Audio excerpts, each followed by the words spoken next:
Hello everyone, and welcome to Simulate the World. This is the first episode of me coding up a state-of-the-art world model. And so I've been working on this just for about a week or so I'm only very lightly into the middle of the project, but I've been working in this area for a long time, so I'm quite an expert. And I've seen a rush of papers coming out where there's more and more releases around people training world models, which is really exciting, and those developments are often very useful, but they're not put together into something that is production ready and can be turned into products and is kind of easy and friendly to work with. So oftentimes they come from the research world, and the angle is, how can I do this one thing right so that I can kind of prove that my benchmark beats other people's benchmarks and then get a reward at some conference and get my paper accepted and be a top paper. But there's a different version of research, which is applied research, where you say, let's take 6 or 7 of the best ideas from the last year, put them all into the same code base and tweak and test them all together until we get something that's kind of robust. And then we also say, how can we make this just work the best for regular people trying to use this software, trying to use these machine learning models. So that's what this effort is. And so I can go ahead and jump into this now, and we're going to jump over to just a bit of an introduction into what are world models. And so for me, the first paper that kicked this off was neural radiance fields. So representing scenes as neural radiance fields for view synthesis is the name. The lead author was Ben Mendenhall, and it was done at UC Berkeley. And this is a really awesome paper where for the first time they kind of say, what if we bake the inductive bias of cameras into AI models? And so you say, if we shoot a bunch of AI rays into the world, and then we have the model respond to each ray with a color, that machine learning model ends up representing the scene. And when we bake it with the camera, we can then move around that camera. We can train it to respond to different angles. And then afterwards, we can take that camera and we can move it around and render novel angles we might have seen before. So we can just look at what some of these samples look like. And so here's an example of them being able to move the camera around and kind of see this big, awesome looking dinosaur from many different fun angles. Here's some kind of pictures of that thing that I was talking about. So if you look at this, you can see here's these camera rays I'm talking about. And so each kind of image here would be a different camera angle. So they train this by taking a picture of this dinosaur from many different angles. And then you simulate a camera, you cast a bunch of rays into the scene. This block here is the model. So the model is a big function, and that function accepts X, Y, Z, and directions in space. And so that's the ray that you have going through this function. And then that function, given a ray being shot through it, has to return any color. And so if you take one of these rays at every single point for this entire image, and so if we say 0, 1, 0, 2, 0, 3, 0, 4, 1, 2, 1, 3, blah, blah, blah, blah, blah, until we get this full grid of pixels, and we sample all of those from our model, what we get is a model that can represent a scene from any given camera angle. And so you can see these sorts of things. They train it on 3D objects, and then we can spin these 3D objects around. So you have an AI model that is a 3D object. So instead of needing to model an actual 3D object, you can go out, take photographs of things, and then turn it into something. Here's a cool angle where they show the depth underneath. So without color, what is the 3D kind of volumetric representation of this? Here's them inserting a random ball into the scene. So they say, and now that we have a 3D model, we can put these little balls into the scene and render that around. Here's one of the meshes of this 3D object they have. And some more kind of information of their follow-up works. And so this was actually about 6 years ago now, so it's been quite a while. Feels like just yesterday that the field kicked off, but since then we've seen kind of rapid progress on these 3D representations. And so the most recent trend of this work is 3D Gaussian splatting. This was 2023, and this kicked off a newer kind of version of this work where instead of having an actual model in the middle, you have 3D objects. So we go back to actually having real 3D objects, and so what they do is they make, what if we take a billion little Gaussians and we scatter them around the scene, and we say, can we optimize these and fit them to be in the right spot? So that if we do the same thing where we train from every camera angle, and then we render each camera angle, we can move around these little balls until all of the balls are in the right spot so that it represents this smooth kind of representation in the scene. And so you'll see these similar kind of videos where we can capture something and then afterwards we can move our camera around as if we could move our camera anywhere, even if we didn't take video from all of the original angles. So as long as we cover some reasonable amount of space, we can kind of do this afterwards. And they show this compared to different NeRFs and things like this, and one of the big things they show is speed. And so the rendering of this goes up to 130 frames per second. And so one of the reasons this really took over is because to do a NeRF, you have to take this giant neural network and you have to run it every single time a ray goes through. And every single time you have a frame, you have to do a bunch of these rays. And it just ends up being very, very expensive. And so this FPS is for rendering. And so if we have a bunch of blobs and 3D objects, turns out those are really, really cheap to render because your graphics card can just do that. It knows how to render a bunch of 3D balls. Rendering a 3D ball is like the fastest thing that a graphics card can do. And so you can see it has better results, it's more clear, trains faster, kind of a big exciting breakthrough in the field. And they're just also easier to work with because you actually have these 3D objects instead of being stuck with this kind of awkward neural network that you don't know what to do with. And then recently, people have taken these things farther, and this is where we start to get to stuff that looks more like world models. So now we're back to 2 years from now. They've started to train these on video. So this is the same approach. We've got a bunch of 3D balls in a scene, but we can use a time variable, and we can slide this time variable back and forth. And then we can see things that are really cool and animated, like this great video of this guy lighting this spray on fire, which is just awesome. My favorite demo of all these. And you can see the cameras moving around, and it's able to render this fire kind of moving. If you notice, the resolution isn't perfect of the fire. Not as easy to get those things accurate, so that's some of the trouble that's left in the field. Here's another version of this with a bit of a breakthrough of what's underneath, what do our points look like, a bit of a longer camera swing, we can kind of see what's going on. And you could imagine stuff like this would be really cool for Hollywood. There's maybe tons of different applications of this. It works on many different scenes. And so what's now coming out is, instead of just memorizing one single scene, can we start to go to something that looks like a world model? And so there was a paper recently called TokenGS.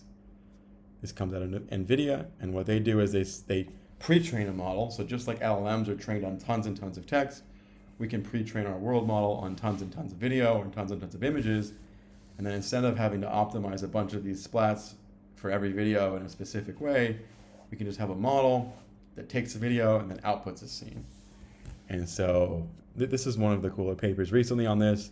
You may have also seen people making Genie, which does these video games you can play. So you feed in an image and it generates a world you can run around and play in as a video game.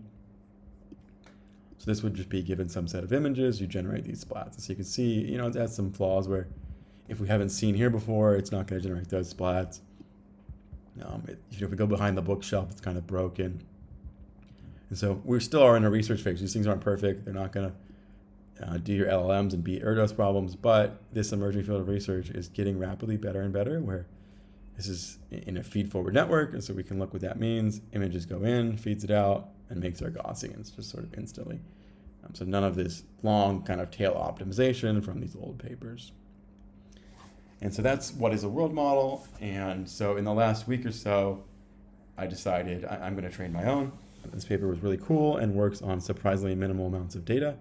And I think there's a ton of stuff that I can do for that. And so I started up this project called, currently named DynaWorld. Will probably be getting renamed to World Models at Home soon. And just a bunch of my loose notes here, not a super well-structured README. But I have a couple of core beliefs of how I think I can push forward world models. And one thing is, this paper just trains everything from scratch. So it's a whole brand new model, doesn't learn from any other models out there. I think there's a very cool trend around papers like Marigold, prediction. So this was a model where they took Stable Diffusion and they said, if we do Stable Diffusion, we can train Stable Diffusion to not just generate images, but to generate depth, give it an image. And so they kind of say these base models that know how to generate images also understand the 3D world.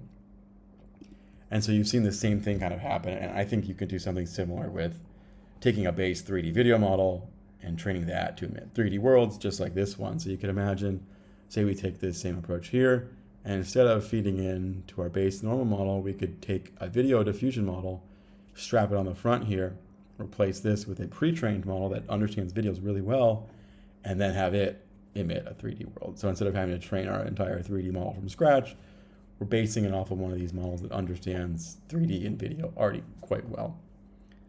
That's one of the things I was thinking about. And so I kind of think of this as 3D is a modality, not necessarily a new model, and video is the world. So if you think of a video model as training for the world, and diffusion models are already learning a world model, can we extract that to make a sort of interactive 3D modality of that instead of just a fixed video camera on that? So I've outlined kind of some of where I'm at here and what I've done. And mainly what I've done is reproduce this TokenGS paper as a baseline and kind of some other small baselines around that, including adding one of these video encoders. And so we're going to start jumping into the code here. And if you look to the left, I started a conversation already with ChatGPT to surface some of these baselines that I trained. And these just run locally on my Mac. And so I've got one version here. And what this does is it takes a single video, trains this model, and teaches it to predict. And so here's our loss function. If you're new to machine learning, loss going down means it gets more and more and more accurate. You'll notice it goes down a lot at first, and then it gets harder and harder and harder to kind of learn all the small details. And so we can see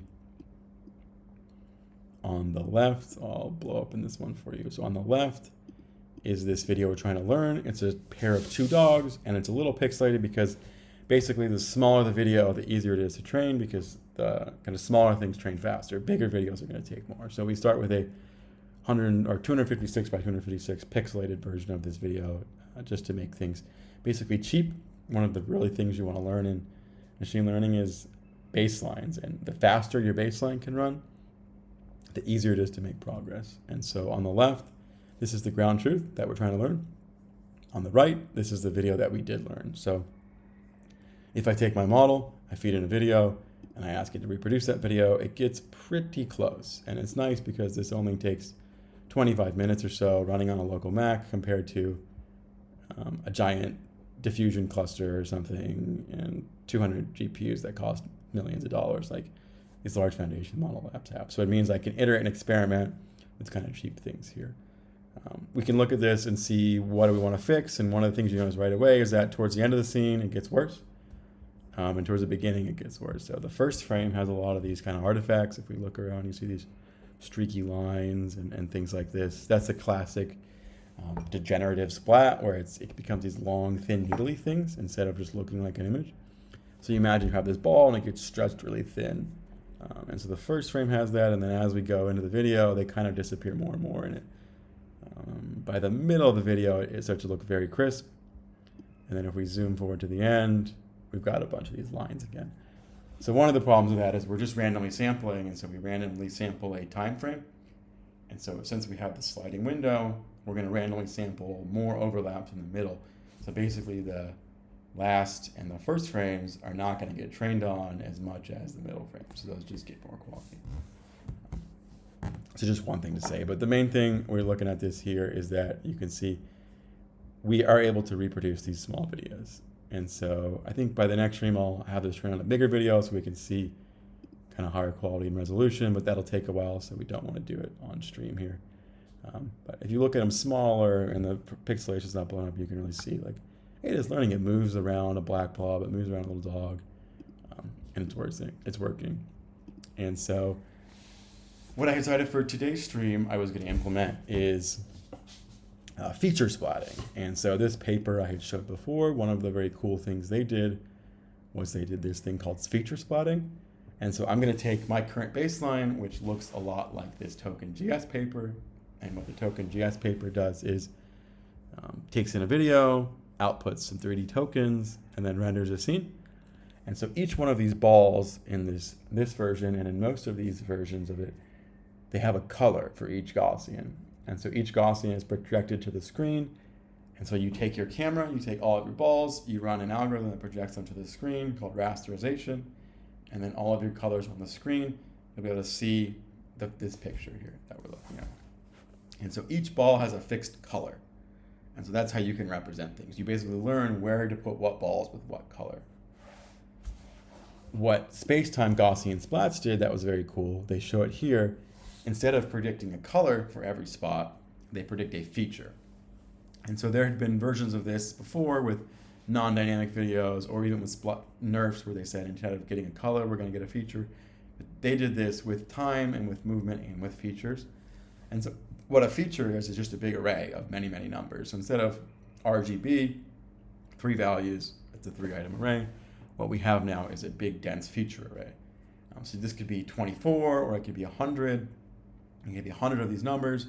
And so you say, we're going to return this big blob, and that's going to give us a feature. And then you have another model. So that's what they show here. We'll zoom in on this one. We have all of our splats. Our splats give us a big stack of features. That stack of features may be 24 items long. We run a tiny model there that is the MLP that just says, given this stack of features, can we now take all these features and then turn those into a color? And so the reason that this works so well is if you look at a 3D scene, an object in the same position, if we move or if we change the time, may have quite a different color at different times. And so it's one thing to just say, given this spot, we kind of always have this color. It's another to say, how can we relight this? Or how can we change the camera angle, see this? Because when you change the angle, ambient occlusion may be different, or reflection or reflection, or these sorts of things. So I can show another paper here that shows a good example of this. And this is, they called this deferred Gaussian splatting. And so they really focus on here is reflection and lighting. And so if you look at stuff like a toaster or a shiny ball, if you change the angle of the shiny ball, all of a sudden you're going to see a very different refraction pattern because the light bounces off that ball at a different angle. So if you just had a fixed color for the ball and then you changed angles, all of a sudden it wouldn't really work. So this is where we need some sort of feature to be splatted, is what we call it. So I'm going to go ahead and implement that on top. And so we already have some amount of features inside of our balls, but what we want to do is say, can we take these tokens, can we splat these to a feature, and then can we splat them to a color? So I'm going to jump in, I'm going to start coding this up and add it to my model, and then I'll see basically, does this improve the baseline? And so I think the first thing I'm going to do here is say, can we start by getting a faster baseline going? And I'll also use some speech to text just so you guys don't have to read my text as much, and I can just speak it right into the box here. And so we'll go, we are trying to add some new features. We want to add feature splatting instead of just color splatting. So can you take this and can you, we want to start with a small baseline so it's faster to iterate. So let's look at our TokenGS baseline, see what might be slow about that, and we'll do kind of no video conditioning with the TokenGS baseline. And we'll do a smaller token count, and we'll do a smaller step count and a smaller screen resolution so we can make this go fast. And can you go ahead and create a config for that baseline? I'm just using Parakeet here as the text-to-speech thing. It's kind of nice because it works across any app. Shout out to Parakeet if you want to look for Parakeet Mac app to do your text-to-speech. And so kind of while that's cooking, I'll let that roll, and I can talk a bit more about what this is going to look like. And so right now what we have is a bunch of tokens, and those tokens emit a bunch of values. And so we'll go back to look at what does our base architecture looks like. It looks like this, and emits all of these 3D attributes. So you have tokens. Tokens can represent many splats. And then these decoders with the MLP can take a token and turn a token into many different splats. So we have a compression layer where we say, we know we need maybe 64,000 splats to represent this small video. And that's a lot to deal with in a machine learning model. Kind of the larger your number is, the more expensive it is. So we're going to go ahead and say, what if we can pack that down to 120 tokens? And then we'll learn our model to produce 120 tokens that represent basically different dense objects in the scene. So they'll be like, instead of a splat that represents the whole tree, we'll say this token represents 64 splats for this tree. So our current model can kind of take these dense tokens, expand them to many splats, and then it rasters them into a scene, and then it'll optimize them and fit them. So what we're going to do is add one more little guy here. That's a second MLP. That second MLP will go, hey, you have now been a feature splat. What is the color of this current feature splat? Instead of just doing X, Y, Z. And so I did do some exploration with Gemini just the other day on this. And we'll kind of look through here. Let's see if I can find this one real quick.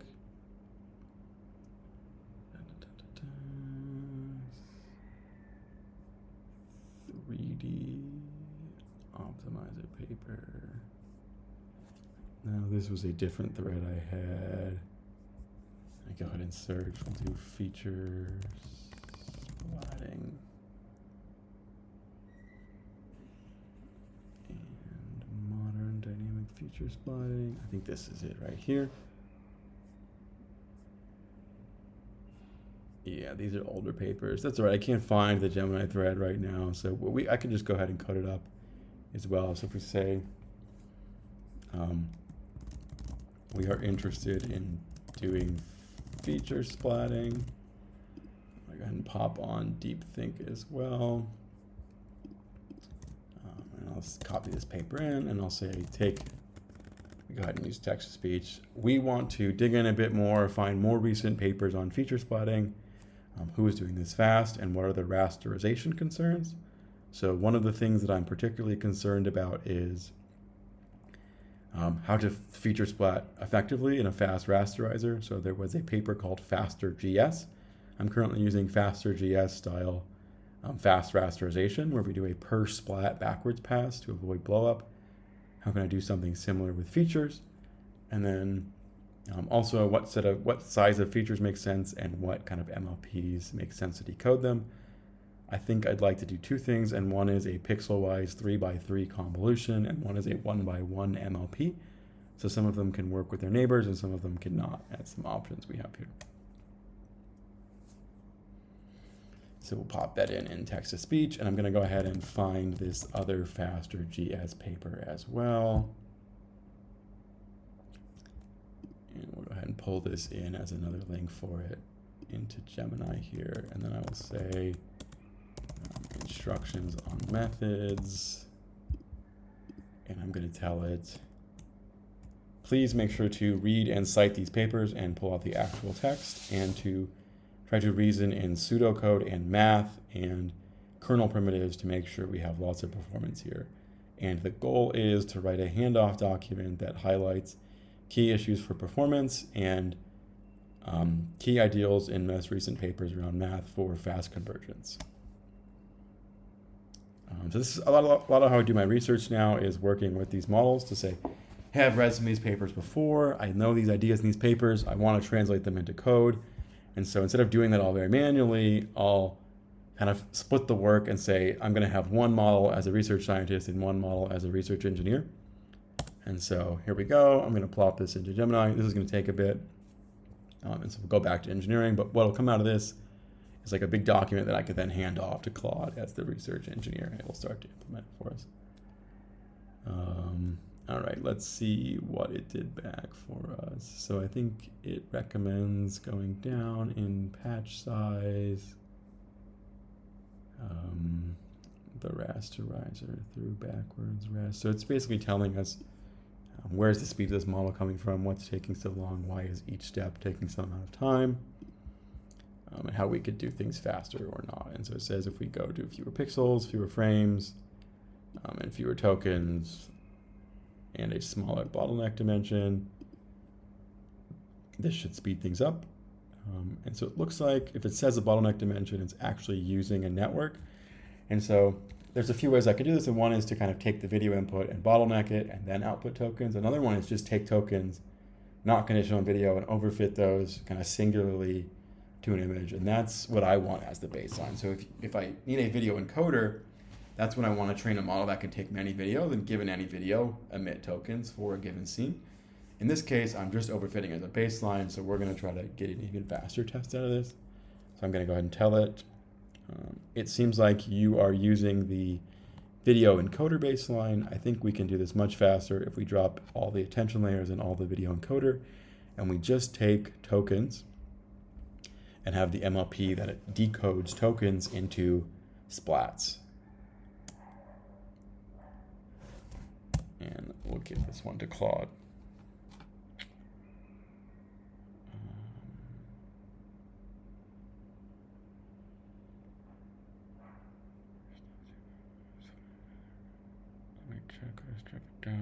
Go ahead and give it another note here. We should have already implemented this, by the way. If you look at other model architectures, there should be a tokens only baseline. You shouldn't have to redo it, but you should be able to find it yourself. If not, we'll have to code it up. Just to make sure it looks around the repo. I think Claude's a bit confused on what it has and hasn't found. And so while that's going through, we can go ahead and take a look at some of these papers again. So I'll kind of zoom out and see what's going on here. Spacetime GS, they do these polynomial motion trajectories. This is something we're actually not doing. So I do an MLP. So since we're following the TokenGS approach, they have a set of tokens, and then each token uses a MLP, multi-layer perceptron, to decode based on time. So we take a token and a time value and decode what are our splats at that given time. They do not do a network. They just do a kind of analytical style polynomial. Something I also want to ablate in the future. Here's some cool examples where it kind of breaks down what does splats look like for you, and you can see here's the camera. So this is that camera I'm talking about. When we have a splat training, we basically implement in the deep learning cycle that camera, and it traces these splats, and so they get baked onto the scene. So you can see in this one, it misses all the splats because the camera moves or the splats moves and they're not aligned. And this is showing where some of them hit, some of them don't. So each scene you may have things that are like not overlapping or are overlapping. All right, and it looks like it came back. And there we go. We have the unconditioned implicit GS. And so I'm going to say, okay, looks like we have the unconditioned baseline. Do we have that set up to run as fast as possible? I'd love to run just a simple 200-step baseline so we can start to code on top of that.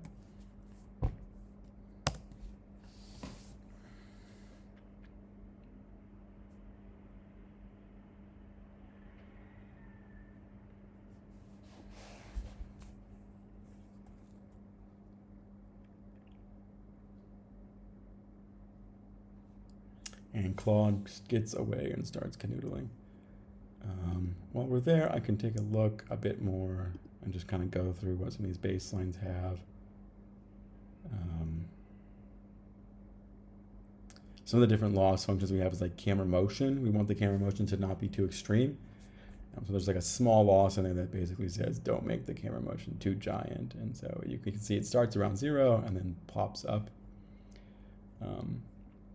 Some of the other things that I've worked on is implicit versus explicit cameras. So let's go ahead and I can start to see what that even looks like in the code. We've got train, we've got Gaussian splat models. And here is, we'll open 2 of these. So this is dynamic TokenGS.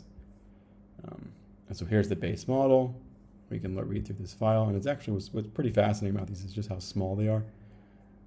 It's always pretty cool to me how tiny neural networks can be. And so you can see what it does here is that it builds a plucker batch. So plucker is a way to represent an array. So we choose plucker just as a good representation of arrays. And then we run it forward. And so we say, given a camera, build a plucker batch that represents all of our arrays. And then we say, let's do time projection. And let's say predict the Gaussian. So we take our Gaussian sequence model, predict all the Gaussians given our pluck arrays and our time offsets. And then it should return a bunch of Gaussian sequences for us. And so what this is saying is we generate the rays based off of our camera. And what I was showing you guys here is there's another version of this that I implemented where instead of feeding in the actual camera data to our training, what we do is we do an implicit camera.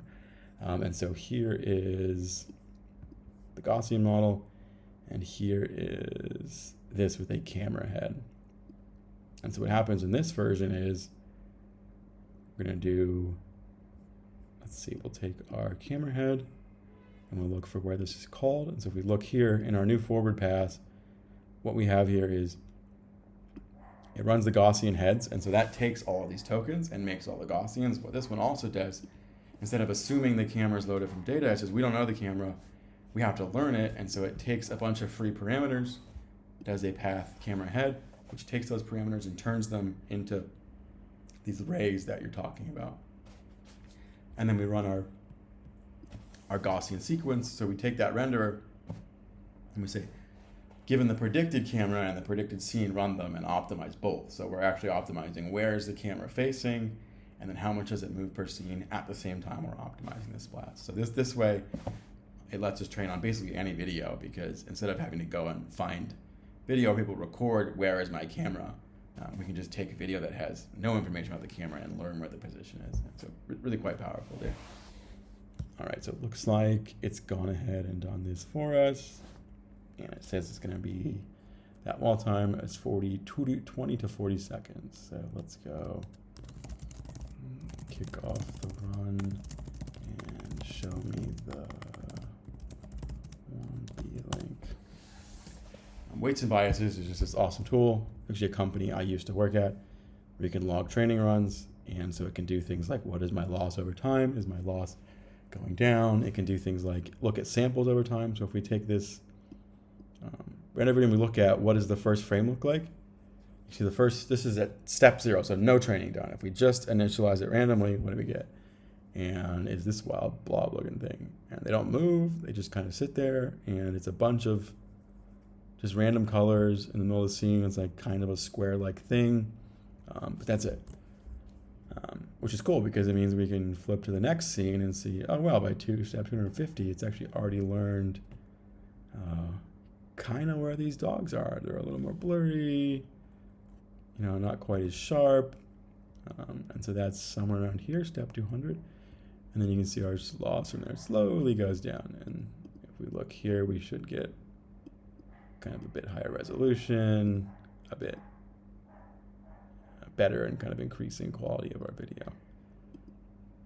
Especially you can notice the fine details in the background start to fill in a bit later. So if we look here, the grass is blurrier, the buildings are a little more blurry. If we go later, they start to pick up kind of more and more shape. So let's see if this is running, and I'm gonna go ahead and actually start to run these myself as well, so you guys can see me run these commands. So go ahead and go into the project.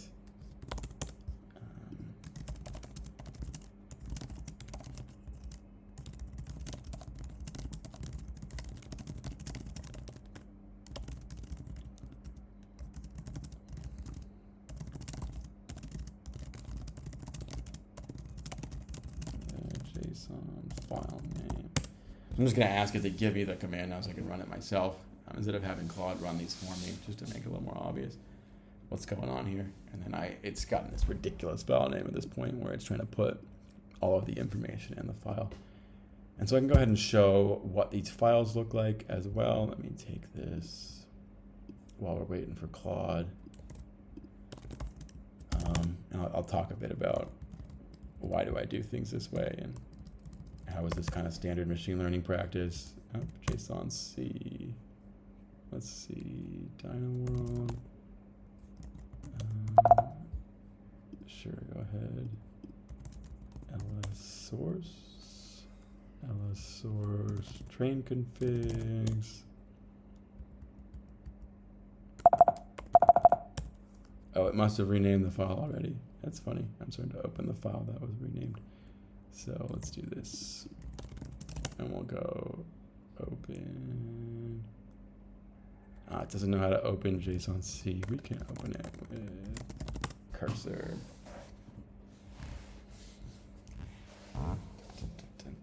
Of course it wants to verify cursor for me today. I don't even know what verifying means, but I'm glad Mac verifies things for me. I'm sure it keeps me safe.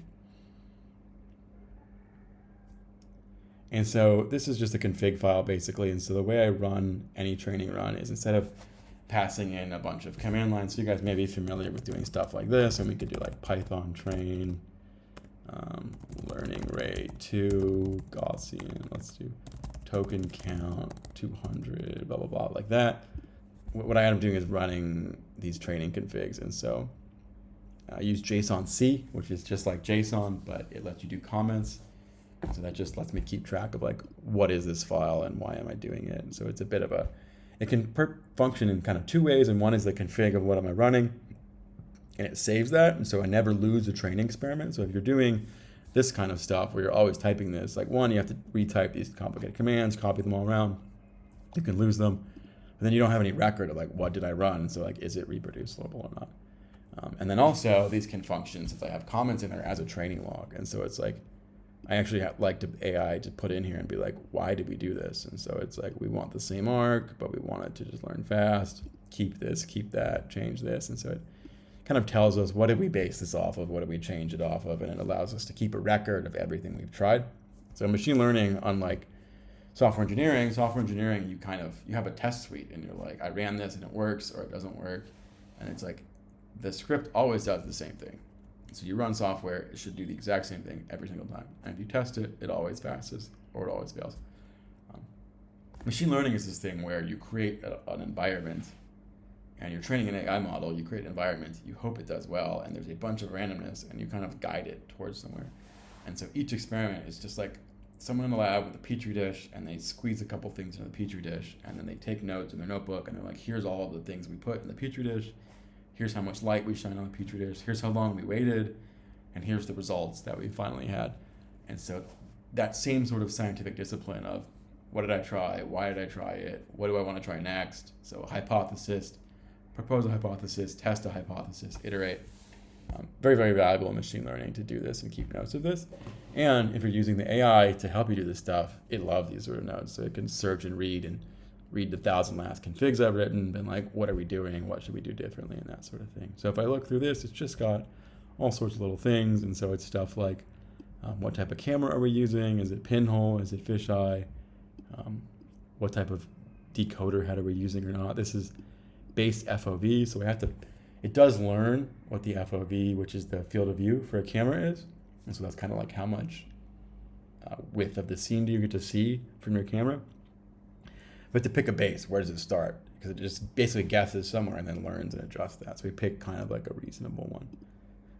And then this is like max delta, so how much can it change that? And things, max rotation, how much can a camera rotate in a given scene?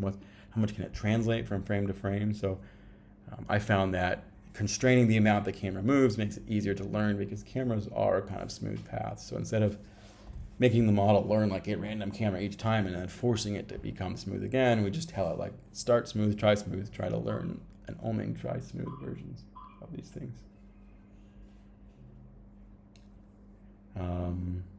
And let's see, this is the renderer, so it's just different settings and like how does the renderer work.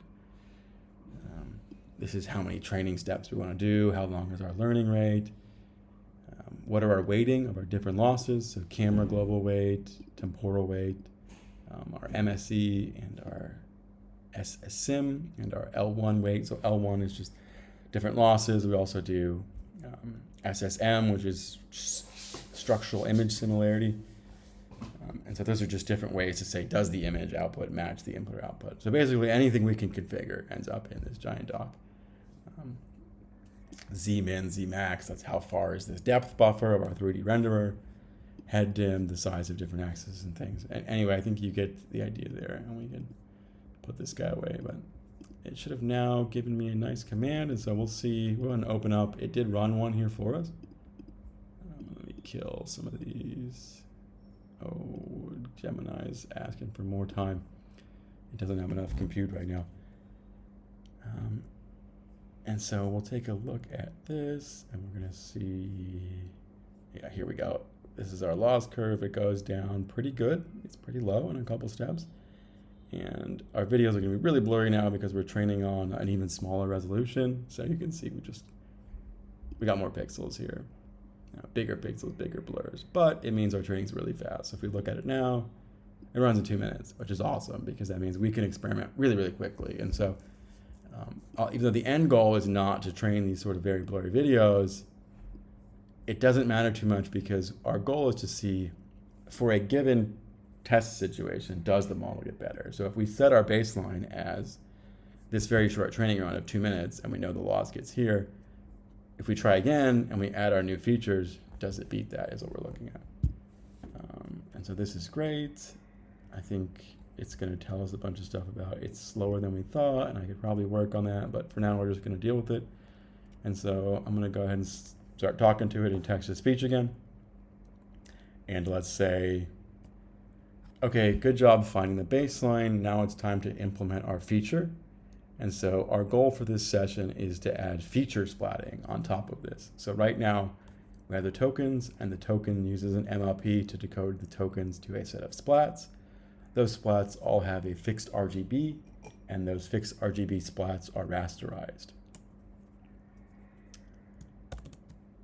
What we want for our new version is that we want, instead of it using an MLP to turn tokens into fixed RGB, we want it to take those tokens and use the MLP to decode a feature buffer. And those features are going to be length size 32. And so each splat will splat out a feature, and then we're going to have a second MLP that is the feature to color MLP. And the feature to color MLP will take no time conditioning. This one will be fixed, and it'll just turn those colors into, or turn the features into color. And that should be, to start, a 1x1 MLP, so it just works on each pixel, and we run a giant batch across all of our splats to turn them into colors. And we do that before we rasterize. I realize I just got something wrong there in text-to-speech. We don't want to do it before we rasterize. We actually want to do this across pixels. So I'm going to go ahead and erase some of this. That should be 1x1 on the MLP.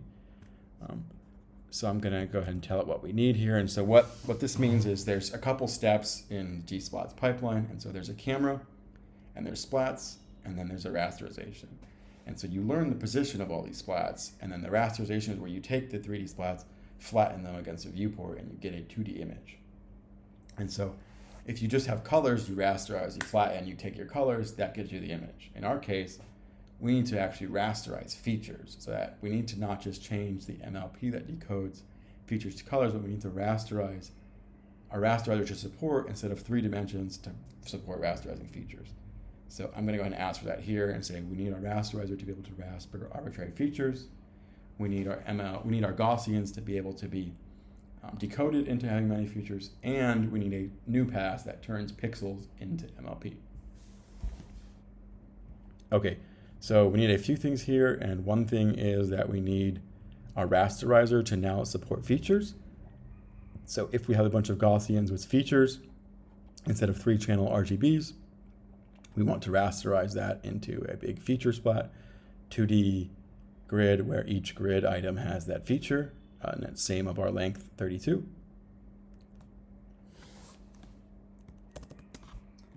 And then we also want to support the second pass that we need to do now, which is once we have rasterized to a feature image, we want to have a second pass that does batch-wise colorization from features to colors. So we need that MLP that can take features and turn them into a 3-channel color vector.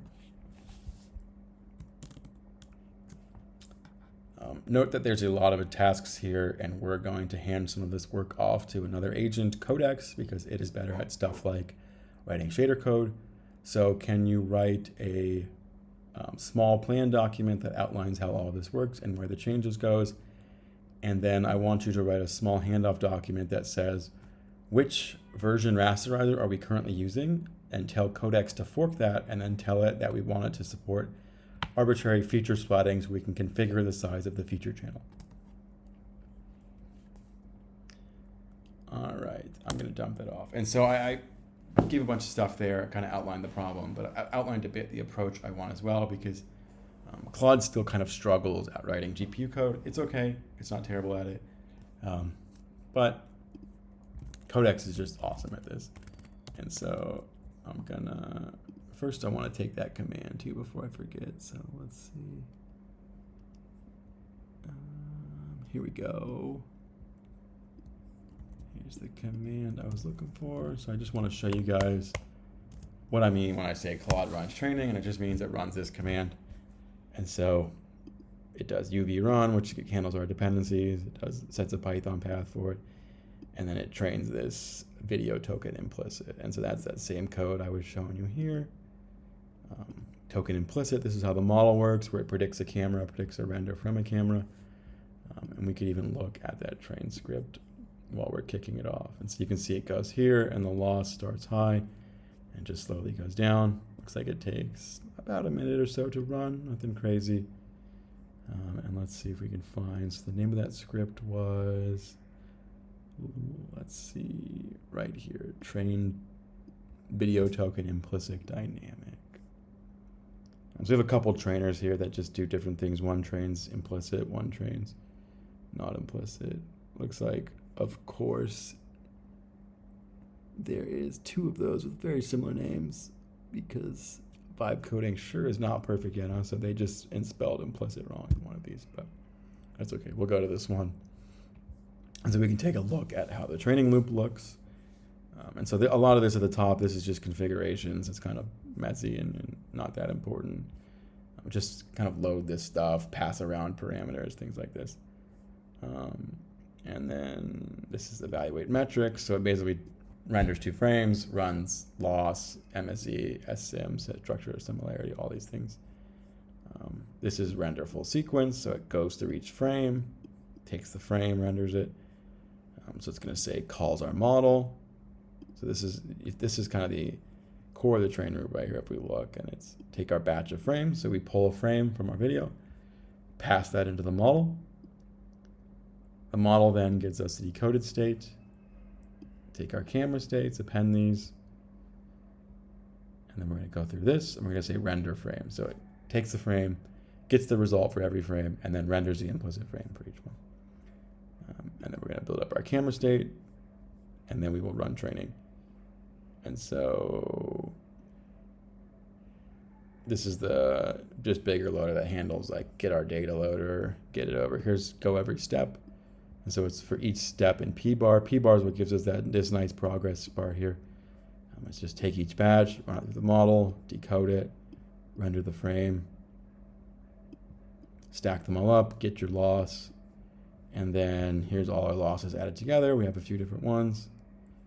Backward step, optimizer step, boom. And then this is all logging below. So this is a bunch of logging this is how we understand what's going on, if our certain metrics are unhealthy or not, but for now it doesn't matter. So I logged a lot of these in the past to help me debug stuff, but this is the core kind of training loop here if we look from optimizer step to this one. So dense little bit of code here that does the main magic. And it's grab some frames, use the model to predict them, render them, check, is it equal to what we want to be? If not, find why it was different using backpropagation, and then take an optimizer step to adjust our model. We do that, in this case, 200 times, and our model gets quite a bit better, quite a bit faster. And so let's see how Claude's doing if it has a document for us yet. Perfect timing. It looks like it has spit out our documents. And so I'm going to say this is the fork rasterizer handoff. So we're going to take this and we're going to jump over to Codex. I'm going to open it up here. I'm going to say, hey Codex, we're just starting you on this application. There's another engineer working. We are adding feature splatting here to our repo. So the big work that we need you to do as a sub agent is to take our current renderer, fork that renderer so we have a new renderer that supports feature splatting.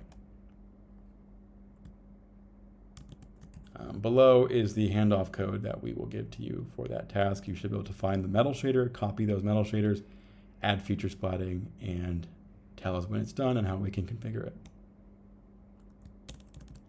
And then I'm going to do this as just a separator, and I'll copy paste this handoff below. And so now it's got all this stuff, and Codex is just going to cook. Oops, I just merged those two together. Can I put this back up here? Yeah, there we go. Let's go back to Claude, and we'll say, okay, Claude, good job. I handed off the feature splatting rasterizer work to Codex, can you handle the other stuff and make it configurable?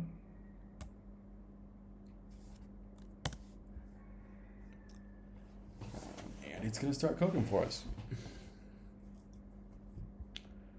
So we'll see. I think something else that I'm thinking about that I would like to add here is it would also be great to have a way to visualize these features when we splat them. So I'd like to make an optional value in the config that says render and log features with PCA. And so use a typical PCA approach to take our 2D feature splat when we do these logging intervals and to render the features for each frame and to make a video and an image that is the PCA of the features, as well as the ground truth we already do of the RGB video. And then I'm going to say continue your current work and use multiple sub-agents. Just going to add some more work for Claude there. So I think I can show you what that is and what I just asked it to do here. Makes a little more sense visually, not text. Basically this thing here, if we look at these features, they're not colors, but they do have some sort of characteristic to them. So we're going to just have them log those alongside the video so we can sort of see what features it's learning. It should. Let's do 2D deep learning feature visualization. Here's a 3D one we can look at. Oh, these ones are not very good. Let me go into Google Images, might find us something.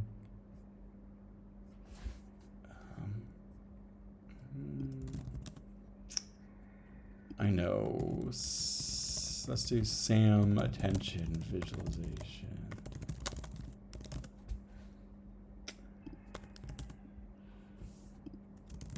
Feature visualization. Here we go. Here's a cool version of it. So you kind of see what I'm talking about and what we're hoping to get out. So, oh, it's a tiny image. Let me pull this up. ResearchGate thinks I'm suspicious. So these are features. If we look at the bottom here, this would be RGB, which is what we want to render. This would be features. And so each feature is like the inside of the neurons of these things. And so different features will fire for different stuff in unique ways. And so like you can see this one head here and this other head here. This one is like hollowing out for the cow and seems to be red where the motorbike is. It's almost like a motorbike feature. This one seems to be like a car feature up here. This one has like a real cow feature. And so they kind of like, this is the dense representations that learn what is underneath these things. And all these models have different versions of them. And I think C radio features. This paper did some very cool visualizations of what these different features can look like as well. Here's some more dense ones that are a little more descriptive. And so on the left is your image in RGB. On the right is your features. And there's two different models. You can see how they visualize stuff better. And they argue our V4 model is better because on the left, V3 has like all of these little scratchy bits here. And it's like, what are these little dumps and nubs and holes? And lower resolution, like you can see it kind of has the head with a little bit of hair. But then you're like, wait, this guy doesn't have hair. And so if you look at this one, it's like, it's got a very solid helmet shape. Kind of pulled out. He's even got his glasses and you can see his mouth and his, even his tracksuit in this one kind of has like a purple glow and then fades to green, where here it's like, there's like a hard cutoff at his sleeve. Pretty impressive that they show these kind of nice features. And here you can really see even better. It's like one feature is the briefcase, one feature is the ball, this feature is the ground. It has a shadow that has a combination of ground plus some shadow. The clouds have a set of features, but they have different lighting on them. The sun off the water has a different feature than that. And each color represents a different cluster of these features. And so the features can be smooth and represent many things at once. And since it's a big vector, it can represent all sorts of things. But also, there is some clustering. And so what we're going to do is use PCA, which is how these are generally rendered, kind of pull our big 23 vector into 3 different clusters, and we'll render it as if it's a color, and then we'll be able to see kind of videos of what features we're decoding as well. Here's some more dense stuff they do here. And they show kind of how you can use this. And so in their case, they're like, we can even segment out the bikes by just putting in a bike prompt, seeing what the features do, and then clustering on it and stuff like that. Features, the lifeblood of machine learning. Here's some cool stuff with features from this. This is a deferred splat paper where they learn normals, diffuse colors. So instead of learning RGB for volume, they learn standard 3D kind of modeling. Will learn what is the base color of this object. So if there's flat light hitting it the same from all directions, what's the color? And then what is the reflectance? So where does the color bounce off more? What is the normal? So what's the like bumpiness of it? Because the bumpiness makes light hit it in different ways. And so they learn each one of these parts that typically a 3D artist would make, and you pass those into a 3D renderer, and then that's how video games look so nice. So they actually learn splats that instead of doing RGB, learn all of these different kind of hand-coded features, if you will. And so what we're trying to do is learn these in a generic way. And so if we look like this, these are all very specific features, but if we can learn a vector that has 23 values that can sort of represent any one of these features when needed, if we render it, it should be able to do anything. That's kind of the idea here. So it's like implicit versus explicit features. Let's go ahead and check in on how our guys are doing here. I think I'm gonna need some like elevator music for this stream when we wait for these guys. It looks like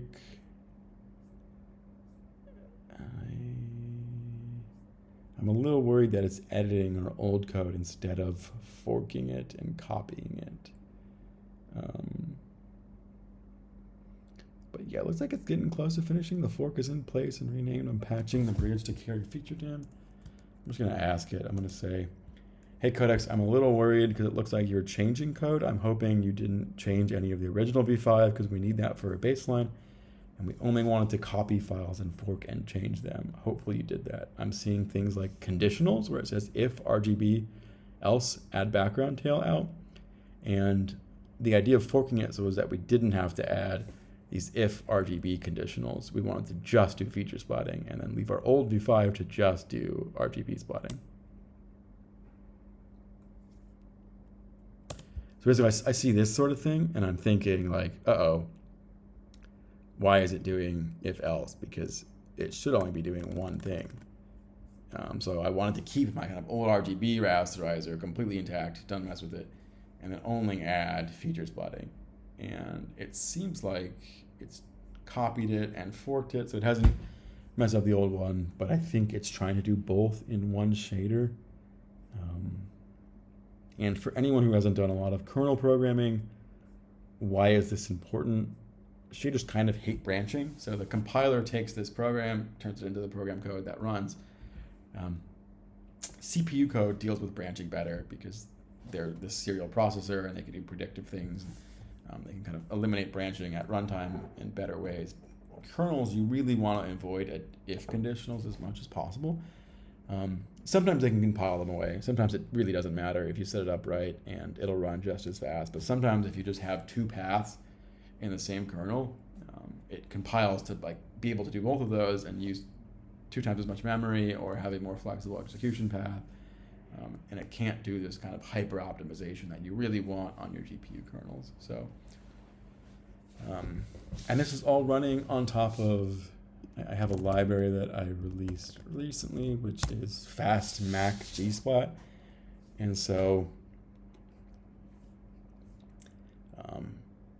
basically for Gaussian splatting, you need 2 things for your gsplat. So there's the forward and the backward pass. And so if it's just a renderer that's rendering volumes and you're not doing any machine learning, you just need forward, which is like take all these balls and splat them against the 2D scene. So the viewport now has a render and we can see what's there.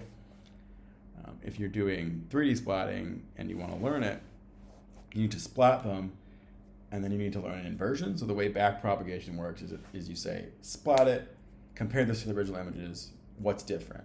And then when you get what's different, the way backprops works, it says, okay, this pixel fails, this pixel fails, this pixel fails.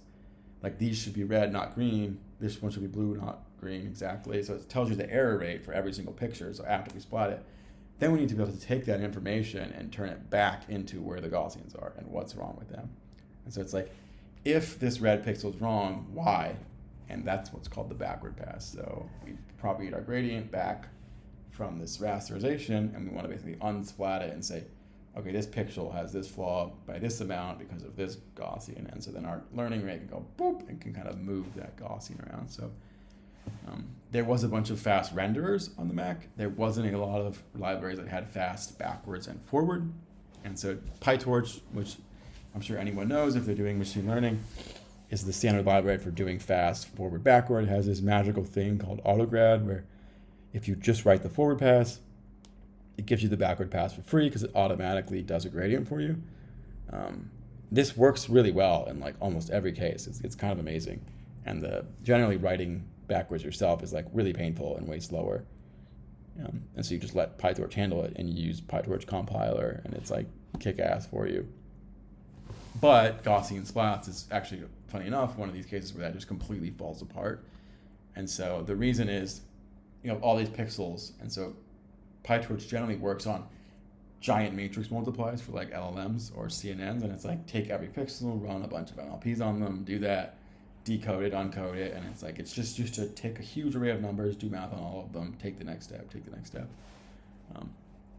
Gsplats has this kind of random memory lookup thing where it's like we have all this big pixel buffer and we want to work with all of them, but there's like a million different splats and we don't know which one lines up to which pixel. And so PyTorch will just naively do your backwards across all of your pixels for all of your Gaussians, and it ends up costing you 66,000% more runtime. Or if you try to do more splats, it just completely, like the Kier is 65,000% slower to do it in PyTorch versus this library I wrote for 512, and it's like, you know, that's just not doable. So like this, you can run it as many steps as you want and train really quickly, like that script I showed you. Why can we do this in a minute? If you were to do PyTorch, it would have taken like 3 hours or something. And then if you try to do more splats, actually, you just run out of memory like really, really fast because of this explosion kind of thing that I'm talking about. So you can see this here. If we do 64,000, what are we at? It's 100,000 times slower. And so it's, instead of doing it in speeds of milliseconds, we're doing it in speeds of, you know, how many seconds or minutes does this thing take? And it's just not even feasible. So I wrote this library, FastMac gsplat, and if you like doing world model research and training world models and training splats, should be useful for you. There's a bunch of different versions, and then I kind of iterated on,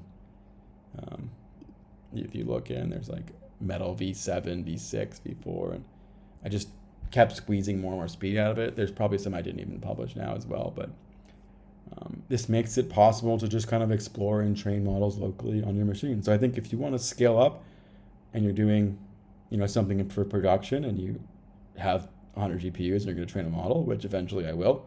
And so I'm going to say, okay, I want to spend a bunch of money and I want to pre-train my whole model.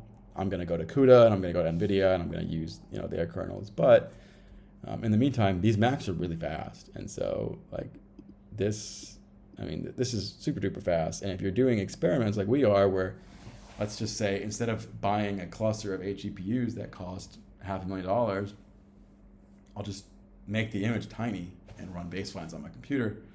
What this lets me do is run experiments locally on my Mac. And so I can just, you know, like we're doing now, try stuff, iterate, see what works and doesn't work before I go to scale up. So all of the exploration is cheap on my Mac thanks to this library.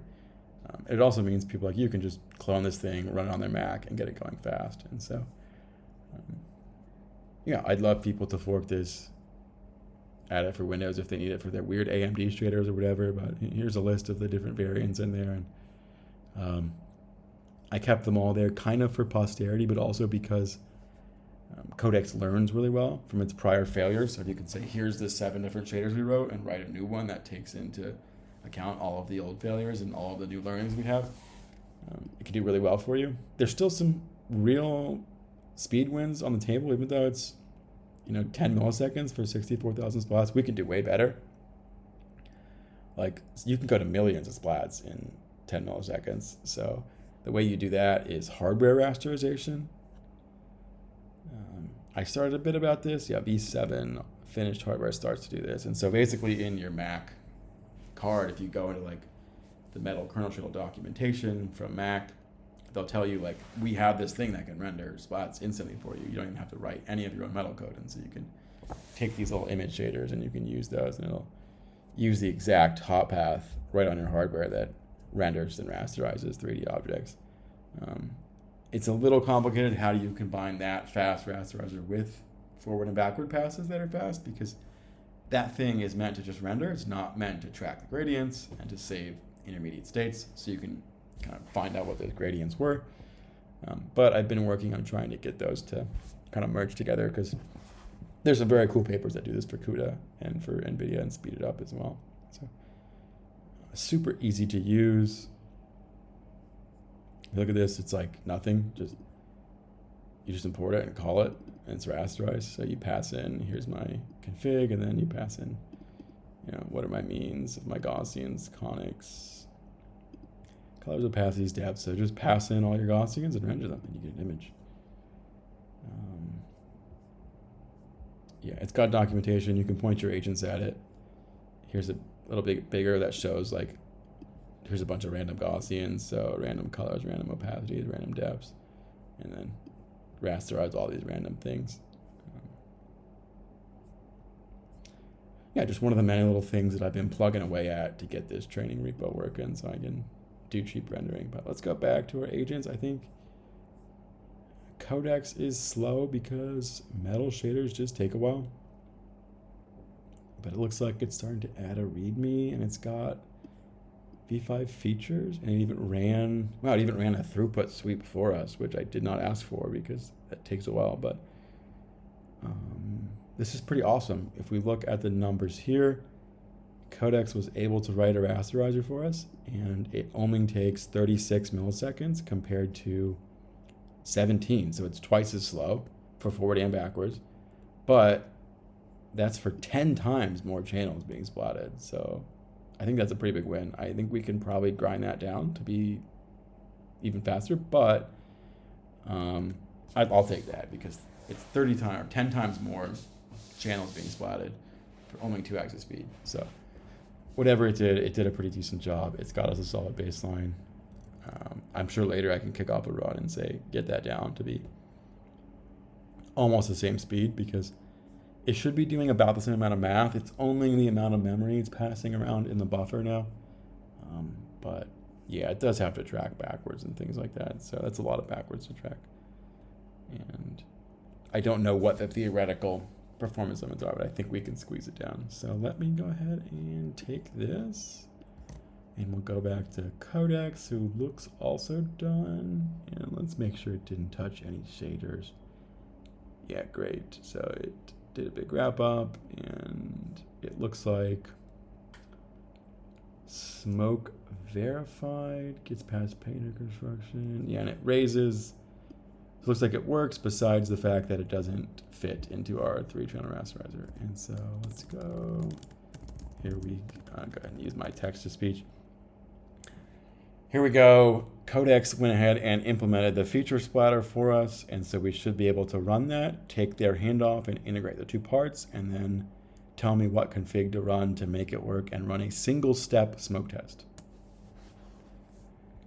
And boom. So I'm going to kick that off. And yeah, one of the reasons that I got this all running fast on Mac is when you're writing code with Codex, if you guys don't do a ton of this type of programming, you need to get to be able to test. Like the best way for Codex to work is it's got like a 70% hit rate, which is better than me. I have like a 20% hit rate. And so, but it does mean it's wrong 30% of the time. And if you have its ability to run really fast smoke tests, it can just like write code, try it, see if it fails, check the error, read the error, fix the error. And so in that old version where it was like 70,000 milliseconds or whatever, it's like that's 7 seconds to run just a single step of our training pipeline. So just to know if everything works without a bug is going to take like 7 seconds versus 32 milliseconds or whatever we're at now. So that's why I also tell it like, hey, please run a single smoke test, because if it does that, it'll run the smoke test, and if it doesn't work, it should kind of grind through those integration bugs for us. And so I try to always make sure it, my key of how do I develop with agentic tooling like this is always give it clean, fast tests to make sure it still works when it makes changes. The cheaper it is for it to run something and the more isolated those tests are, the better. So some of the other stuff I've done is like I set up a bunch of benchmarks. And so like when we looked at this first frame here, or first step rather, we can see how the model is randomly initializing a bunch of points. I spent a bunch of time getting that kind of dialed in. And so basically the better your random spread is, the better your model trains. Because you can imagine if you put all the points in the middle, it has to learn to unravel them all. And that takes a while. And so if you put them kind of widely spread and they have a lot of variance in color, you get this random chance to start at a decent initialization. And the randomness just gives you a lot of regularization so that it doesn't kind of overfit to just do the dog or just do, before I was having issues where like the random initialization was very big. And so it would do one green splat and one blue splat for the sky. And then those would like block everything. And then none of the other things would learn. And they were just stuck with like two giant splats. And so I brought this all up to say the way I fixed that was, instead of doing it myself, I said, can you write a benchmark? And the benchmark was do a random initialization, measure that block of random splats. Where are they? Where do the splats go? And is it cover the screen? Is their color variance high? And so it basically ran one of these fast single 70 millisecond steps, runs a fast mathematical benchmark, and then checks with some math, like how good is that based on some metrics. And so it's really good for agentic programming because instead of having to run one of these 2-minute trainings to see how good it does every time, we can just isolate, okay, how is the initialization? What are some hypotheses around, is this good or bad initialization? And like, okay, now optimize it for us. And then it just ran in a loop for like 60 minutes and like tried a bunch of shit. And then was like, here we go, now we have a better one. And then I plugged it in, tried the better one for the full training run, and like, boom, now it goes really fast. Because before this line was like really slow. It went more like kind of like here. It was like a, softer, shallower curve, and then it never got all the way down. It never got the details. But that was one of the fixes that made this baseline really start to converge. Let's see what Claude is up to over here. It is telling me no project table found, blah, blah, blah, blah, blah. I don't know what it's up to. I don't even know what a project table is. I guess that's PyTomo configuration. Some kind of project dependency issue with the bare tomo. Yeah. I wonder why it's struggling, but we can basically go over here and tell it. I think I usually use Codex for actually everything today. I just felt like seeing how the latest Claude is doing, and it's not as good with machine learning code, like at all. And run from the click. So I'm just gonna tell her like, hey, this works when I run it, so it knows like, if you don't know what to do, maybe try this one.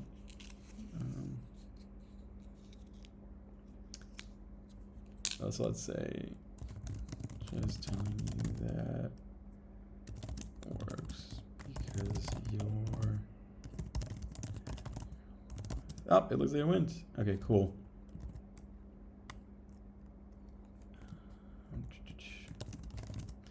I'm going to tell it like, I just told you that because it seemed like you were having trouble with environment setup. What exactly were you doing wrong with environment setup? And can we add notes on what exactly works to our agent's MD so we don't make these mistakes in the future? And also, what is the command now and the config that we want to run to test this new feature splatting? And did we fork a new architecture, or did we just add a toggle to an old one? Oh, man, I love text-to-speech. I don't know if you guys have tried this or not, but it's fun. Like, it's very fun. I love agentic programming in general. I always kind of hated coding. I loved making things and finding results and math, and I hated like the manualness. And so I just loved agents. I globbed onto it like right away. ChatGPT 3.5 came out, and I was like, man, this is the bee's knees. Like, I don't have to write code anymore. I'm gonna make Codex or ChatGPT do all of it. At this point, there was no Codex, and it sucked. It was rough. It was crazy because it would be like 20% of the time it would give me code that worked. The other 80% it would crash, and I was just like, I don't care. I'm gonna learn to prompt it better. I'll learn to like write pipelines that try it 5 times for me and feed the errors back in. I just wrote harnesses myself to try to get it to code better for me, and like it did. And it still sucked. I think I actually got slower at my job for like 6 months because the models were so bad, but I hated writing code so much that I was like, instead of writing my own code, I will write code to get these things to write code for me. And but yeah, anyway, I bring that up to say because like, God, I love speaking to the computer. It's even better than typing in English. Like, there's something natural about the connection of language and the mind, where it's like forcing my hands through a keyboard to write words feels so much more awkward now that I can just use text to speech. What went wrong with the environment setup? Blah, blah, blah. Okay, so basically here I'm saying, like, when I watch it get stuck in silly things like this, I'm like, you don't do that again. And so, yeah, it made a bunch of weird silly mistakes around CDing into the wrong directories and like not doing Python bad stuff. I don't even know what it did wrong. I don't want to read this shit, but I just like to tell it like, hey, this works and you fucked up. So like, write a note for next time so we don't have to do this shit again. And now this sort of self-mutating agency MD, if you guys don't know this pattern by now, it just makes your stuff way more resilient. So let's see what command it spit out for me.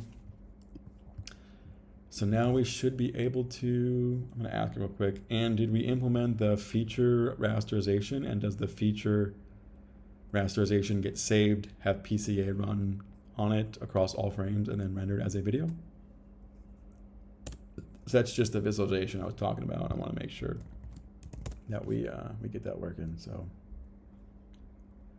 I'm going to go ahead. I want to actually pull Codex back up, and I'm going to tell, I like to have them check each other. So I'm going to say, hey, Codex, can you look at the recent changes around features and feature splatting, integration, and visualization using PCA?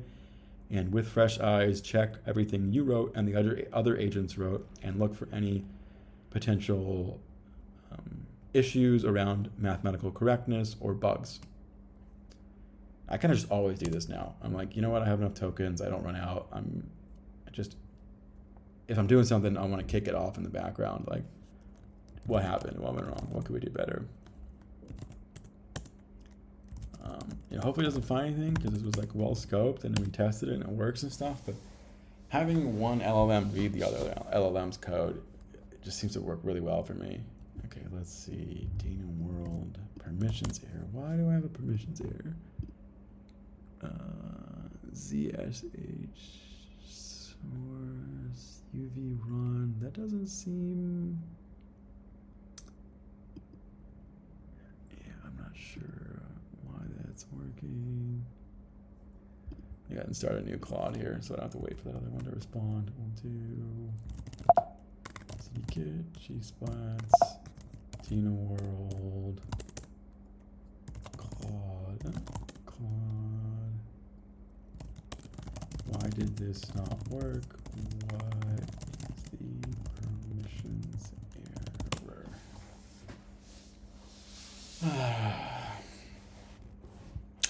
It's kind of hilarious that it had a weird permissions running error, and then it gave me one after fixing it that now has a permissions running error, and it just broke a line wrap. So it was just, yeah, that's silly. I should have seen that one, but there we go. Let me run this guy now, and let's see how it does. There we go. Now it's working for us. So if you didn't notice what happened there, it was a line break in between them and fucked things up. So, whoop. And okay, don't waste time. Yeah. Okay, great. It's on the same thing. I'm gonna finish the PC. So I didn't finish the PC video work, but that's all right. False trainers. Okay, I just ran it and I got this error. What was that about? And it seems like our smoke test maybe didn't run validation steps. I'm not sure why this wasn't caught in the smoke, but let's figure that out and make sure future smoke tests will catch this error and then also fix this error. I'm looking at this again. I'll try to see what actually happened, but let me see. So it hit an error with too many values to unpack, so it's like render full sequence. Yeah, I think it returns 4 now instead of 3 is my guess. Like it renders the, yeah, I thought the smoke test would have caught that, but maybe we were halfway through changing code and I might have run stuff that was in progress from these edits or something, because it looks like, yeah, it looks like it already actually did change the 4. It looks like maybe I just ran that in the middle of Claude making a change, and it changed the renderer and then didn't finish the unpacking, and it's probably fixed now. I just need to not run it halfway through its changes. Let's see, step 0. There we go, it's running. And it's going pretty fast. Awesome. I think the rasterizer is actually not the bottleneck now, so even though it's, like, you'll notice the train time on this is about the same as the train time of the one that wasn't doing feature splatting. I think since that rasterization step is not the bottleneck, even though it's 2 times as slow, we don't really even notice it in our training here. So that rasterizer is just so fast now that everything else ends up being slow. And it just doesn't matter how fast that thing is, basically, because once you get it to beat light speed, it's 2 times light speed is the same as light speed, turns out. I'm gonna just check in on how these guys are doing. I'm gonna kill this because that was just a small error. Let me see, has Codex come up with anything? No, he's just reading code, but I'm glad he's reading code for us. I like to have him audit stuff. Something else I want to do here is just clean up the repo. When I was looking through some of this code, I was like, man, showing you guys this is a little embarrassing because I didn't write it, and it kind of sucks. Like this is like terrible. Like, why is it, you know, if you're ever just taking configs and like unrolling them all, like this should be one line and it should just like pass the configs. It should just be like, here's the model config. Like it takes the config and it pulls it apart and then it passes all these values in, and it's like, why doesn't it just pass the config itself? Or like use keep kwargs. Like, if you guys know this star kwargs pattern, like there's gotta be a way to save a lot of lines, because it does this stuff just endlessly where it's like, why do we have 10 lines of code to just like slightly change variable names?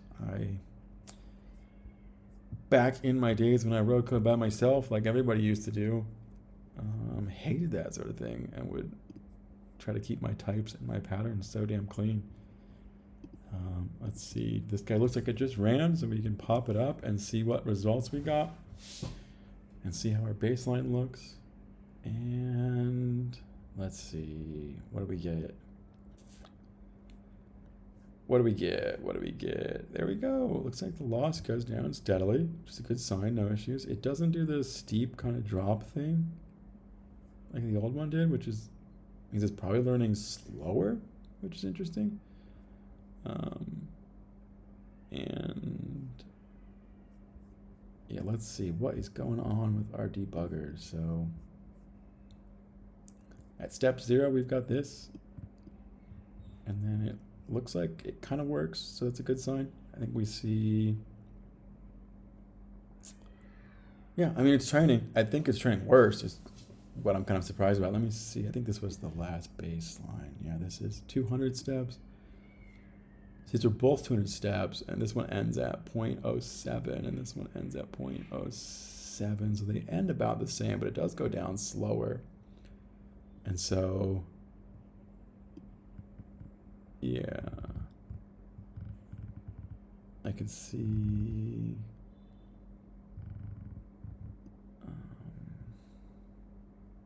yeah, interesting. So I think my guess, if we go back to step 0, we can see on this one, you have a nice random splattering of colors. And on this one, if we go to step 0, we see it's not random colors. The background's all teal, and then the foreground's all this kind of gray.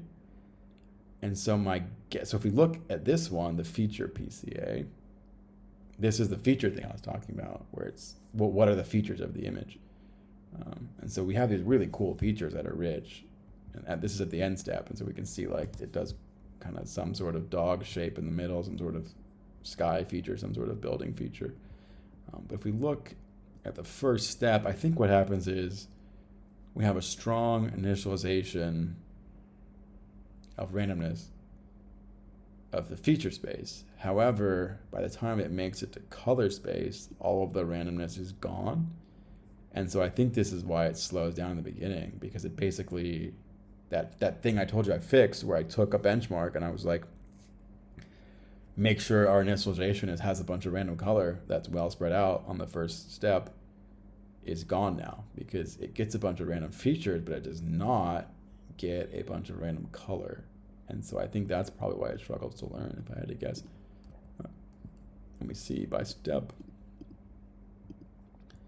You know, pretty quickly it does start to learn something, and so that's encouraging. And I'm sure if we let it go longer, it may actually go lower than the other run, so it might struggle to learn as quickly, but then eventually overtake it. But I want to fix that. I think that would be fun to fix. And let's see, I think we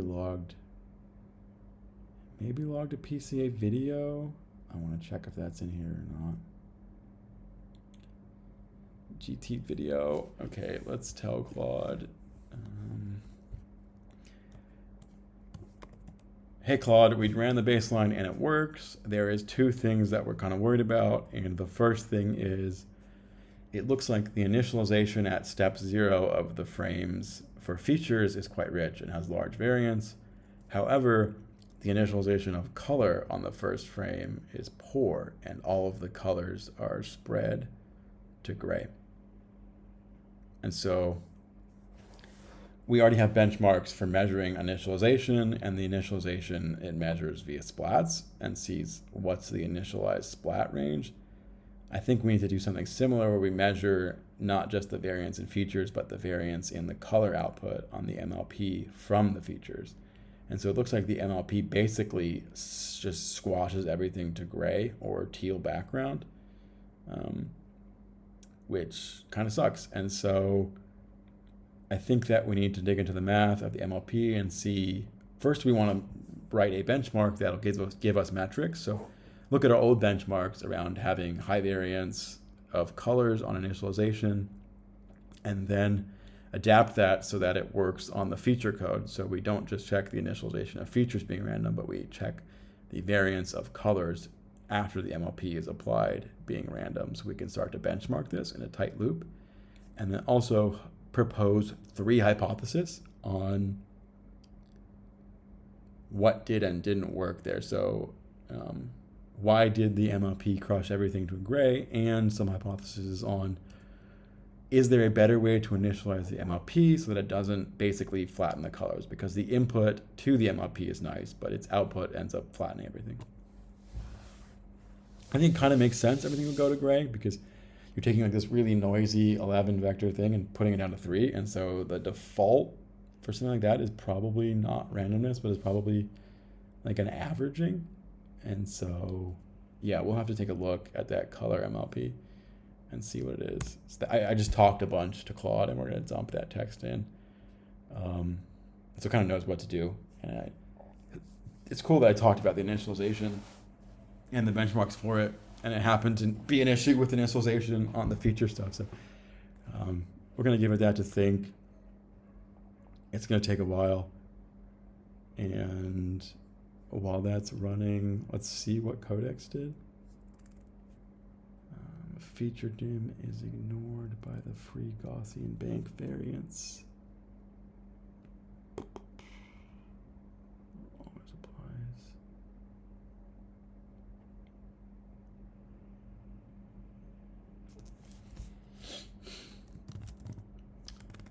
So we did run the baseline and it converged. I'm kind of surprised, because it seems like You're saying it shouldn't work given number one? How bad is number one? Oops, I didn't have the right window selected. That was supposed to be speech to text. So, hey, Codex, it seems like you're saying it shouldn't work almost, like the number one seems really bad, but we did a run and it actually does converge, and we used fastmac. And then what about PCA visualization? You're saying it's not stable across log events. I think that's okay. You're just saying we run a different PCA per step, basically, and if so, that's fine. But one thing I did want to fix about the PCA stuff is it seems like we're only rendering PCA on a single frame. I wanted to run PCA across the entire video of all the frames, and then I wanted to log a video of feature frames that are visualized via PCA.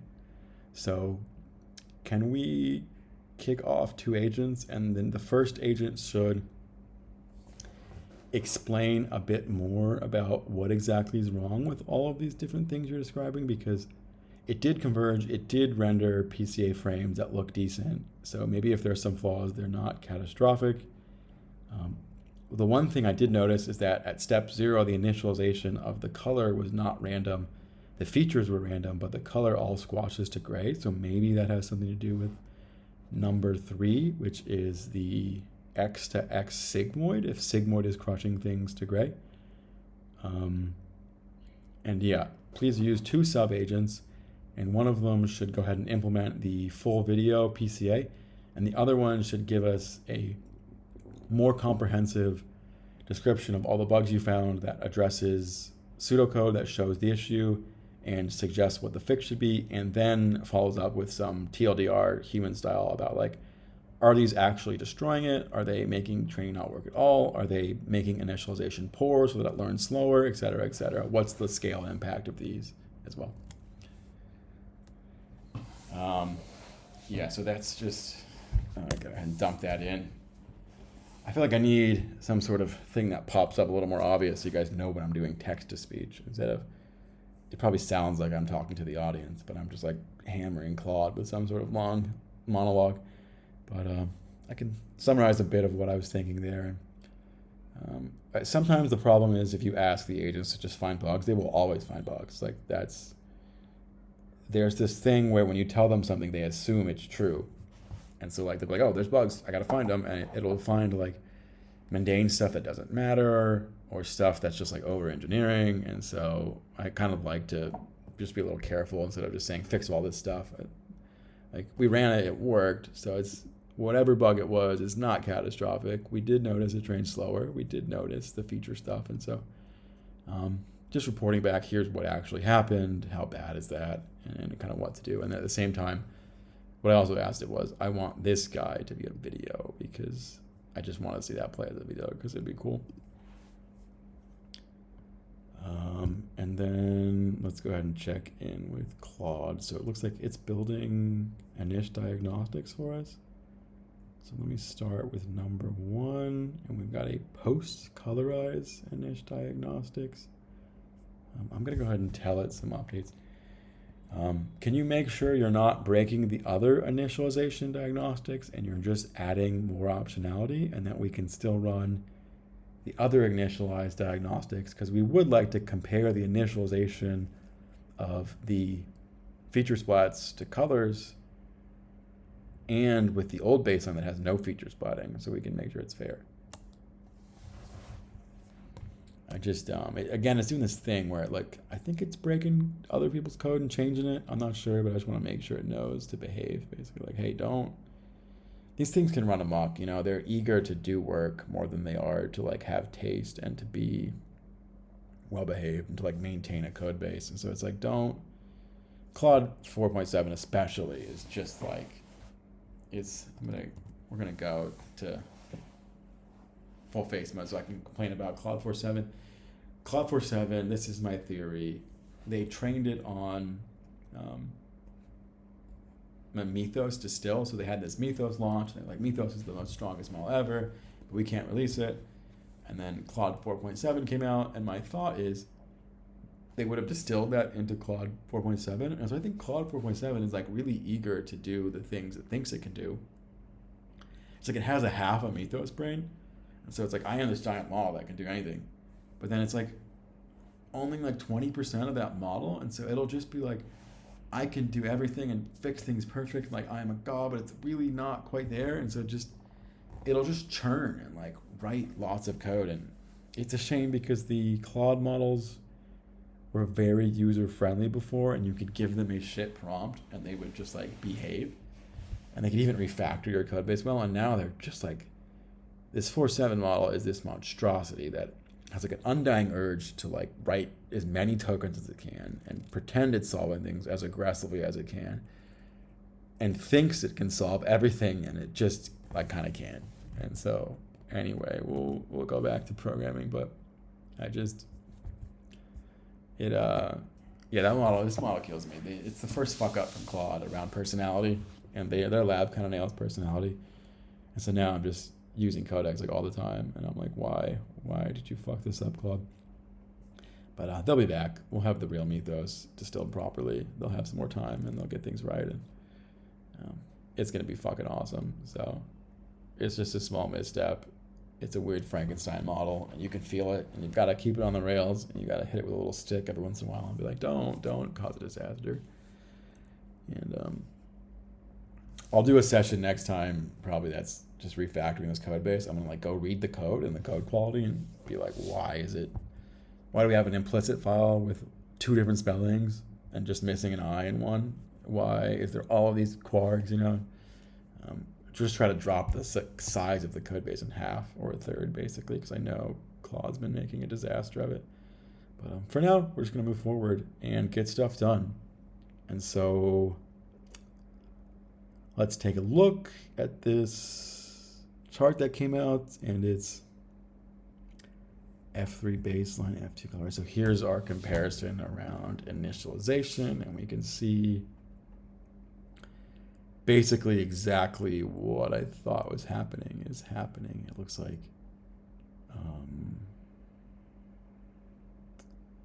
the range and the spatial standard deviation mean and the pixel per chroma mean, because RGB, interesting, teal gray.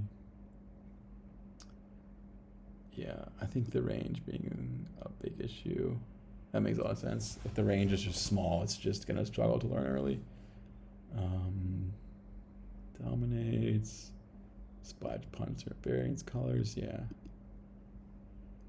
Smashes the rich, So it basically confirmed exactly what I thought. It's the colorized MLP smashes the rich per splat features into a muddy uniform, low spatial STD, narrow range, teal gray bias. Great. Good to know.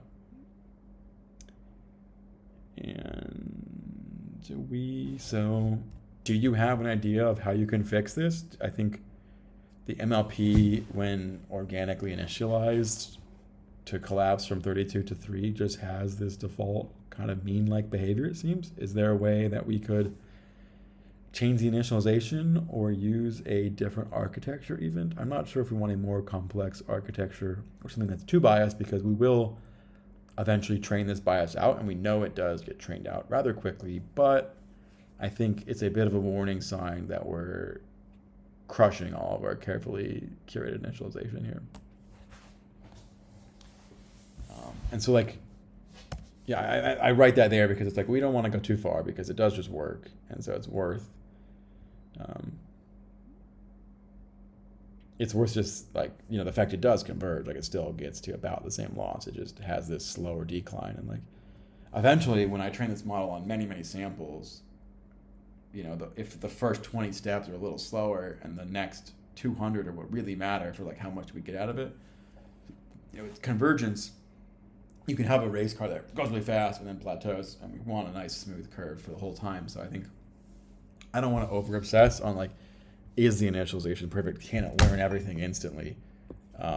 But I think it's good to take a look at this and make sure, like, okay, we want some healthy initialization. We want to make sure, training neural networks thrives on all of the randomness that comes out of the initial model. So there's a really cool paper. Let me find this one. Lottery ticket hypothesis. Okay, before I go into that, I'm gonna just make sure that this thing's still cooking, so we're not waiting too much on it.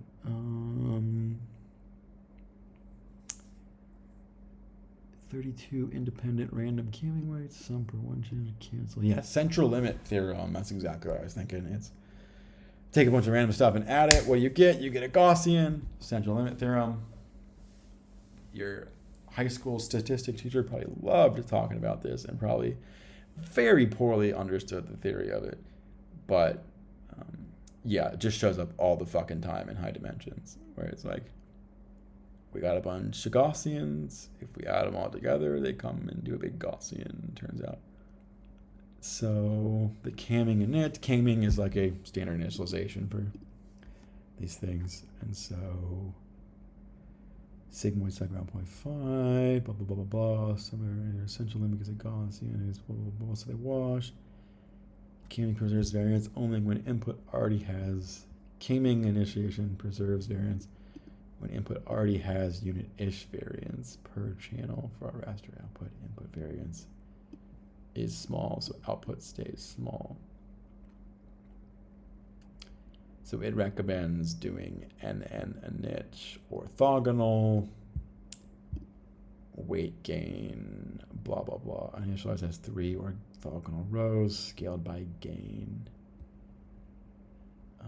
Yeah, and this stuff can be super important because, like, even though it starts out wash and then learns variance, when it has to learn to find randomness, that's like actually quite bad because you have these local minimas, right? Where it's like, if this is our thing and we get stuck in one of these valleys, we can't quite get out to the next greater local maximal minima. That sucks. And so you need these smooth learning curves, and you need to like start in the maximum randomness as a neural network and make sure you're settling into the best part of these things. And so the amount of randomness in your initialization is like really, really important. You want that to be really high. And you don't want to just be like purely random in the worst ways, but you want it to be distributed random in a nice way where it can combine and find all sorts of interesting, cool little bits and corners of the parameter space. So yeah, I'm just reading through this math, and this seems pretty right. Want init preserves input variance. Channel still partially. Okay, LayerNorm before conv.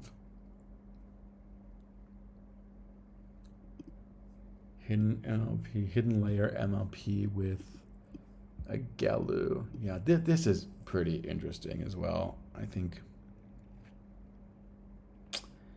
I'm wondering if the MLP is just not right and we want that to be a little more sophisticated. And so we can add hidden layer with an activation function. We might want to do that anyway. And so if that fixes the initialization problem, maybe that's a good thing.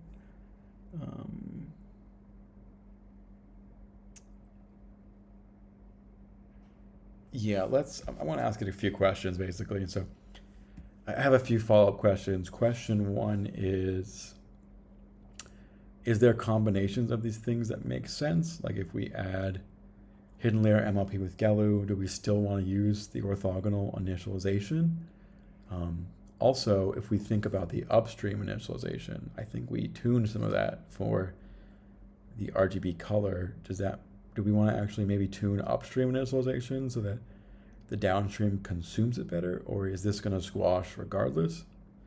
And then the third direction that I want to have a follow-up question about is LayerNorm. And so I think that's interesting. LayerNorm before the convolution. So we're saying we want to normalize the feature output. So does our current features that we're learning from the Gaussians not have any sort of normalization, I guess? And then it's basically not normalized before it hits the screen, which is probably not a good sign because features kind of need to be normalized or they can learn extremeness. And so that seems like a bit of a red flag to me, but also I think we could combine all three of these things and do a hidden layer and a LayerNorm and orthogonalization. And do we really just want to do them all? Should we make those configurable and measure them all? And do any of them interact in bad ways? And then also, if we drop all three of those and go back to the original distinction, could we fix the initialization upstream so that the model consuming it is getting better input? All right, dumping that block of text. And so this is, you know, fucking unbelievable that we can talk to machines now and we can talk like this. I mean, goddamn. Not only is it better than me at math, I can talk to in English about that math. I mean, like, wow. I'm like, hey, I don't want to think too hard about this problem. I don't want to, because I could like go and I could like run a Jupyter notebook and like try all these things and like measure standard deviations and stuff. And I could even like think about the theory a little harder and like trace my entire network and activations and initializations and be like, what do I want the statistical dynamics of this whole system to be?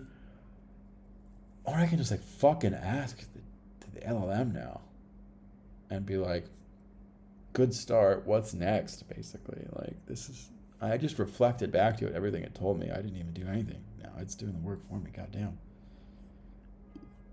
Let's check out this other thread here. So we've got, I used 2 subagents, PCA worker patched the video.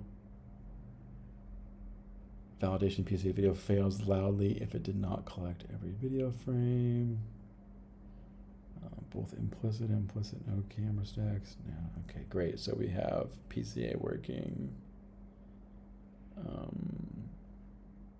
I don't know why it added a test. This is Codex 5.5 is cool, but it's like, why did you write that test? I mean, just this test, it's dumb. And update agents MD to avoid. I want you to make sure agents MD has a rule so that we don't do sloppy dumbass tests like this anymore. Like, why was this a dumb test? Why did you feel the urge to write it? And how can we make sure to not do dumb work like this in the future? It writes these tests that are stupid tautologies where it's just like, hey, we wrote code and we're going to make sure it does the exact thing that it says it does. And it's like, there's like one line of code that does a thing and another line of code that just like reminds us that that code still does that thing. And it's like, what? That's not a test. That's just like an assertion that doesn't need to be there. Anyway, it's going into it's going into the agents MD. It's not going to do that anymore. I think I've actually already put this in the agents MD, but oh well. Yeah, let me go back to look and read the rest of these. Unconditioned. Okay, the bad items are mostly guardrails and initialization quality. Gray step is expected for F32. The colorizer starts with non-zero logits and sigmoid 0 is equals 0.5, so random features can map to gray initially.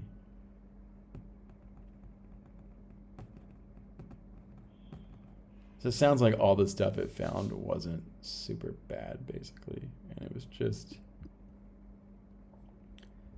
yeah, what is this? I don't even know. It's like some other random, oh, the free bank. Yeah, I guess we should fix that one while it's at it, but I think I'm just going to ignore it for now. And let me just ask Codex here. It sounds like basically none of the big things were real issues and you're just kind of overthinking them. Okay, and it's gotten back to me about initialization. Wow, what a wall text. They compose, but the gain has to be split per layer. Without orthogonal hidden element per layer makes things worse.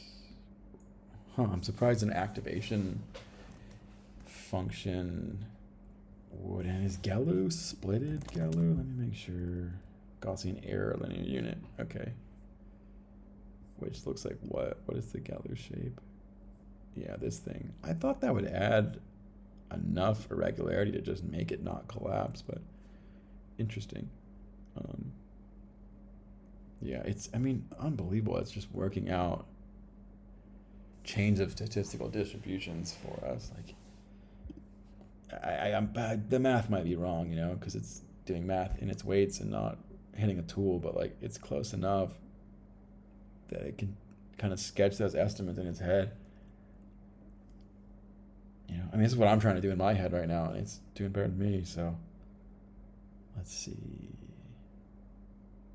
Yeah, after layer 2. A naive MLP is a tax, not an upgrade. Okay, sure. With orthogonal. Yeah. Yeah, I think we definitely want a non-orthogonal. Yeah, I want it to be okay. So I think we want orthogonal and hidden layer. I want the hidden layer anyway because the MLP needs to be able to do non-linear features for sure. That's the whole point of features, is that we want to do things like reflection and stuff. That's like really challenging. So yeah, let's make sure there's features. And then coupling is the issue.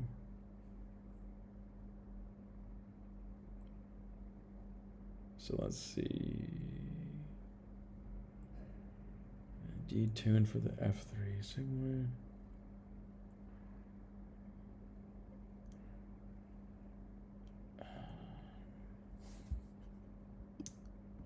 Coupling is the issue. Okay.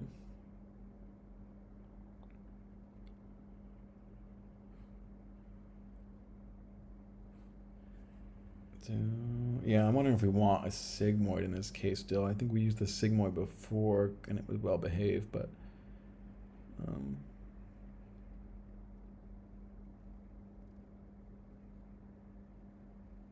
yeah, because it was all co-tuned with the F3 path stability. So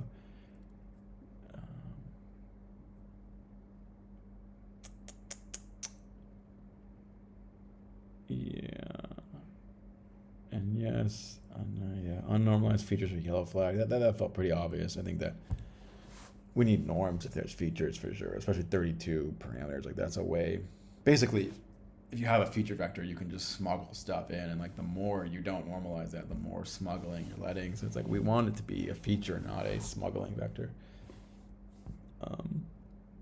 You know, like without norms, it's going to turn into a big lookup table.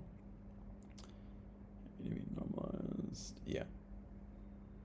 Okay, sounds like, yeah, great. And so this is, it's kind of got the same intuitions I had. I think we asked the right follow-ups, and you know, this is where you can still help the models, and where they don't run fully without us because they have a bunch of ideas, but then it's like, do them all. It may not have been its first thought, and try them all in a matrix may not have been its first thought. So, and this is why we wrote the benchmark, because now we can just say, I'm going to talk to Claude again. Hey Claude, I think that this makes a lot of sense and we have a lot of good intuition. It sounds like we want LayerNorm plus reasonably aggressive orthogonalization, maybe a little bit above moderate. And I think we also want to add a hidden layer because we want nonlinearity in the color space as well. And so let's go ahead and keep that hidden dimension small so we don't blow up the cost of this, because we do need to run this per pixel. But I think we should try adding it, and it makes sense to me also, this grid that you have. I like the cell matrix, and let's definitely probe everything there. And yeah, it's cheap to run these tests, so run all of those tests, and let's even add a little more rows to our tests where we explore a little more gain variance. So I want to just try from like 2 to 10 for the orthogonal gain, just to see how that works.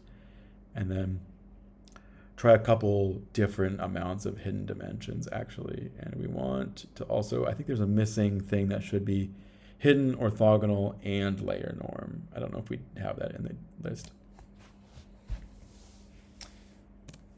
So yeah, I'm just gonna have it bake all this stuff out. Let me say.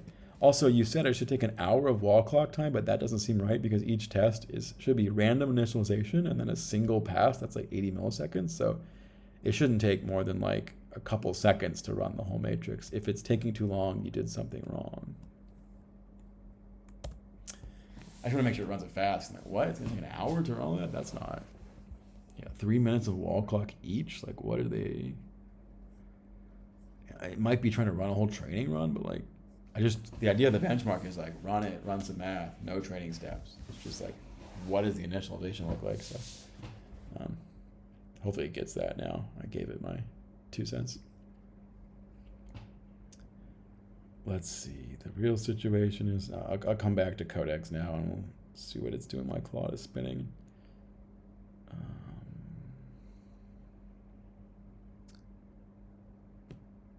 Okay, so is there any more work to do here, or should we wrap up this thread?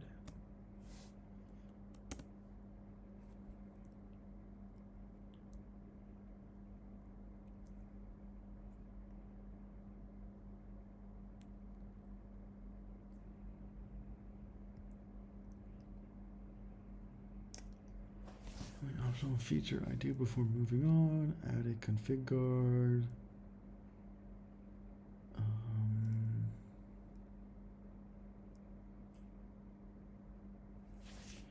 What is this F32 background thing and 0 feature background? So what do we do now? And what does it mean except scalar length background? I don't quite get that is. I guess we don't have any special handling of the background. It used to be white and now it's teal, and it's a little different with splats. Maybe we need to handle it correctly for feature splatting and RGB. I think the background I basically had left as a to-do in general, because the backgrounds are a little weird where it's like, what happens if you miss all the splats? Like, for now it just renders white, and ideally it covers that all up so you never hit the background. But there's other ways where you do you want to render a skybox, because sometimes you want to render a pattern for the background, because it's, if you're doing a 3D volume with a camera like this, the background's like this thing that's very far away and has very different dynamics, and so it sometimes makes sense to treat it very differently. And let's see. Okay, great. Claude thinks it's going to take 15 seconds now. And it's taking a lot of time thinking. 142 seconds and 5K tokens of thinking. But go ahead, Claude. Think. And we're getting there. I think it's going to work. It seems like we figured out what's going on here, what's wrong, and how to make it converge pretty much just as good. And so, it's unbelievable that we got it. This would have been like at least a week of effort for sure, probably more, because feature rasterization is like a mess. I don't even know how to write metal kernels. So I would have had to read these metal kernels I don't understand and try to put a bunch of giant channels into them and probably blown up the memory and massively slowed it down. So the fact that one pass of 20 minutes of me talking to Claude got pretty good loss already is wild. But I think we're going to get it back to being hopefully better. I want to beat this baseline is the idea. This 200 step should be better, and so it should go and plummet down really fast, and then it should beat it by the end.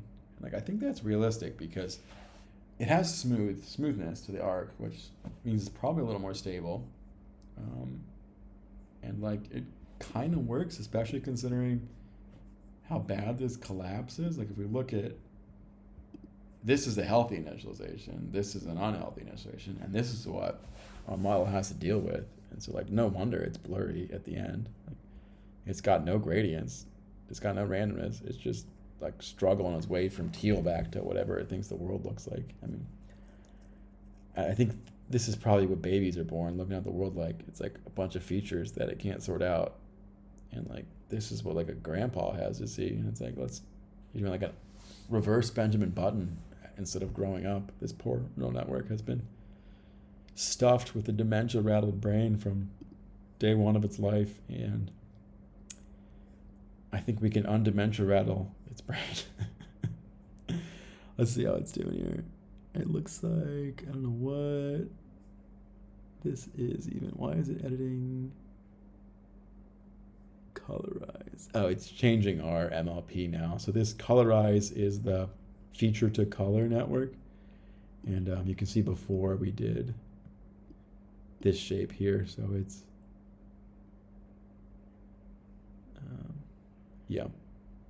one convolution, 2D convolution takes a bunch of feature dims and collapses them. And so 3 by 3, I'm surprised it says 1 by 1, but then it says, yeah, it says 1 by 1 in the comments, and I swear it said 3 by 3 at one point, so I don't know what it's doing now, but at some point later I would like to actually run more ablations over this MLP, and like, just besides hidden layers, try 3 by 3 column, 1 by 1, and we need to actually see if it's fast or slow, because it has to run. The thing about this feature splatting layer, it has to run in the browser as well, because when you turn the camera, it's gonna kind of rebake. So it's like, yeah. Let's see.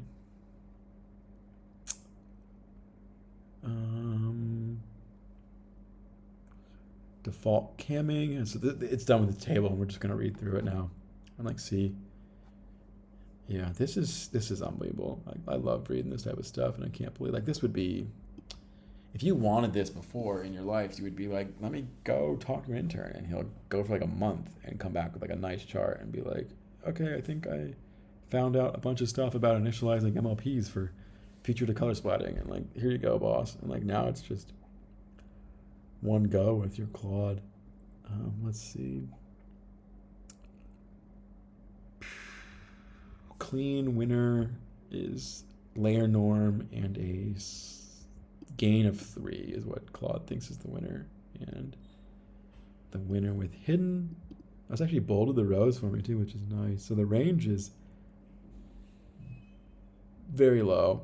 And then basically LayerNorm actually, which this is really cool that we did just LayerNorm, because that's really cool to see actually. LayerNorm basically fixes the problem. So the problem was a bunch of variants collapsed to gray. Wild. I'm not quite sure I understand that intuition fully, but let me go back in our logs. What did it say about LayerNorm? Why?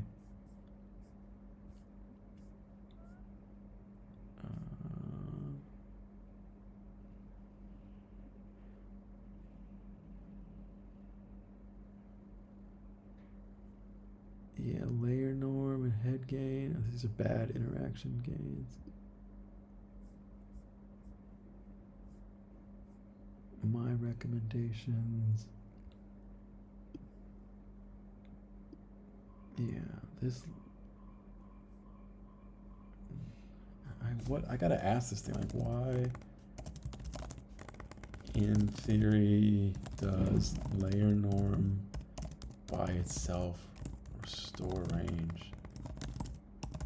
I'm not quite sure I understand that intuition, but that's, I mean, fascinating that LayerNorm by itself basically fixes it. Because it goes from 0.2 to 0.7 in range, and then the RGB standard deviation is 0.02 to 0.07, which is like, I don't think it's fully fixed, but it's much better, right? It's like huge. The range is the big one. Yeah, amazing. And so I think we really want, this is pretty exciting to me. I like that there's a hidden layer. And then you do more gain with the hidden layer. Seems to be better than the lower gain, but this is all squeaking out details at this point. I think I don't know what this row is either. What is logit greater than 2?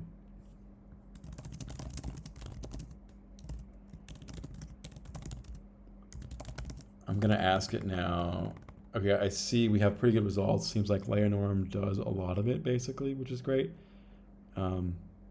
And so it seems like we want to add a nonlinearity anyway, because we want this feature to be able to express nonlinear behaviors of light and color.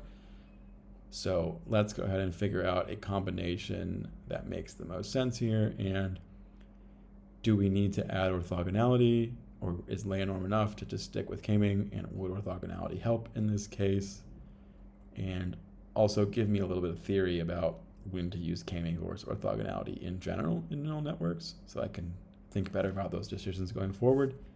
And given our table, explain if we have any metrics missing or if we have a pretty big read on what's left. My intuition is telling me that LayerNorm plus orthogonal and hidden 16 is good enough, and that the gain of 3 or 5 probably doesn't matter too much, but it looks like 5 is healthier than 3 gain. So I wanted to do a couple things there. One is just like, I'm a little confused on the theory, so I'm trying to take this as a learning opportunity, which is like, I guess what it says here is like K-ming is made to work unit variance inputs, and they weren't that, and so that's why it fixes it. I'm like, oh, that's cool.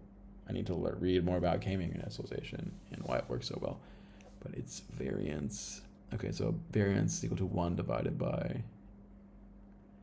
f, where the variance flowing is, and the layer preserves input variance. That's the entire point of K-ming. Yeah, makes sense. Yeah, cool. And so I think that was the big one. I think that gives us the randomness we need. And so sometimes being a little over, I don't want to like overfit on this chart, because like K-ming by itself could just be more healthy than doing orthogonalization now that we have LayerNorms. Like just because it has more range doesn't mean it's not gonna collapse or fit worse or better in a longer training run. And then like tweaking the gain, the dynamics of that in a big scaled up run, it could be very different from like this single sample as well. So we want to be careful not to overfit here. LM and K-ming is probably enough. I would like to see a bit about the theory of K-ming versus orthogonal and when to use one or the other, because this is just like a very cool learning opportunity. And then we want to add the hidden layers anyway, so the metrics don't really matter for the hidden layers, because we just want to add that because it's just like that's part of the network should have that already. We want basically the features to color mapping. If that's only linear, you can kind of just like tween colors between one or the other on some high dimensional curve, which is like pretty rich because high dimensional space is really fun, right? But we want this activation function where it's like if it goes behind something and it's occluded, it stops shining or something, because reflection, right, is like very nonlinear. Like your reflection can just stop if you move your head to the left or the right, and the reflection on the glass ball changes. Like you want to know that. So one of the other things I've been thinking about as I'm talking through this is like, I think we need the features to be generated based on the camera position. And so right now we're rendering from a camera angle, but the splats themselves are not determined by the camera angle. So the feature is kind of independent of the camera angles. We might want to like append the camera direction itself to that feature vector is like one of the thoughts I'm having here. So I'll put that as a follow-up. I'm going to put that in another thread just so I don't forget.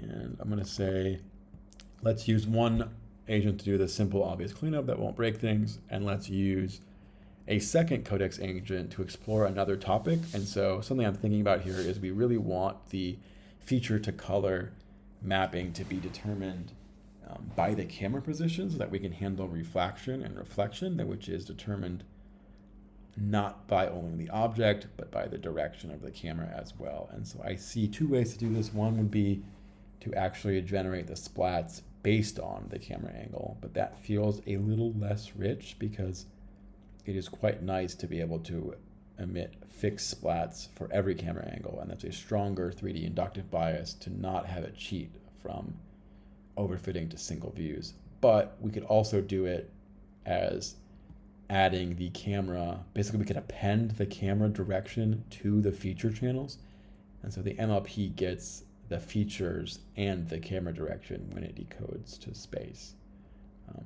I'd like you to explore both of those options and see the pros and cons of both of those, and also write out the mathematical and pseudocode implications of either one and the theory of my concerns around if we condition the features on the camera angle, will that learn it to maybe cheat more and do more degenerate 3D scenes because it's not forced to do the same feature on the same spot of an object at all angles in time.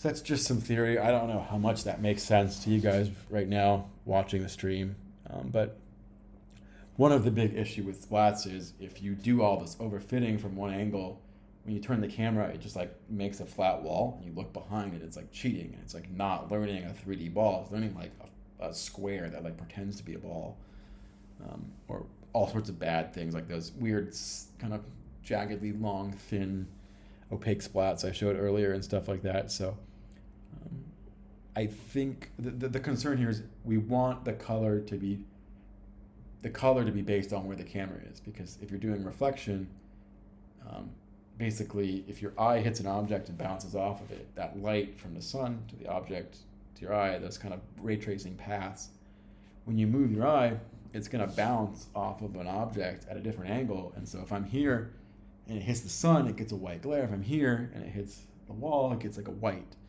And so you need to have the color be related to the camera angle. And so there's kind of a few ways to do that. We could only go from feature to color based on camera angle, or we could go from video to feature based on camera angle. And I think that first one where we generate the features themselves based on the camera angle lets it cheat too much is basically my concern. And so I wanted to kind of dump all of those thoughts into Codex and then let it use its galaxy brain to be like, I'm going to turn that into math and not just rants. So that's what I'm trying to get it to do for me there. And now we'll go back to this. So we've got, what is the logit2 thing? The fraction of pre-sigmoid logits where z is greater than 2. Entering, I see. Okay, so if we go too far into saturation, the sigmoid is not engaged. And so the gradient is effectively gone. Wow, that's a nice metric. So it looks like these actually have way, oh, I see. So like this one is way blown out. Oh, so LayerNorm basically saves us. Yeah, oh wow, fascinating. So not only does LayerNorm fix the range, it also fixes the blowing out of the logits, so sigmoid ends up not well behaved if we don't do LayerNorm as well. So LayerNorm's probably just gonna like really fix most of this, and then it gets even better with orthogonal. But I mean, it's interesting that we blow out logits on orthogonality, so maybe we just don't want it at all then. Let's ask, so if there is more logits over 2 with orthogonality, does that mean maybe we want to just stick to k-ming and do LayerNorm and k-ming and hidden?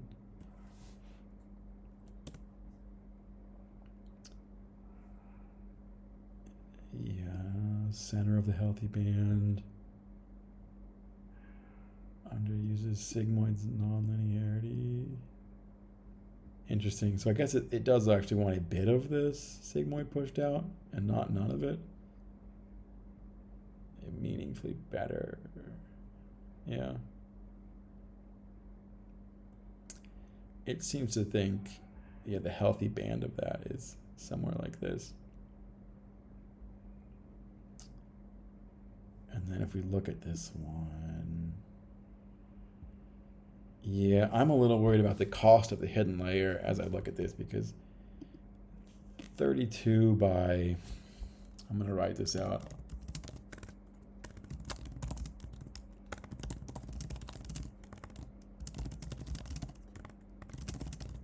Hidden layer, because 32 by 16 by 3 is a lot more params than 32 times 3. Yeah, I mean, it's like 5 times as many parameters because we add that hidden layer, so it's like, ouch.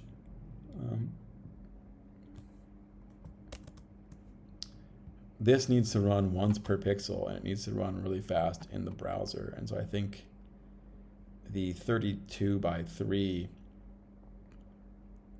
was super reasonable as just like an activation function, but it starts to be a little worrying for this one. Yeah, I'm leaning towards some sort of convolution and then the MLP.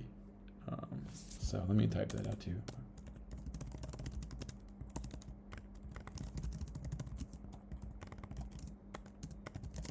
Cheap kernel, then the MLP. Collapse layer and making it cheaper. I mean, maybe that's fast enough.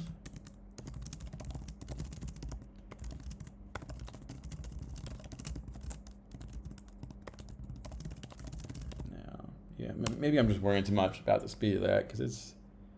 But the thing is, this thing has to run on every single pixel, and so the splatting, you're rastering fast, and that's why you can do a million of them. But if you're running an MLP on every pixel, all of a sudden your parameter count really starts to matter. So it's like, well, what can we afford? And I was looking for the chat with Gemini when I started the stream because I had talked about this kind of in detail about how to make it really fast and how to do fast shaders, and then what can we do fast per pixel. And it was kind of convinced you could do a 3x3 kernel convolution, which I think makes sense because the right 3x3 kernel convolution with the right math doesn't have to do. You can do like a nice blend add that's like cheap and like very low parameter count and mix together a bunch of features to kind of get a kind of richer, more expressive result with lots of parameters in, but a lot less ops. I'm just worried we're going to do too many ops here, and then there's not going to be enough flops on the graphics card to do this fast in the browser. But basically, when you put these splats, they have to run in the browser, and every time you change the camera angle, ideally, you're just rasterizing, and then it's super fast. But in this case, we're now running an MLP. We're rasterizing and then running an MLP on each pixel, and so it's like, is that going to really slow us down? You know? And I think I just need to test this and stop thinking and debating about it. And so I think one of the future streams here is going to be, I'm going to train a big one of these that trains on 4K. So I'll take this dog video and I'll do the full resolution of it. And then I'll write the browser engine and I'll see like how many splats can we do, how many MLPs can we do, and then I'll just know like just like how fast does this need to be, how many params can I use. And it's not worth going and debating about it because I don't have a strong intuition for that. I know I can do 300 or so to 1 million splats by themselves, but rasterization's fast, and I don't really know per pixel MLP how many ops that's going to be comparatively, because graphics cards are kind of made to project things. They're good at that. And you can sort things into occlusion. There's all sorts of tricks you can save, and it's just like a deep old field. But like, can I do matrix multiplication across giant amounts of pixels?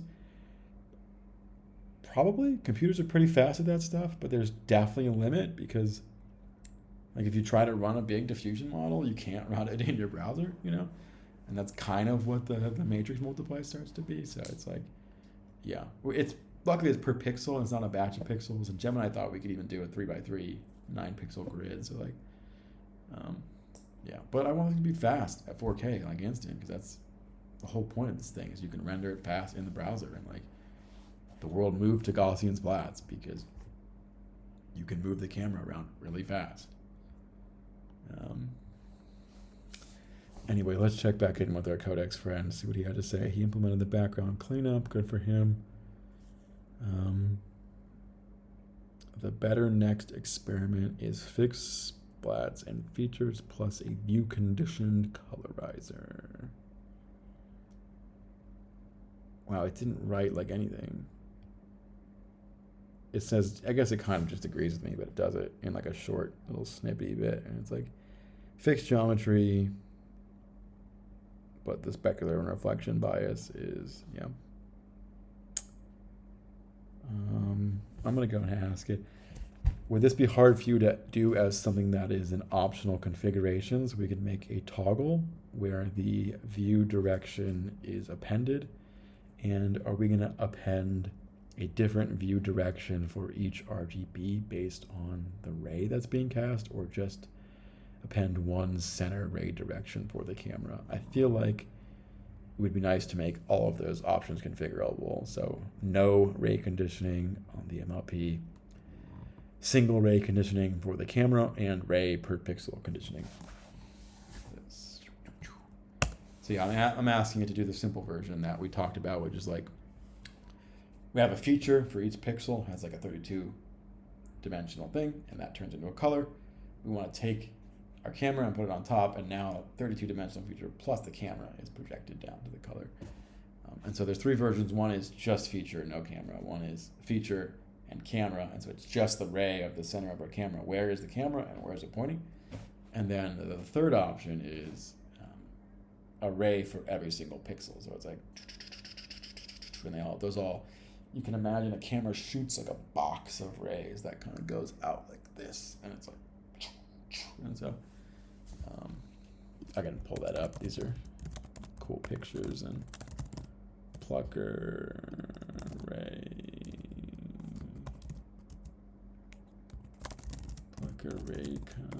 condition.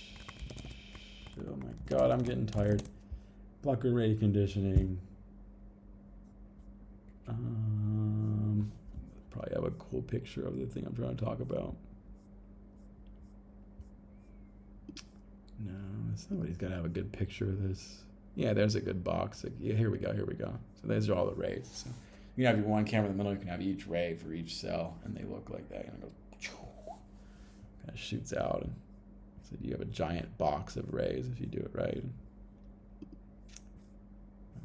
Plucker rays is one of these weird, silly math things that I won't quite go into now, but basically, instead of,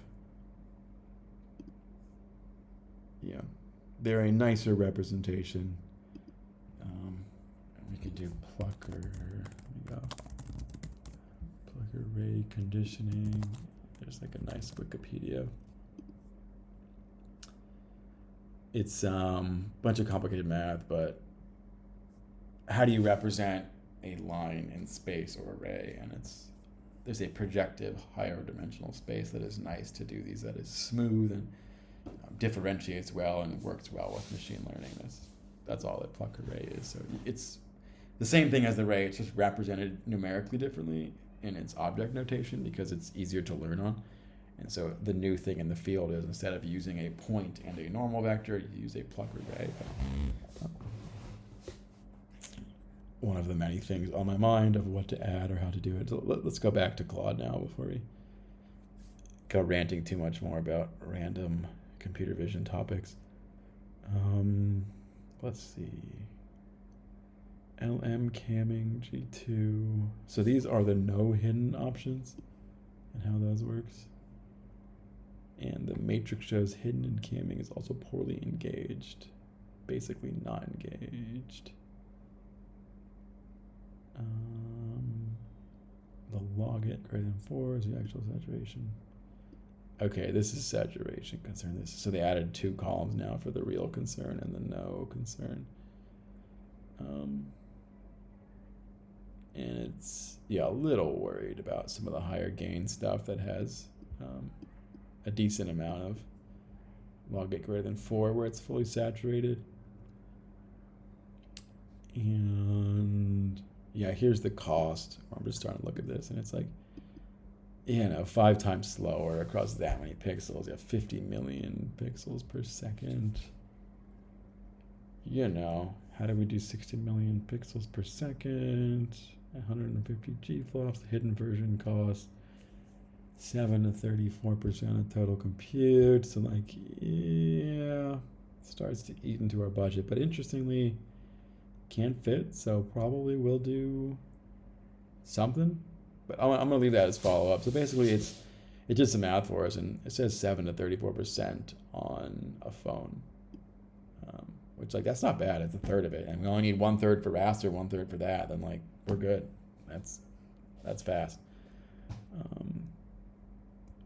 Matrix also says we don't need hidden, which is great. But okay, great. Can you go ahead? Let me talk to this guy. Okay, good job. Can you set up the 2 configs and go ahead and run training runs for them so that we can compare them to the recent training run we ran that had the kind of collapsed gray, and make sure this one also logs the full video of the features as well. All right, so I think we're gonna have results soon, and that'll probably be a good place to commit some code and wrap up the stream, and we'll have some really interesting results toward the end. And I'll do one more paper presentation at the end of the stream. So these other ones are kind of scattered papers, but I'm going to end each stream. I'll do some sort of feature implementation, and then I'm going to follow that up with one of the state-of-the-art papers. There's basically so many papers now that I could do a stream every day and cover a new awesome state-of-the-art paper. So there's a paper I saw last night that I was like, this is really cool, I want to read it. And I decided I'm going to read it on stream, which will be kind of slow. So I haven't really read this paper at all, is like the caveat. And the other papers I keep bringing up, I kind of already know them well, and I've thought about them, and I've read the follow-up papers, and I can reference parts of them in interesting ways. And so it's like, I think if you're learning, that makes it look a little intimidating, because you're just like, wow, how does this guy just have like a bank of papers that he can just like pull things from, and just like seems to know every little factoid. And yeah, I get it, like to get there is not easy, and it took me a while. And so I do want to show that there is still this process, even for me, where I encounter a new paper, I know nothing about it, and it's a little slow and a little confusing, and I stumble through it. And then by the end, I like have internalized this new thing and these new ideas and this new paper. And depending on the paper, it can be fast if there's new ideas that are close to things I knew. And if it's far away, then I'm like, I have to go to Gemini and go find reference papers. And so I think that'll be a fun way to do this for the stream, is like a practitioner who is a researcher grappling with papers in a real world way.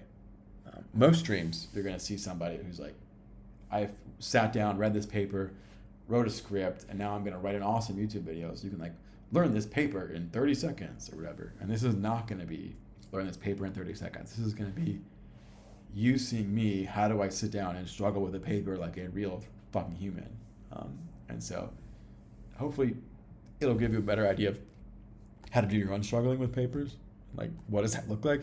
And if you already do struggle with papers like I do, then you're there and we can just commiserate together. And you know, I think that'll be kind of fun, sharing our thought processes rather than just like, you know, you bump into papers with code and you're just like, oh, this guy's so polished and everything's perfect. And like, how does he seem to know every paper? And well, it's because he spends a lot of time preparing. And so I'm going to probably do some of those videos as well. I think I'll take some time to be like, here's my favorite paper and here's me digging into it. And like, I'll do NeRFs. I'll do like a deep dive on NeRFs. That's like, you know, awesome. And I'll do a deep dive on maybe that space-time Gaussians paper that I scrolled through at the beginning of the stream. But also I want to do every day, I'm going to read a paper because I'm reading them anyway. And I'm just going to read them with you and you'll just see what that looks like. 'Cause that's, to me, that's probably the more important thing. I think I can get more views by making like polished stuff that people digest really fast. But if people really want to go 0 to 1 and be like, I don't know how to do machine learning and I'm going to become a researcher, you need to learn the struggle. And so like, you're going to struggle way harder to start, but I struggled still, and you'll struggle like this your whole research career basically, because when you discover a new topic, which is, if a paper is done well, it is introducing a new thing to the world. And so if you discover a new thing, you have to grapple and struggle, and then it becomes a little more clear and a little more clear, and then it becomes crystallized. But until that happens, that is the research is the process of struggling. If anything, one of the things I love the most about research is this process of struggling. So yeah, anyway, it looks like some of our results are working and coming in, and awesome. It ran in 31 seconds, which is sweet. I don't know why they're running faster now. They were 50 seconds before, but you know what? Maybe my computer's not as hot and it's been plugged in longer. And the AC is working better or something, but yeah. Oh, there we go. Beautiful curves. If we look at this, we'll go ahead and compare. Let's see if we can line it up. Yeah, let me even go. Let's go back to this. We can go to our project view in Weights and Biases, where we can see multiple curves. And so if we just eyeball it, you'll just see like this, we just spent all that time trying to make this steep curve go down steeper. Like I wanted it to be faster down. So it gets to 0.18, and our old run got to 0.07, which is actually better. So it seems like it maybe learned better before. But it is steeper at the front. So this is kind of slow. And if we look at this one, it goes plummeting down, right? So it's at 0.19 at like step 40. And this one was at 0.15. Well, gosh, so maybe not much faster. We'll put them over each other so we can really see. Let me see. I'll go like this. And so this was fast iter unconned step 0, I think. So do make all hidden, and then let me go ahead and copy this run name here. And we'll plop this one on. And then we'll plop this latest one on. And then we'll plop this latest one on. So I just went ahead and toggled on basically in my project view 3 runs here, and this is a set of runs that I care about. And so we can see all their curves. And so, you know, this one plummets faster still than the feature one. The feature one is slower. I think the encouraging part is that, yeah, that's orthog 3, that's orthog G. We want to compare it to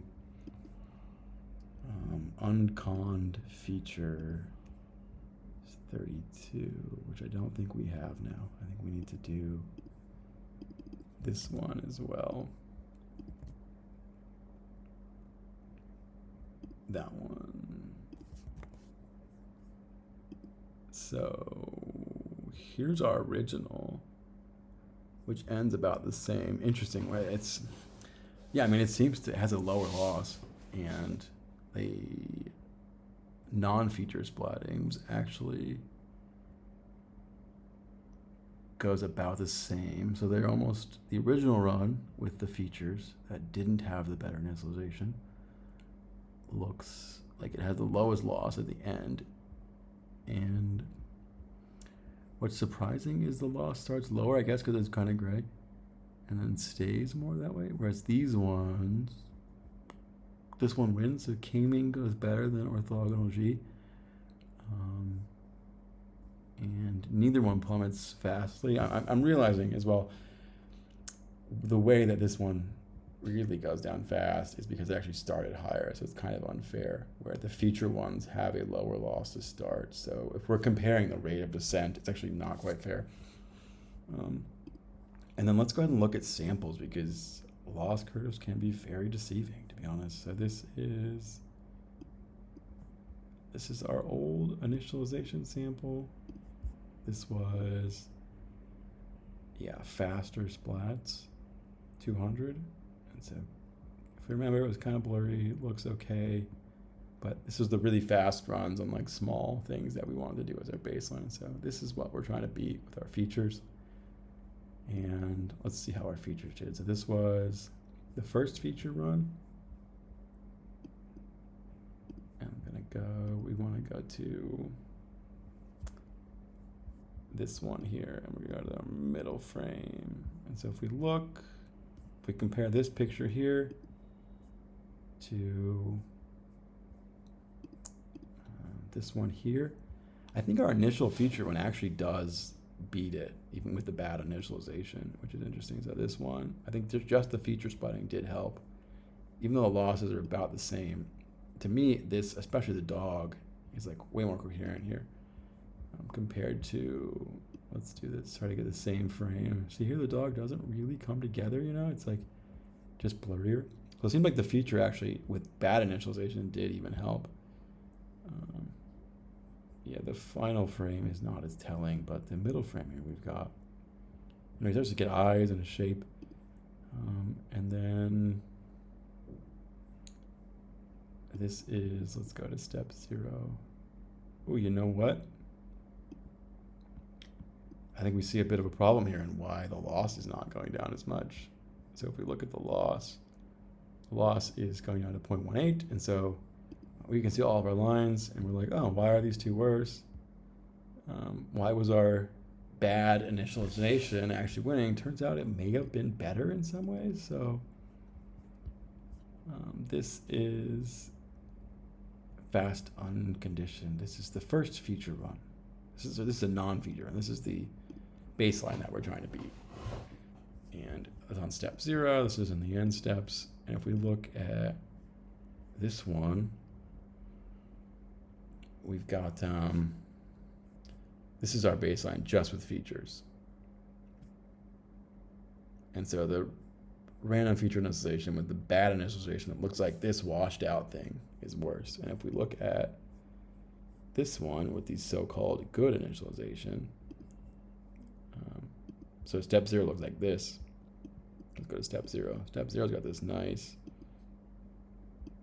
very colorful thing going on here. So that's better, right? We should have kind of more variance like we were hoping, but it doesn't move.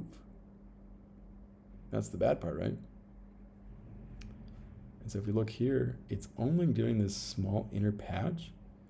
And so the size and shape and position of the Gaussian is not updating, which is the more concerning part. And so it's kind of impressive it was able to get a reasonably low loss at all, because look at this. We got like collapse.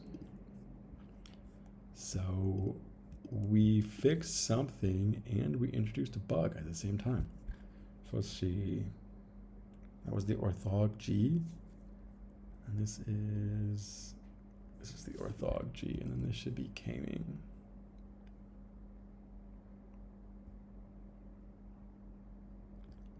Yeah, here's K-ming. The K-ming loss goes lower, and let's see if it has that same problem or not. Okay, so it has somewhat of the same problem, but not as bad of the same problem, which is really interesting.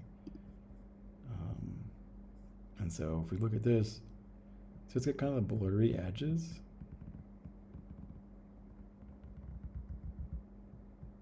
See this? Yeah. So it's kind of the same problem. We're like, they're both doing something off. And I have a suspicion Codex may have broken something when it changed background, is one of my guesses. And it broke the gradient or something because we have this clipping. Yeah, so it's this one spreads it with some color, which is like a little better. And then this one like grays it out. Also, it's kind of cool. We can see our feature blob dancing now, so that we did fix that, which is nice. But yeah, this is the more worrying part. So let's go ahead and show this to Codex and to Claude. So we're going to do one image like this, one image like this.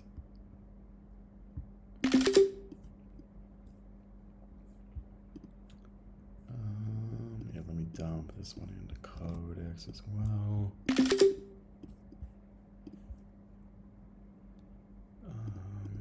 Okay, and let's take the feature PCA. Let's go back to, I want to give it a little more evidence of, that is not the feature one, but this is the feature one. So let's find, I wanted to basically check in this one, does it learn the feature blobs out? And so, yeah, so this was our unconned feature. This was the base one with no init. And it actually, now that I look at it, has a similar problem where these are all kind of splatting around there. And so I'm super curious what that is. I'm basically going to just copy this one as well. I'm going to say,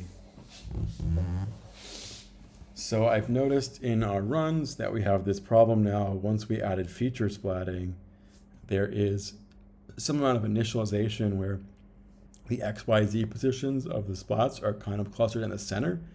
and there's a border background. And before, the splats would all learn to move and adapt to the background and eventually fill it all in. And now it seems like the splats do not move as much in the XYZ direction. So something about our changes to do feature splatting has stopped the background from learning as well, or stopped the position coordinates and the size and the width of the splats from learning as well. I'm not exactly sure what that was or why. It could be a change in the rasterizer, or it could be some sort of subtle change in the training code. We should look at our old code and compare it and see if there's anything obvious. And let's also check the git logs and the changes and the diffs of the files on disk, because we could have possibly introduced this in our changes to feature space, or this could be a more core issue of that we broke in the training code more broadly. Okay, I'm gonna dump that off to Codex. I want to give it one more picture.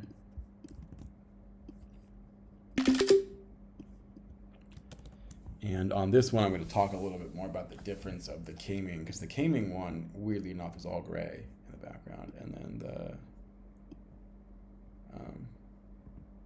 this is orthogonal, I believe, or this is k-ming. So k-ming has like a ring, and then orthogonal is all gray. Okay, so we have some issues we've discovered in our training code. All of the feature splatting seems to have some sort of effect where the points are initialized in the center of the screen and the sizes and positions of them do not get properly optimized. Perhaps there's a break in the gradients or the forward pass. This did not seem to be an issue with the original training code, where even though the initialization was in the center of the screen and the points were clustered, it would eventually learn to spread them all out and learn the entire frame. However, as you can see in the images that I attached, one of them is from the initial run, one of them is from the k-ming run, and one of them is from the orthogonal run. This is before our initialization changes. It still happened. However, one thing that's interesting is that you can see in the k-ming runs, there's a kind of blurry, colorful edge. And in the orthogonal runs, the edges are fully gray. So something that's happening is making it really go orthogonal as only gray.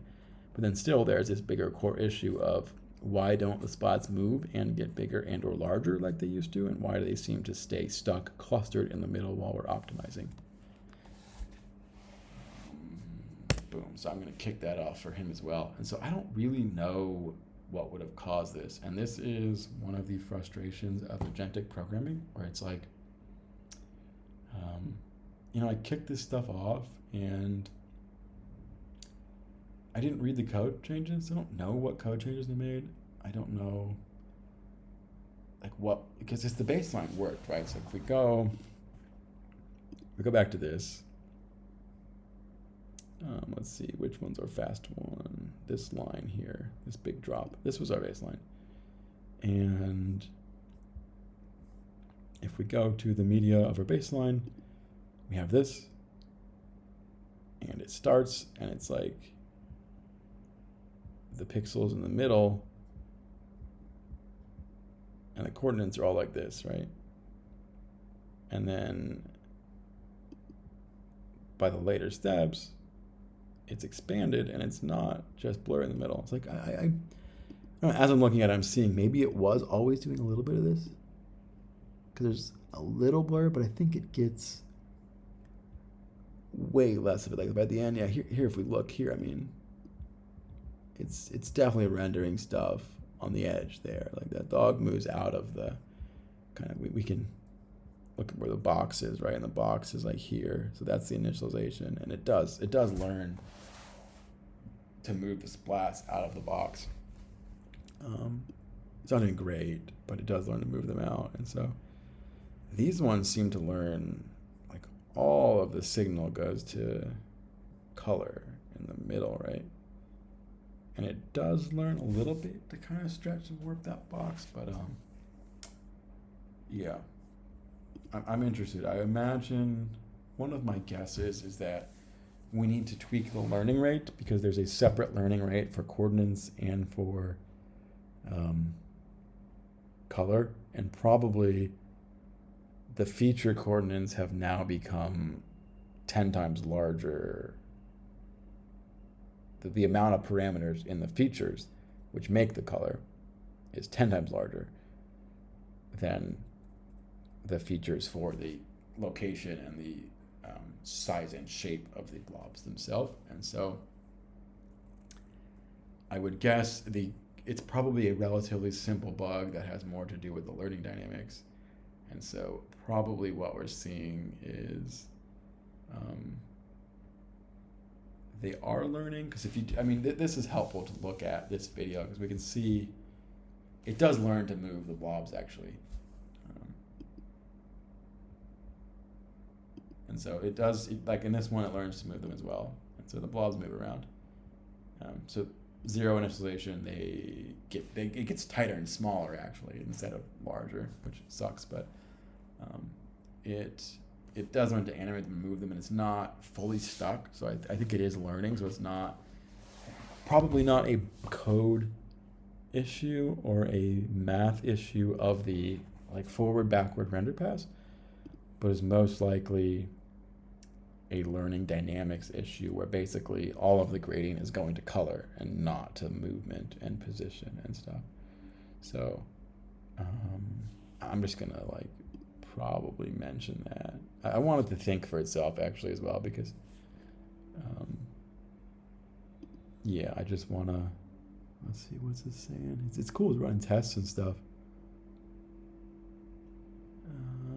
F32 starts with a nearly constant RGB render around blah, blah, blah, blah, blah.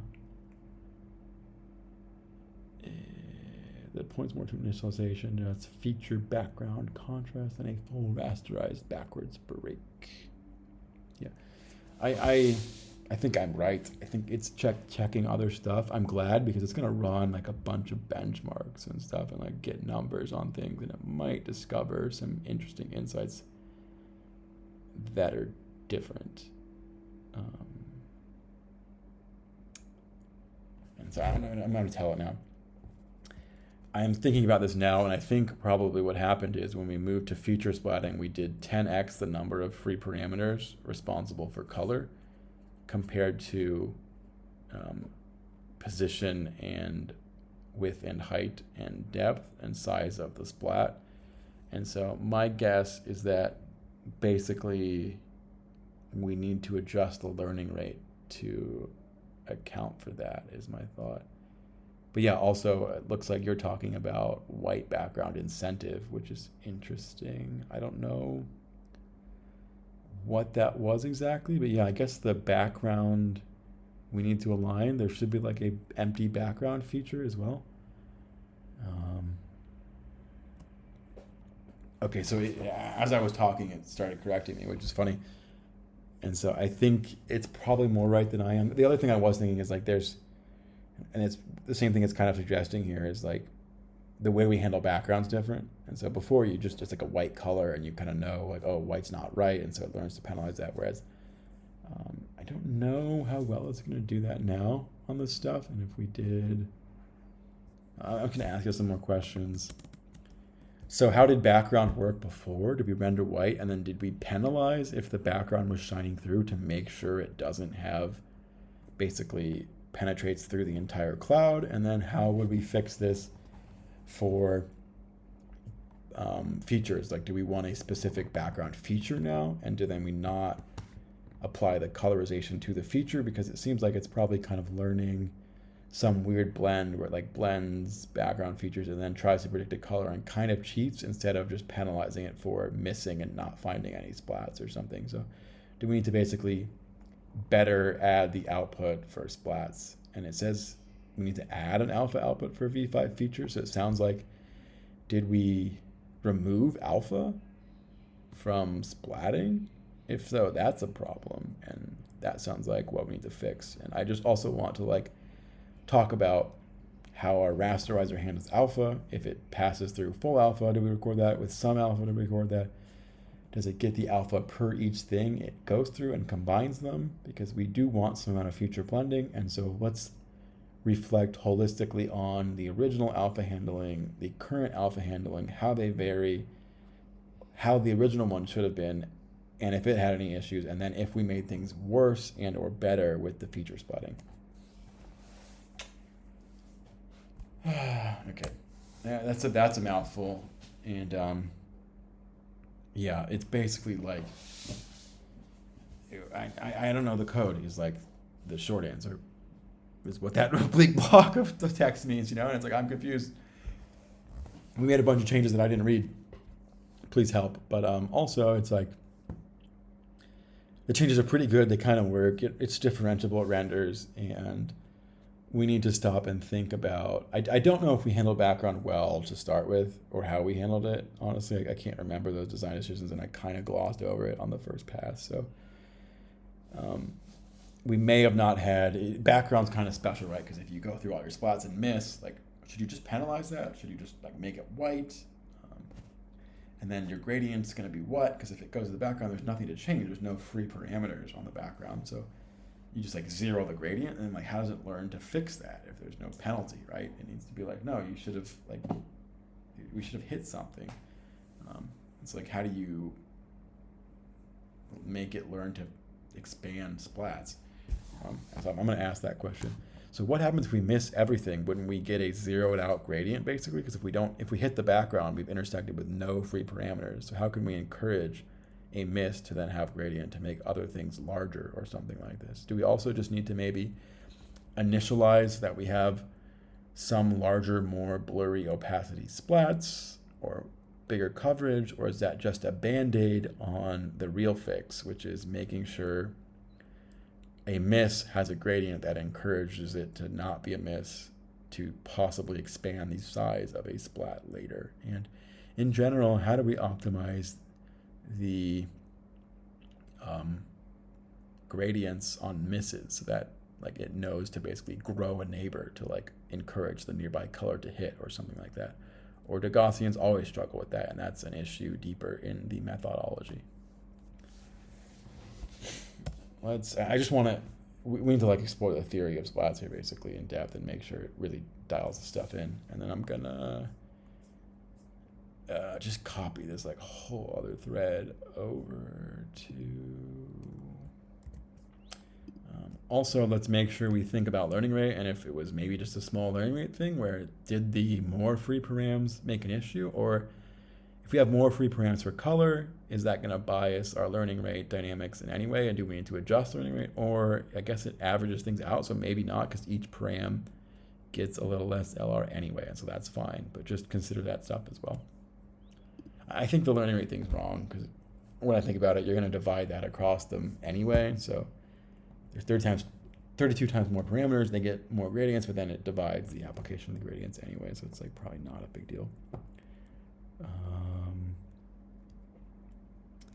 And yeah, let me go ahead and cancel that out. So what I'm gonna do is I'm gonna dump that big Claude thread too. I'm gonna say, here is me talking with, and let's do, above is a big dump of me talking in a thread with Claude. And so could you kind of stop and reflect on the things you've discovered and the tests you've made and the things that we've discussed there? Do you have any insights that are better? Do they have missing insights? Do you have missing insights? How do these two threads of conversation combine? Who is more right, and what is the ultimate set of things we really want to do? Okay, I'm gonna look back at it and read what it said as well. I just want to combine threads because basically it's always good to just dump them into each other and give them more context. But we'll say old F3 starts with RGB splat colors against a white background. F32 starts with a near zero feature raster against a near zero feature background. Then a weakly random initialized colorizer maps to that gray and teal. And now I want to say, can you also give me a quick summary of the initialization work we've done and as a handoff to the other scientists to investigate? Because what initialization tests have we written and what did we tweak? So I want to just like basically write a quick handoff so Codex knows about the initialization work that this thing did. And so yeah,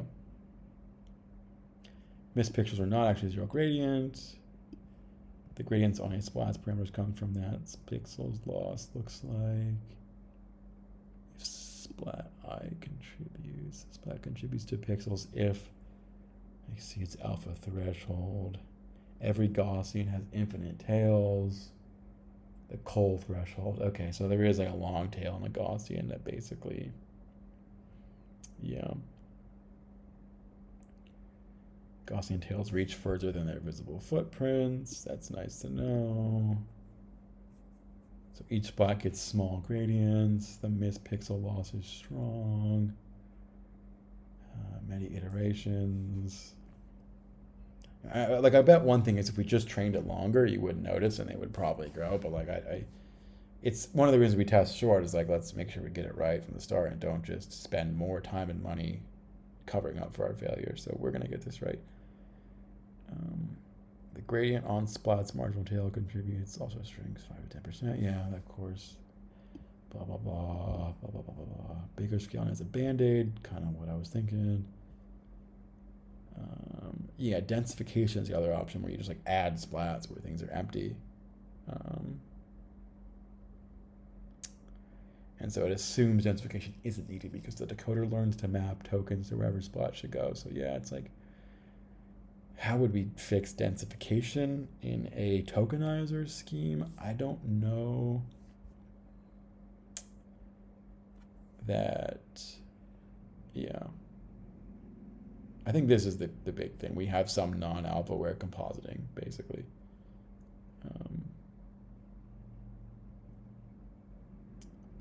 Yeah. I think we possibly want to start with a higher alpha threshold, a little bit more variance in our XYZ coordinates, and the alpha composite. So yeah, it sounds like the alpha compositing is just broken. Did we trace that full stack, and how did it used to work for background for the alpha compositing with non-feature splatting, and how does it work now, and what would the fixes look like, and where? Is it just changes to the rasterizer mostly? Yeah, it sounds like that's the big one. I think that makes sense. That we probably broke something in the rasterization in its alpha. But I think that it's not a great sign that the splats are not filling the whole frame to start. I think the initialization could be better.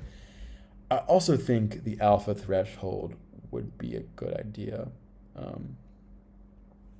I think we want to start that low or higher and then get to a smaller and smaller value, because basically to start you probably want them all to bleed into each other so it gets a rough scene kind of fast. I think like instead of having a fixed threshold, we probably want to schedule that threshold is my kind of thought there. Yeah, per splat feature direction initialize.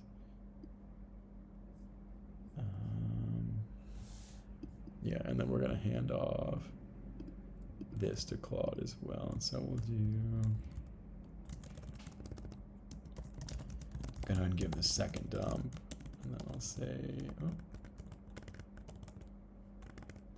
which three, we'll say, okay, I added a second dump as well. So can you take a look at this dump, and let's take those two together and think about what went wrong. Sounds like maybe the core issue is rasterization. Also, you changed default configs. Did that already fix it? And what exactly work did you do? And right now, can you not do work right away, but just talk about the full stack and where you think this is coming from, and if there's a few key principal fixes or one key root cause. So yeah, we're gonna basically run everything we've thought through Codex now, and it looks like it actually fixed something, which I need to check in on.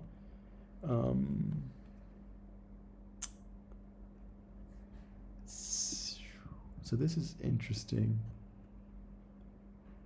And it changed it to use normalized colorization.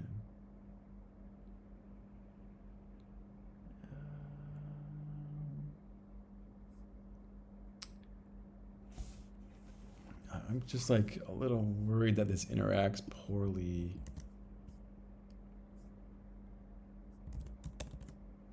Also, what changes did you make? I'm worried you messed things up, because we did add a LayerNorm to try to normalize our features before we do the colorized MLP. So can you describe the changes you made in a handoff doc that we can share with Claude to make sure you didn't do anything conflicting, and see if we need to roll those back? Yeah, I wish it wouldn't have gone ahead and made this change. Pre-norm camming. Yeah, so it added its own norm, but I think we already had a norm that we added, so yeah. And then I think Claude's background incentive diagnosis is the better root cause in my color initializer framing. Yeah, I kind of agree. I think Claude's more right on this one. It's got that kind of stuff, and so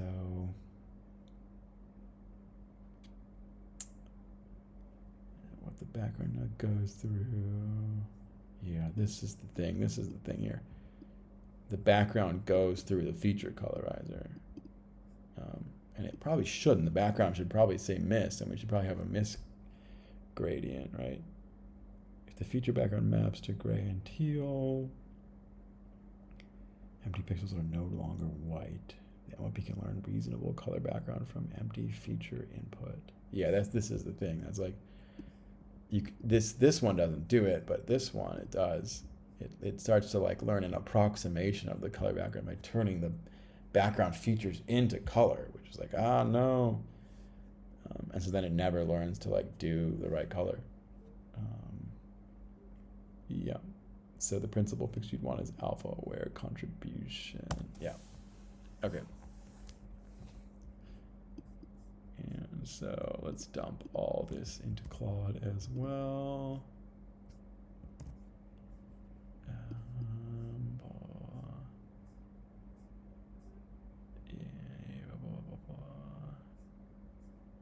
Pitfalls documented. That's from Claude to integrate. So yeah, I'm pretty sure it's this alpha compositing thing. I want to get it really right and fix it once. So there's test time compute, which is the longer these things think, the better they get. And you can do that yourself. So instead of just like waiting for it to think and use its own thinking tokens, you can just like keep asking questions and use two threads and copy and paste them back into each other. And Gemini DeepThink, that's actually what it is underneath the hood. So it runs 5 agents and they talk to each other and they say who's right, who's wrong, and then give you a final answer. ChatGPT Pro is the same thing. It's a swarm of agents. They all answer and they all go, is this wrong? Is this right? Is this wrong? Is this right? Try again. And so just the more things you run in parallel that are doing the problem in different attempts, and then the more you have them talk to each other and compare and contrast their attempts, the better accuracy you basically get with LLMs. So I'm like, alpha compositing seems about right, but like what exactly about it? What's the right way to do that? And let's dial it in, like just do not fuck this up anymore. So I'm going to read a bit what they said here. So this is how the old one works, called V5 metal. After all splats, T blah, blah, blah, out. Yeah, so if there's no accum, out is RGB white. So that's before what used to happen. And then the loss propagates through the alpha blend chain. Splats where Gaussian tails reach the pixel marginally get non-zero gradient and then expand and migrate.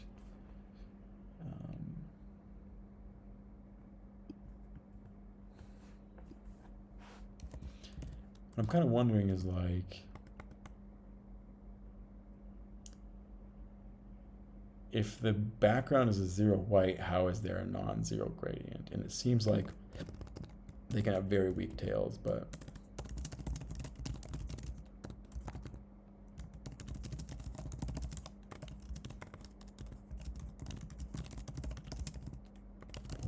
like they have very weak tails that give you a little alpha but don't contribute to color. I don't know. I guess if you have a really small amount, but that should give it like 0.001 or something, right? Like it should be a tiny bit of color. So I feel a little skeptical still on that, but let's keep talking to them until they really got this dialed in. background pixel is not white, so they get a bunch of loss. How background works now. Render, blah, blah, blah. At the end. Okay, so we did not break alpha. Damn, so the obvious thing's not there, but it does train the colorizer. I guess that's the problem. More than anything, the colorizer runs on the background. So before, if you get a background at 0, all of the gradient is going to go to those alpha overlaps. So there's a little bit of a tail of a Gaussian sticking out, and all the gradient will push that out. So there's very strong loss. Like, this is white. We need to stretch the splats. Now, the gradient may stretch the splats a little bit, but there's a much stronger gradient that says, turn the background feature into the color I want. So you can kind of see this, where like, it just makes a bunch of green. It's like, okay, we'll just like treat the background feature as a color and we'll turn it green. Which, yeah, I guess is what's happening mathematically. So cool. That's what we have to sort out here. And yeah, so it erases the background versus content distinction. Yeah, nailed it. You could set it better than I did, of course, because you're the one that figured it out. Claude, thank you, bud. Restore the F3 contract. Alpha mask. Yeah, so they want to do a mask, and then we don't apply the RGB head where there's a mask. That seems about right. Or extend features v5 to expose alpha. Yeah. Okay. Marginally hit none. Yeah. I think this makes sense. Apply. Let me go ahead and use text to speech again for you folks listening in. So it seems like the real issue here is that the backgrounds before, when they were white, the only way to fix them was taking the tail alpha from nearby splats and expanding them, because all of the gradient would have gone to very thin tails of nearby splats and would have moved and or grew them. Whereas now that background gets turned into a feature, which then gets passed through an MLP. So there's a much stronger gradient that learns to recolor a background feature into the desired color rather than ever pushing and pulling the splats. Let's see.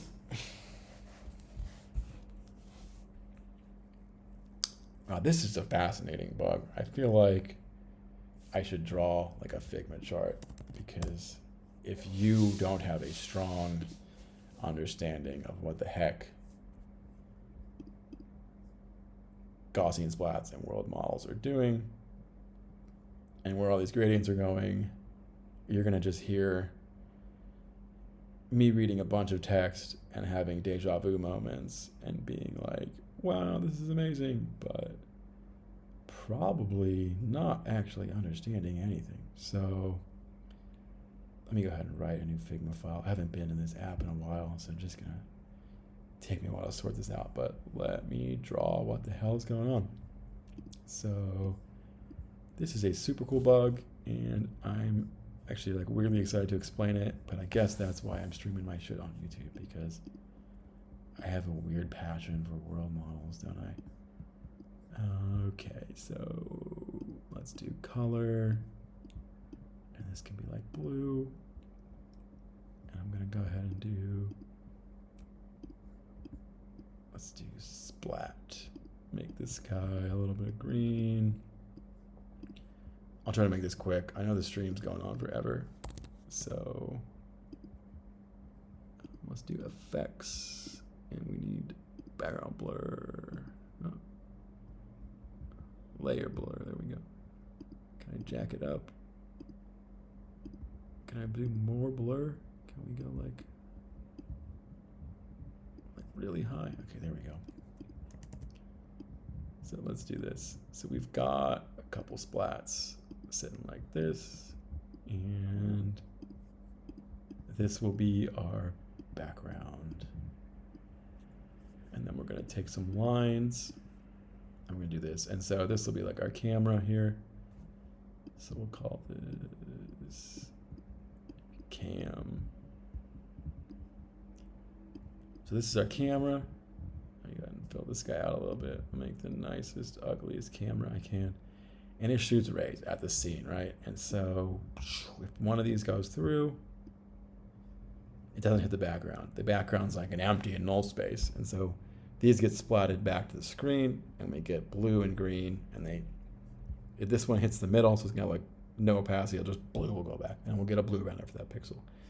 And then we shoot this one, and it's gonna go through the blue opacity, so it'll get a little bit of blue plus the green, and that pixel is gonna be colored green right there. There's these other rays on the edge, they're going like this, boom, and they hit nothing. And what happens is, in the original model, when it hits this nothing, that goes back to the model, and the gradient's going to learn, oh no, we need to fill something in there, because it's like nothing's wrong. And so it'll stretch. The nearest splat has a little bit of tail. So you can see, you know, if we zoom in on this blur, it blurs and blurs and blurs, and it just overlaps a little bit. And so that tiny bit of overlap is the only signal going to this ray. And so it's like, oh no, the background's wrong, but we have this nearby splat, and then the gradient is going to go and make it expand a little bit. And then we'll get a signal, and there'll be something going on. And it's great, and it starts to learn. But now that we have feature splatting, what happens is, let me go ahead and copy and paste this whole mumbo jumbo here, down to here. When this ray goes through, it bounces back this way, and then we run an MLP now. And so this little red block is our MLP. And then out of that comes a color. So before it hits the thing and the color gets propagated back, so it's just blue. Now it hits this and it says we have a feature, and the blue represents a feature that's like a 32-dimensional vector. That turns back, our MLP turns that into a color. And so our bug was that this ray came out, hit the background, bounces off. When it comes back to the screen, our little MLP's here again. And our MLP says, oh, we hit the background. But then the MLP goes, oh, make that a color. So then the loss on the camera never actually realized we're hitting the background. And instead of stretching this guy that's close, it just takes this MLP, and is the MLP like, oh, we'll just make the MLP make the background right. And so it's just, it never learns to move the splats, and it's just like, instead of, it's always a little bit easier to cheat with the MLP. And so in the long term, if we could learn the fucking splat, it would fix it, and that'd be great. But if a network can cheat, it's always going to cheat. So there's this strong cheat signal, and it just like the cheating is just always dominating. And so what we're going to do is basically add a mask. So this thing is going to always come back and composite to just white. So his background is going to just fail. And it can't cheat with the MLP anymore if it hits the background. So the MLP is not going to be active when we hit the background. And that's the fix. Yeah, shortcut learning and credit assignment problem. Thank you, Claude. You've nailed the precise mechanism, and it's a sharper framing than mine. Oh my goodness. Killing me with the glaze, my friend. Let's see. I think it knows how to fix it. Do you know how to fix it? MLP when we don't hit the background. Something like that. Okay, changes not fix alpha aware background compositing.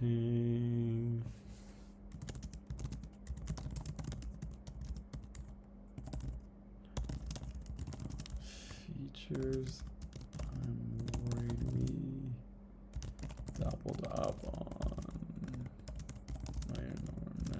I'm worried to double up on LayerNorm because they'd added another LayerNorm, but like we'd already added LayerNorm. So yeah, anyway, we're gonna let Claude work this one out. He's been doing great. ChatGPT agrees. And we're close to this thing really working now. And this is the beauty of machine learning. It seems like it's so easy. We just need to add, like we're gonna do features. We'll just go from 3 channels to 32 and add an MLP. And then you do it, and it's like, our fucking network's cheating. And what you really see is like it's failing, and it fails differently in a few different configs. And then it's like, why? And it turns out, if you try to add this thing that helps a lot in all sorts of cases, some cases it fucking cheats and makes things worse. And so, I didn't think about this. It is less of a problem when you don't have tokens, I think. But I guess not. I guess this would show up without tokens, with just the splats. So whatever, we're going to fix it. One line change at the loss boundary. Wow. Alpha mask times white. Yeah, so we literally just, this is a one line change at the loss boundary. That's amazing.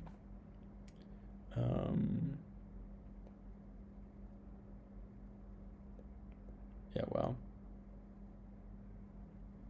Fixed one. Yeah, that's amazing. So do this. So it's suggesting we like cheat at a marker channel hack. Force the third output to be at 1.0. So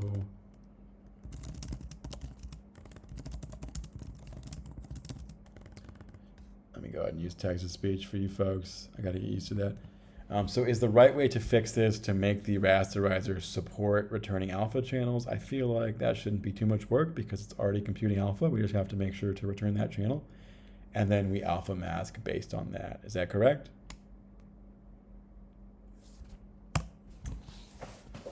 Yeah, it wants to cheat because this I'm like happy with Claude here because it really figured out this stuff and helped me reason to it. And it's a super tricky bug that would have been pretty tough to sort out by myself. I had some feeling that there was a weird interaction with the background, some feeling that features broke that would not have gotten there as fast by myself, for sure. I think, yeah, I mean, it coming up with ideas and it has a sparring mate. And then the funny part is now it's like, oh, I'm kind of dumb. I just want to hack this in for you. And it's like, why are you... It's easy to not hack it. Why are you hacking it? So yeah. Write a Claude handoff doc. Yeah, and so we need to make sure to do the backgrounds right as well. We need to also accept DL alpha out and route that to opacities, not colors. Yes, write the full handoff doc and make sure we propagate gradients right so that it learns how to move and stretch splats and doesn't cheat. And I'll give the doc to Codex. And I love this kind of method where it's like a lot of handoff docs. And you can just, like there's this thing where you plan and then you execute it. And everyone knows plan before code is like better in agents. And it's this, again, it's this test time compute thing. It's like you can just spend more tokens to be more right, basically. And so you can like try to just code it, 70% chance. If you like plan and code, 80% chance. But to me, the bigger thing is you can write the plan and then you can fucking hammer on the plan and be like, is there any ambiguities in this plan? If you hand this off to someone else, will they have any chance of making a mistake? Is there anything we missed in the plan? Let's reread the code, blah, blah, blah, blah, and you can just like, you can just dial the plan in until it's like, this is it. This is gonna work. And so, let's go ahead and see. Okay, sounds like we didn't do double LayerNorm, and it's probably okay. Okay. And let's just, I want to fix the norm stuff while we're at it. NY LayerNorm over RMS norm. RMS norm is the standard now in pretty much everything.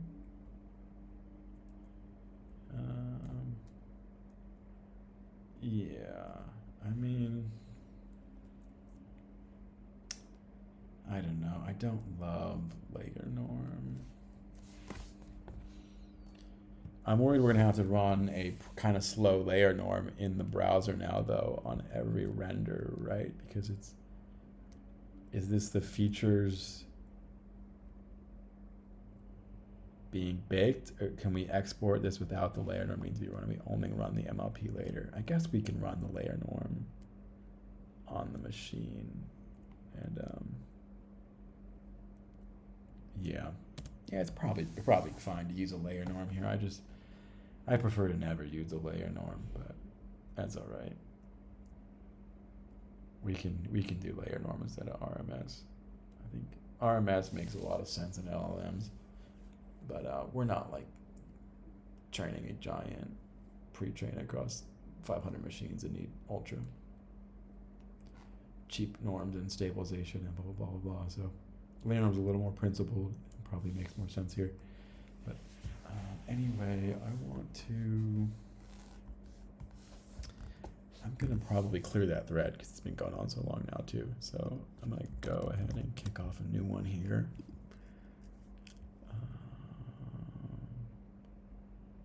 Okay, what? I'm gonna make a new codex thread. Tell it what. Let's do. Can you give me a prompt to give to Codex that informs it how to use that MD document? And is there anything missing in the document for handoff? Keep in mind that the agent we're using could be a dumb engineer who is not very smart at math, and we want to make sure to be very overspecified and super clear of how we hand this off to them.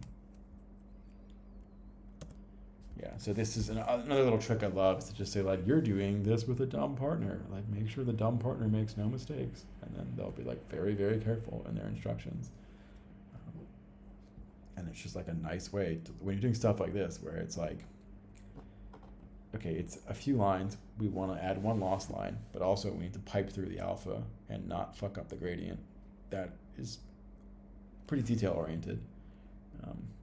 Let's get real serious and not let it fuck that up. I'm wondering how this text shows up on stream. I haven't actually checked. I might need to do a little plus size to make it a little easier to read. I hope the pixels haven't been getting absolutely crushed in my video recording. I will check that later. And my apologies to you folks if this is really hard to read. I could even do one bigger one. Like it's, yeah, I wonder just how fat and grandma size we should make the text. That seems about right there. And it's actually easier for me to read too. But wish I would have thought about that earlier. It doesn't do it for all of them either.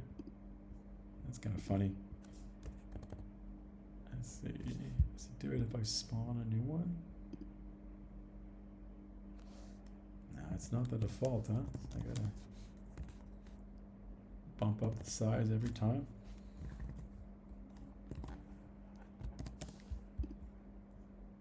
Yeah, I don't know. I'll have to figure out some defaults for you guys, so the stream's a little easier to read. And maybe I'll do bigger screen for my terminal so there's more text. But honestly, I don't know how much you want to read Claude jibber jabber anyway.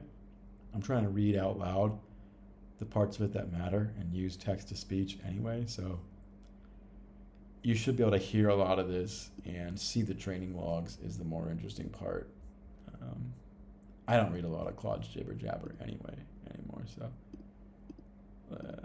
let's see if he's done yet. He's still making this handoff. Yeah, there are gaps for a less experienced engineer. Let me identify them and patch the doc and then write the codex prompt. Great, yeah. 7 kernel malfunctions and 5 dispatch. So the main thing I'm worried about is the math and how do the backwards maths work for these kernels and the analytical gradients. And I don't want the other engineer to be messing around too much with the math. I think if the math has issues already, that were pre-existing, we should flag that in a separate doc. Otherwise, we just want them to pipe through alpha, and let's double check and audit to make sure that the back propagation and the gradients will work for alpha, and so that the splats should get stretched. Yeah, the other thing that I'm thinking about, okay, let me,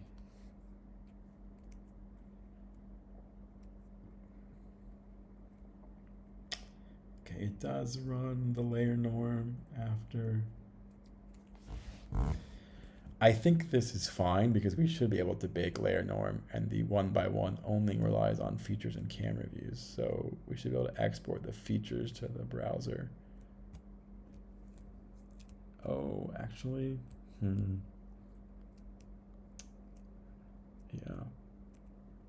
I'm thinking, man, now we got to ship big feature vectors, but we're probably going to ship tokens anyway, so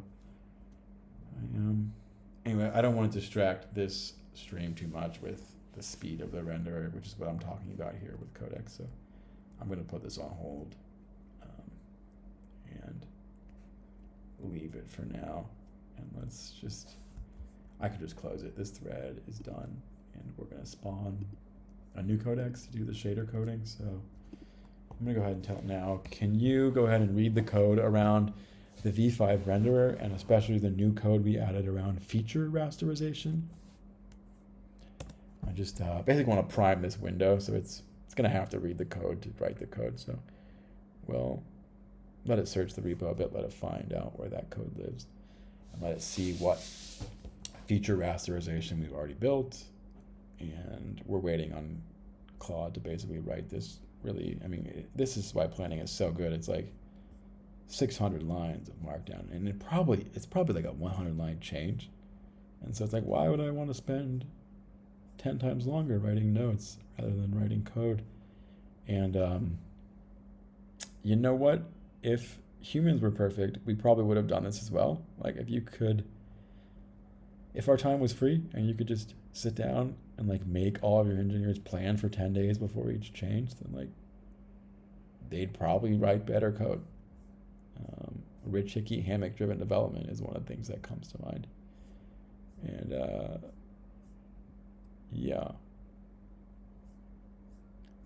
So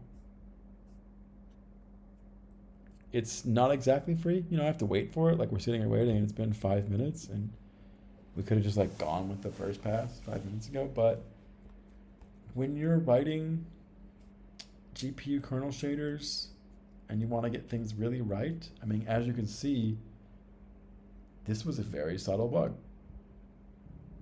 that was really hard to find. And like this round worked, and then we added features and it kind of worked, but it subtly made the background blurrier around the outside box because it didn't learn how to stretch Gaussians. And so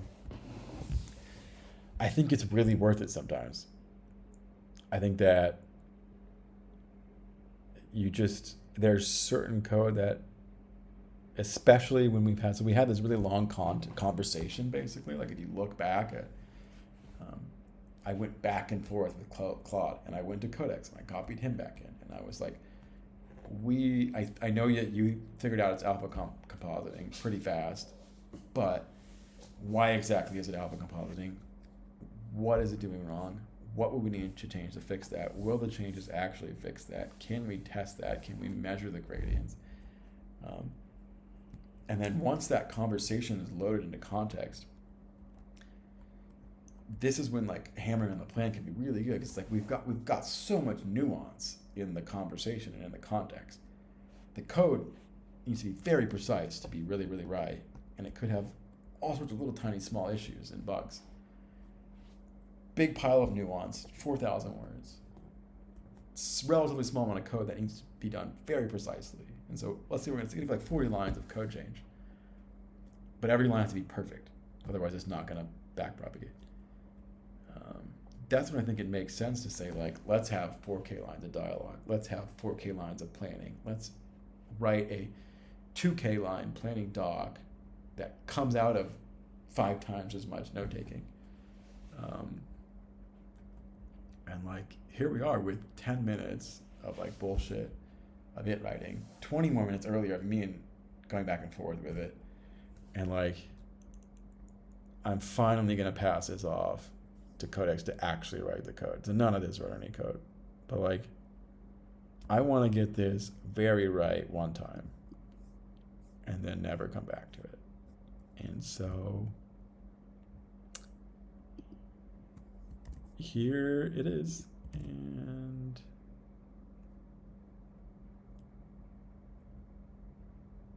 Python only. Oh, it's running tests, this guy, just to, it's like, oh, look, I found the code. But oh, so this is funny. Codex found the fresh handoff node and is now starting to do the work before I even asked him to. I asked him to look at the code, and it's like, oh, I found work to do. Let me do work for you.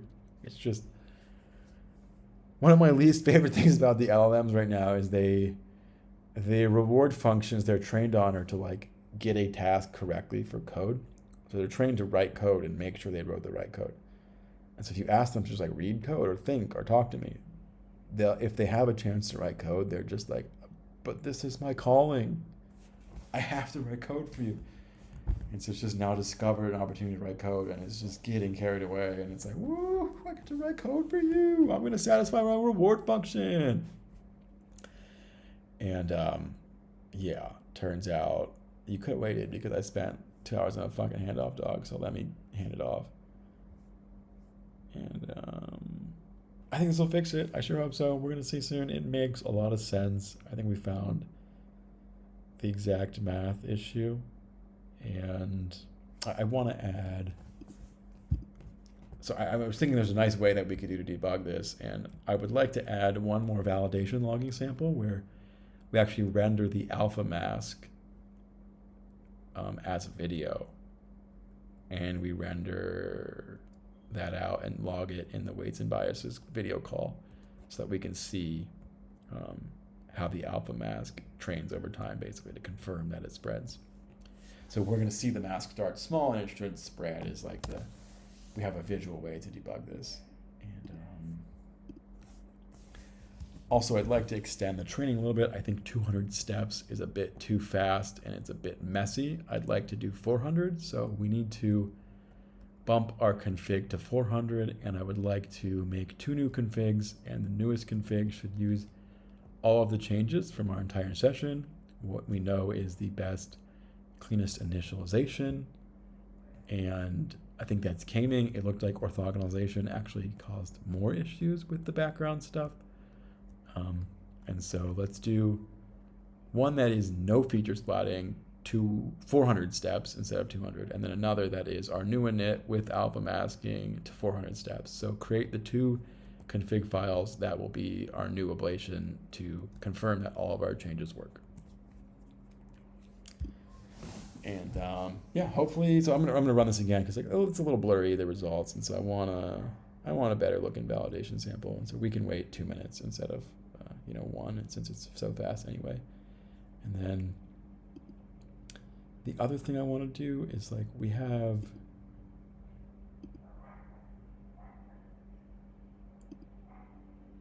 I don't know why there's like so many render GT videos logged. Like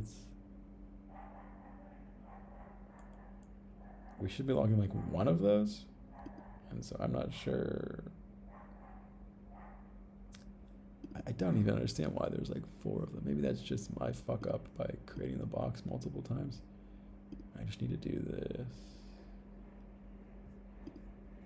Yeah, I also don't know what render GT versus pred versus render GT, like why is there those two? But, oh, this is an image. That's what that is. And then this is just in its own box, but we can just delete that thing. Oh, and that's another image, which I don't need the images. I just need I think I just added a panel multiple times at some point with some bad config, so I should clean that up a little bit.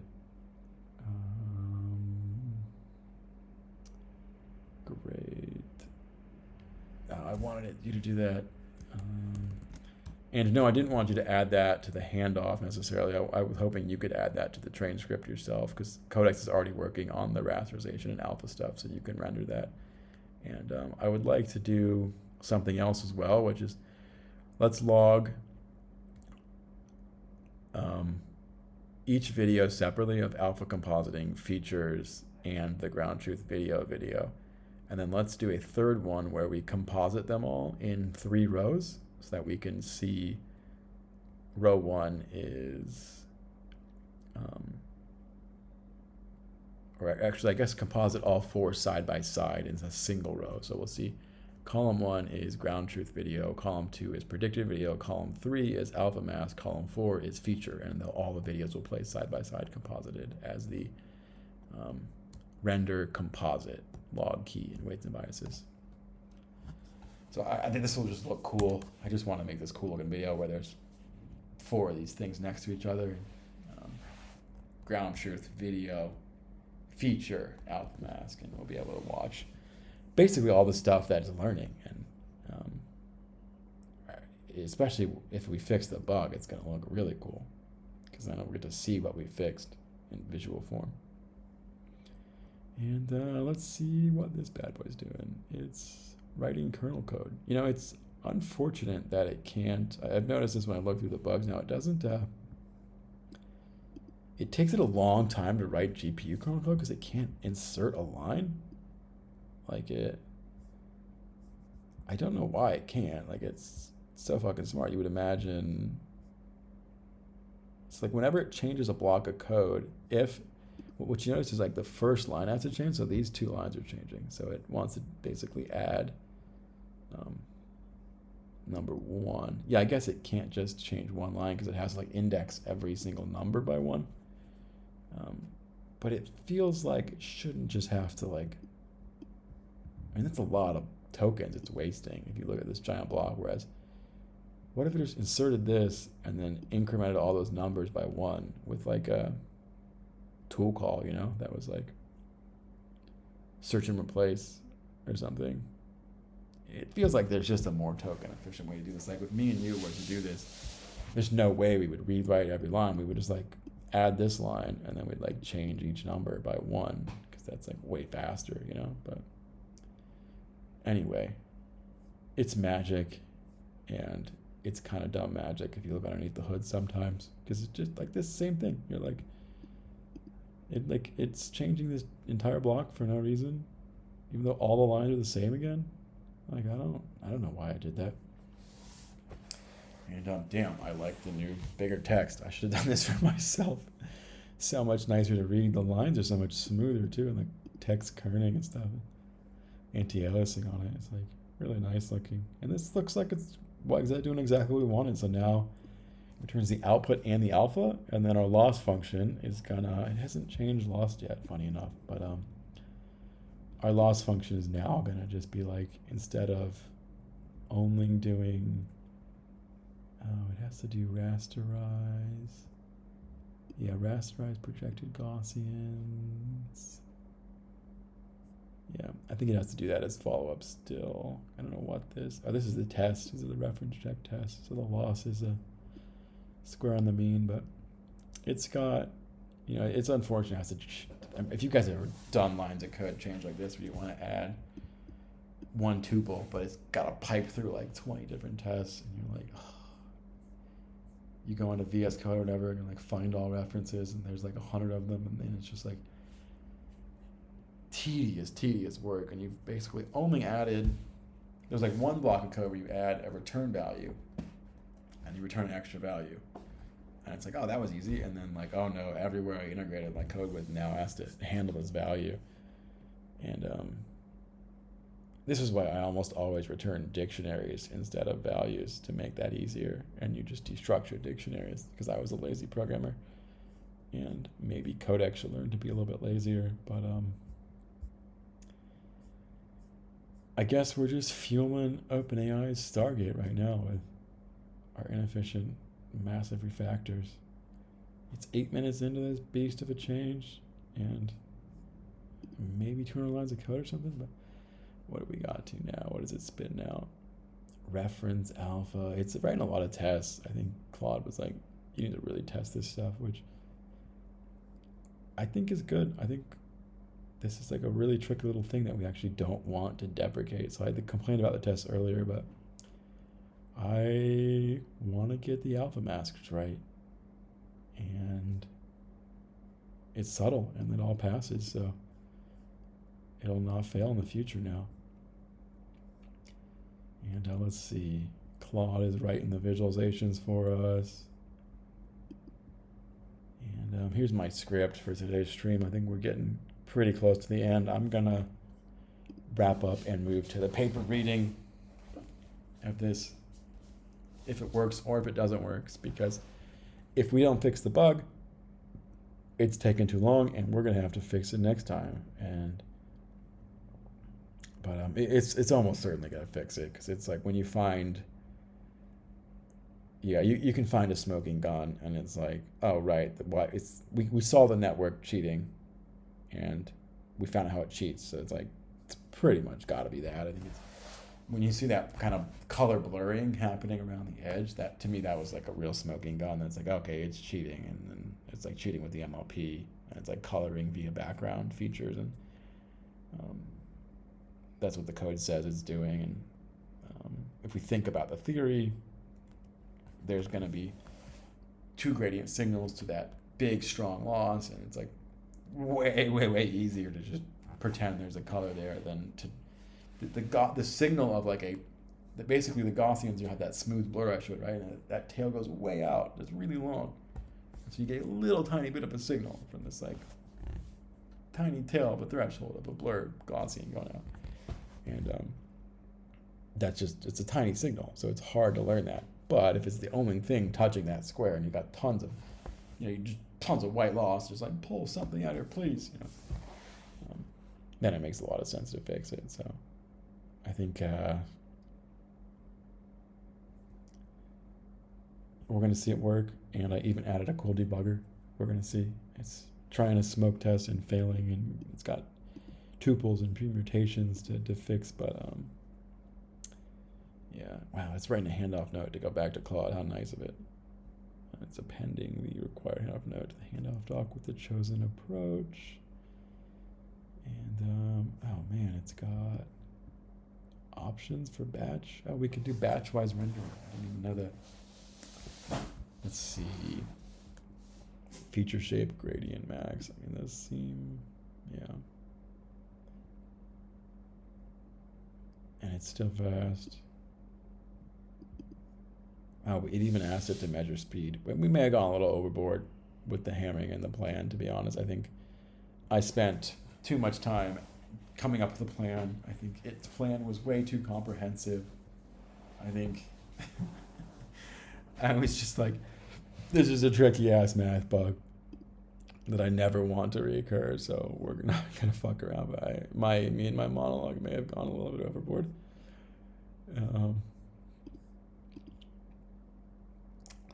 Anyway, we'll start to do this paper soon. It's gonna be really soon here that this wraps up. It's basically done and running the smoke test now to make sure we can train it. And so I'm gonna run the new training and we'll see the video come out. And if the video is broken, I'm gonna just shelf this and come back to it with a fresh mind tomorrow. And that turns out to be probably a way gnarlier bug than I thought. But if it doesn't work, I think just the alpha threshold tuning would probably be the next thing. And so we'll probably try a little alpha threshold tuning before I go wind the thing down. But yeah, the next thing on this is basically to take a look at World R1. So I can go ahead and do a little preview of that because it's a pretty cool looking paper. And I talked about this a bit earlier, how I want to do this. And I basically haven't read this paper. So I read the abstract and I looked at some pictures from the paper and I was like, this looks dope. And it's called World, so it's probably a world model. I think, interestingly enough, they're just doing text to video.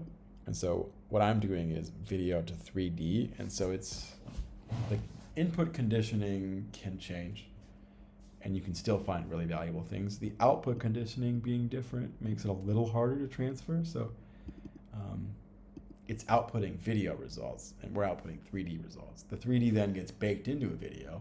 So we could possibly use something there.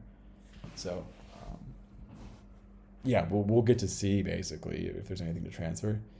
But if there the cool thing about research, what I love so much is like, even if it's a slightly, I know what a world model is, they know what a world model is. We have different definitions for our given project and implementation of what goes into and comes out of it. They may implement things I can't directly transfer.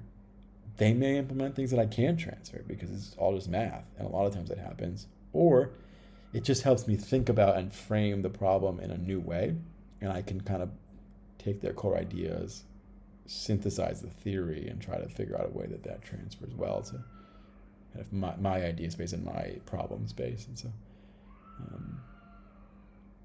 it just, I can pull up some samples while we're waiting. I think, let's see if, Claude's done.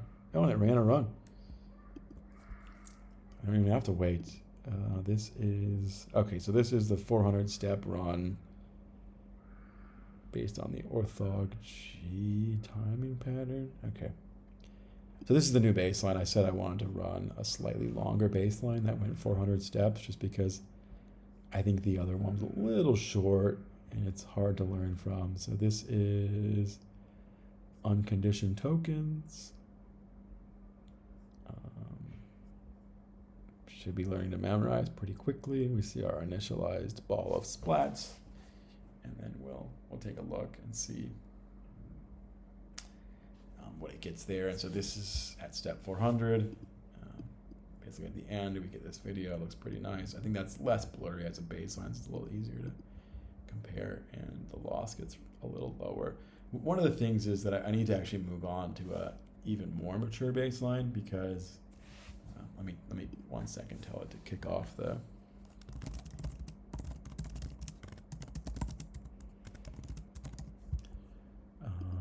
let me see, I think okay, we're gonna say okay, Codex is done. Here's the handoff. Now we should be able to make a config to run our feature splatting and to do the correct alpha compositing, and it shouldn't break and have issues.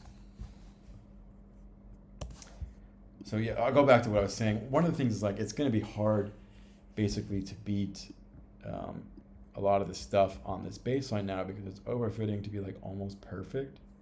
And so if we look, it gets to like kind of 0.5, and so that'll get to 0.000, but like when you're overfitting to a single sample, that's very different than generalizing. So if you're just running if I take one tiny sample and I try to overfit exactly to it, if we add something like feature splatting, it might not actually be better because feature splatting is it's kind of more regularized and like harder to learn. And so it's probably going to be harder to overfit feature splatting to a single sample. It's going to be a little slower than just like overfitting the same tokens.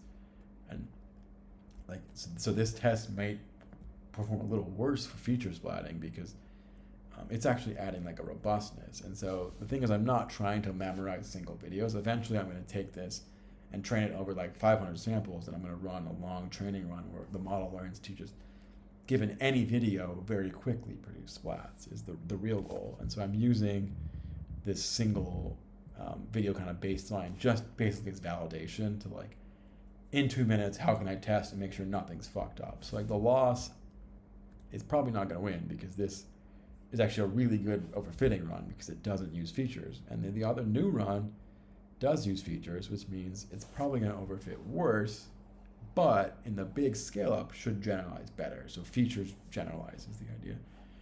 And it should generalize to novel views a little bit better because it's outputting features instead of just overfitting like fake color. And so I'm going to, I think to really see how this experiment works, we're going to need a better baseline. But as you can see already from the earlier runs, the small baselines are useful for that sort of sanity check. So when I ran it and I was like, wait, it's way worse. Okay, I thought it was going to be a little worse or a little better. I didn't think it would be way worse. And that was able for me to be like, let me look at this. I mean, be careful, figure out what's wrong. And we found out like, oh yeah, there's a math bug. Like it's got real issues we need to fix. And so, yeah, like, this one overfits way nicer now. We're just waiting on a new run. And so, kind of long story short, my rant there is like, overfitting is useful for sanity checks, not useful for is this a better model or not? So one of my projects in the upcoming week, and I've already started on this, is building a small data set. So it's going to be like 20, 30 samples, and that'll still be quite fast to train on, but it will be, and then we'll test to a video that is never seen before. So instead of overfitting to a single sample, we'll say, can you generalize to this new video? And so then that metric should actually be a little more meaningful, and models like this will struggle because they're just going to overfit, so they don't even generalize, and they're not conditioned. And then the feature models should start to show this exciting kind of robustness that we're looking for, which is like, can I take a random video, feed it to this model, and get perfect splats out? Like that's the dream. Instead of spending a bunch of time on one model and getting it to overfit, we want, boom, drop a video in, you're in the world. Like imagine you go to YouTube, you click on a YouTube video, and like you're flying around that thing, and you can see what's going on inside the YouTube video. That's the, let me change the camera angle on this basketball game I was watching. I want to see LeBron James dunk, but like from underneath. That would be fucking cool, right? So I think I'll get there. I think it might take 6 months to a year and a lot of cool experiments, and you guys will get to be along for the journey. And some of these papers I showed earlier, like TokenGS, gets, it's not a YouTube video, it's static, and kind of looks like shit when we go behind the bookshelf. But I think the video and diffusion models are going to help a lot with this, because they know what's behind bookshelves. Like they've seen that, they've trained on that data. So we'll see a lot of improvement there. And then just stuff like feature splatting. You add this in, I mean, it works. It lets them render flamethrowers. It lets them render stuff over time. And so this is an applied research effort, and there's a lot of things like this that take some time to get right. And it's like, it takes me a day to go read a paper and to implement it with Claude and to then check for bugs and then, get it on my baseline and make sure it didn't break anything. And eventually I'll have 20 to 40 to 100 of these papers over the next year, all in the same repo. And they'll all start to combine, and I'll have these config files, and I can say, let me get a little bit of this paper, a little bit of that paper. Let me scale that up to my bigger data set. And then I'll start to really train on bigger models, bigger GPU grants, bigger data sets, and I'll say, let's train the best world model we can on the most data and on the kind of best ensemble of many different papers and techniques and data science. And, I would love for this to be a group effort, is my real dream of this. I think Andre Karpathy, I'm getting tired, guys. My spelling is here. Sorry for messing up this name, but he had this very cool thing called auto research. If you're watching this video 4 hours into me programming world models, I would imagine you've heard of it, but I'll go ahead and click on it anyway.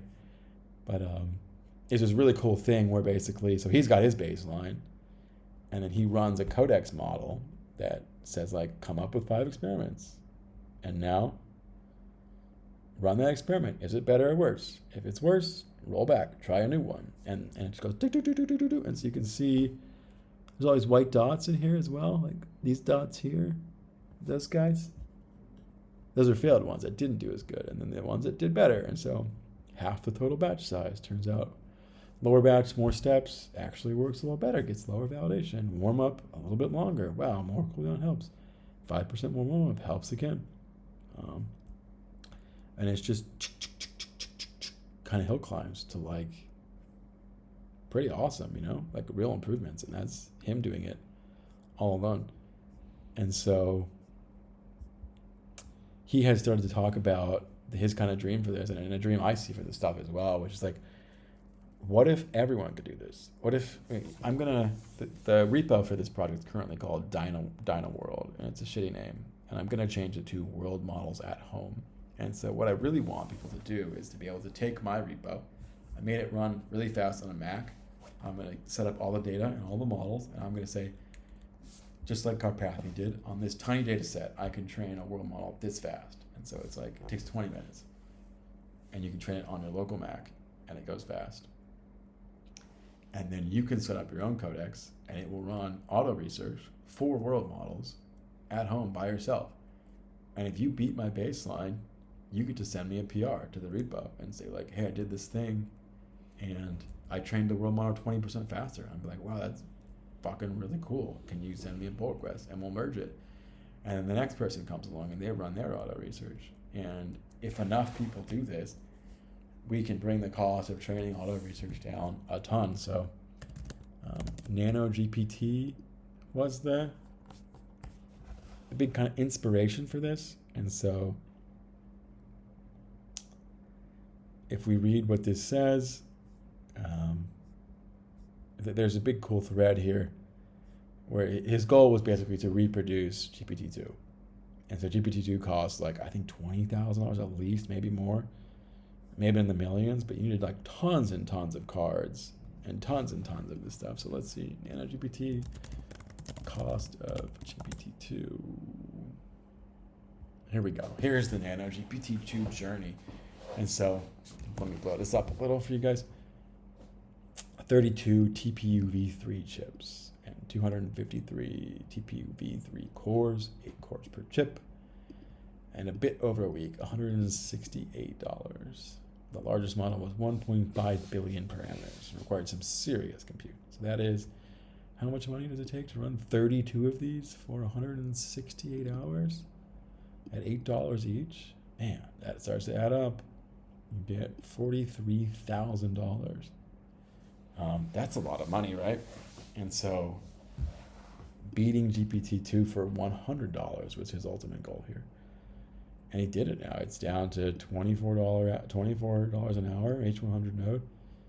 It takes about 3 hours, and it gets to $73, so 600 times cost reduction.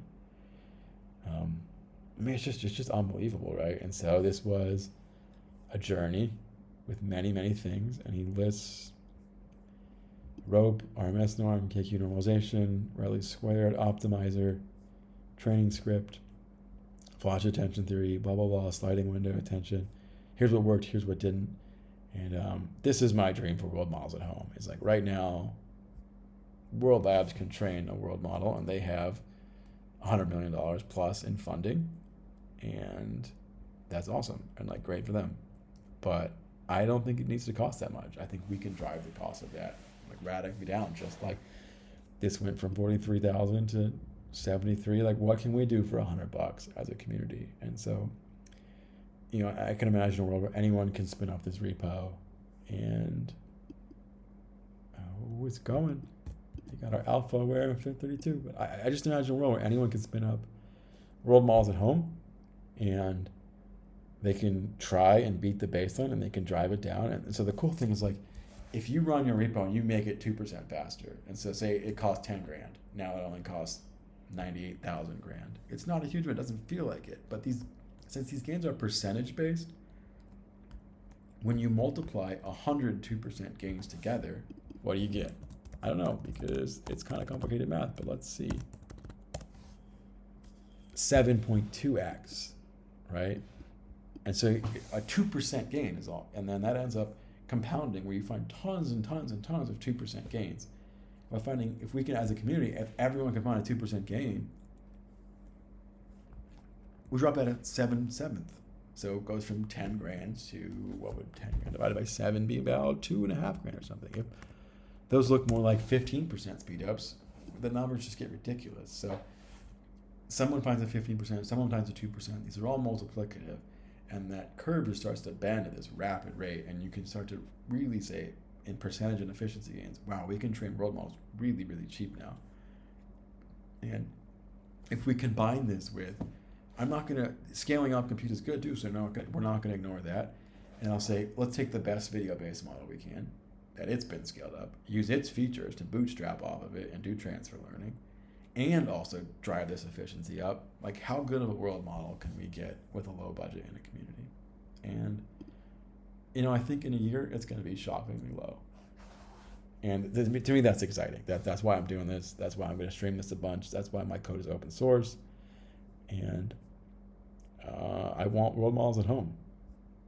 And that means world models for everybody. And so this is our new run. We'll go back to what's going on here. And it looks like it's kind of crushing. So let me look at the The other loss at 300 goes to 0.05, and we're at 0.06, so pretty low as well. I think it looks a little smoother, which is nice. It doesn't bump as much. Less bumps is often more robust, and it looks just, yeah, it looks healthier. Looks like a much healthier run. And let's see what we get. And oh, it worked. Oh, this is great. This is really great.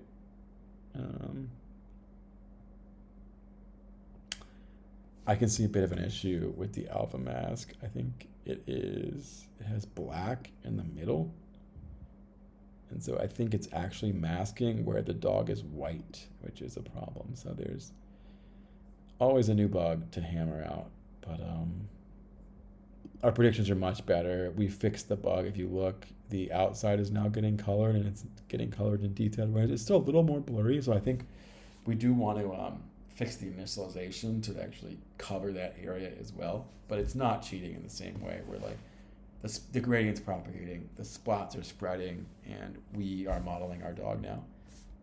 I'll rerun this to 2,000 steps later, and I'll share that on my Twitter. We can take a look at how the model does, because it's still a little blurry, still a little ugly. I'll make a bigger, better render, and it'll be fun to watch and stuff. But yeah, it works, and it's really cool. If you look at this is the features, and so it's like, what are our features? It's got grass, it's got sky. These feature maps are going to look way cooler, and I'm glad I logged alpha, because if this is what alpha is, it should be basically white everywhere, and so it starts, we'll go back to the beginning of step 0, we see, so this is our alpha, it's just in the middle, so the background kind of fails, and then the middle hits. It's a little worrying to me that still at step 1 we have like lots of alpha random places. It's kind of gray and black, and it should just be all white would be the ideal, like it just hits the scene everywhere, and so we don't have issues with alpha.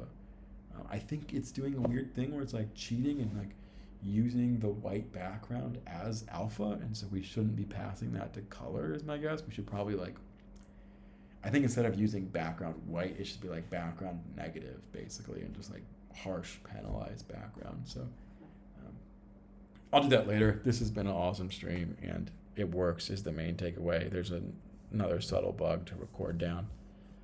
Let me just record this to Claude. Hey Claude, great work. We fixed the core bug. I do want to log a to-do. That is, the alpha maps are showing a decent bit of variance, and rather they're not converging to all white. So I think part of the problem is there's still some cheating going on where it's using background white as a color for things that are white in the scene, and that's going to mess up our depth maps, because it's going to basically blow holes in the Gaussian. So that'll be our next test to fix. Can you record your agent notes for the session? So we want to write agent notes that say all of the things we worked on, all of the key changes we made, the things that we fixed and didn't fix. This is going to be a huge doc, because it's been a massive session around initialization features and about MLPs cheating on background features. And then also write a second to-do doc. We can use 2 sub-agents to get all of this work done. Okay, so I'm just wrapping up the day. I like to do these things. I call them agent notes, and so my repo is just full of every day it writes agent notes, so it's always having a log of everything it's done, and it'll record that. And then I'm going to make sure that I don't forget about that to do, because it's been a long day. But yeah, it seems like, from what I can tell, there's I think it's still cheating in a funny way. Because neural networks, they find ways to, if you give a neural network a chance to cheat, it cheats. So we have white where the pixels are basically. So white's everywhere there's a splat, and the black is where there's a hole in the splat. And if we go to this, it's like really white in a lot of places, and then it's black where the black is in a lot of the image. It seems like it's basically cheating on the black, from what I can tell. And it's like, oh, if we need to use the color black, we'll just alpha mask it. But yeah, funny. Anyway, this is the feature maps we're learning. So instead of learning straight to RGB, we're learning this cool feature map on the right. You can see a loose shape of a dog here. and loose shape of a dog there. And you can see that basically gets rasterized to a color eventually. And our alpha maps now, the big thing was the alpha map covers the whole scene. So it goes from the fix that we did, that's awesome, that feels great, and it's actually showing up pretty good in our laws. And so I think we may actually be able to beat that other line, even in overfitting with this, if we fix the final bug of the alpha cheating. But yeah, you can see it right here if you go step 0.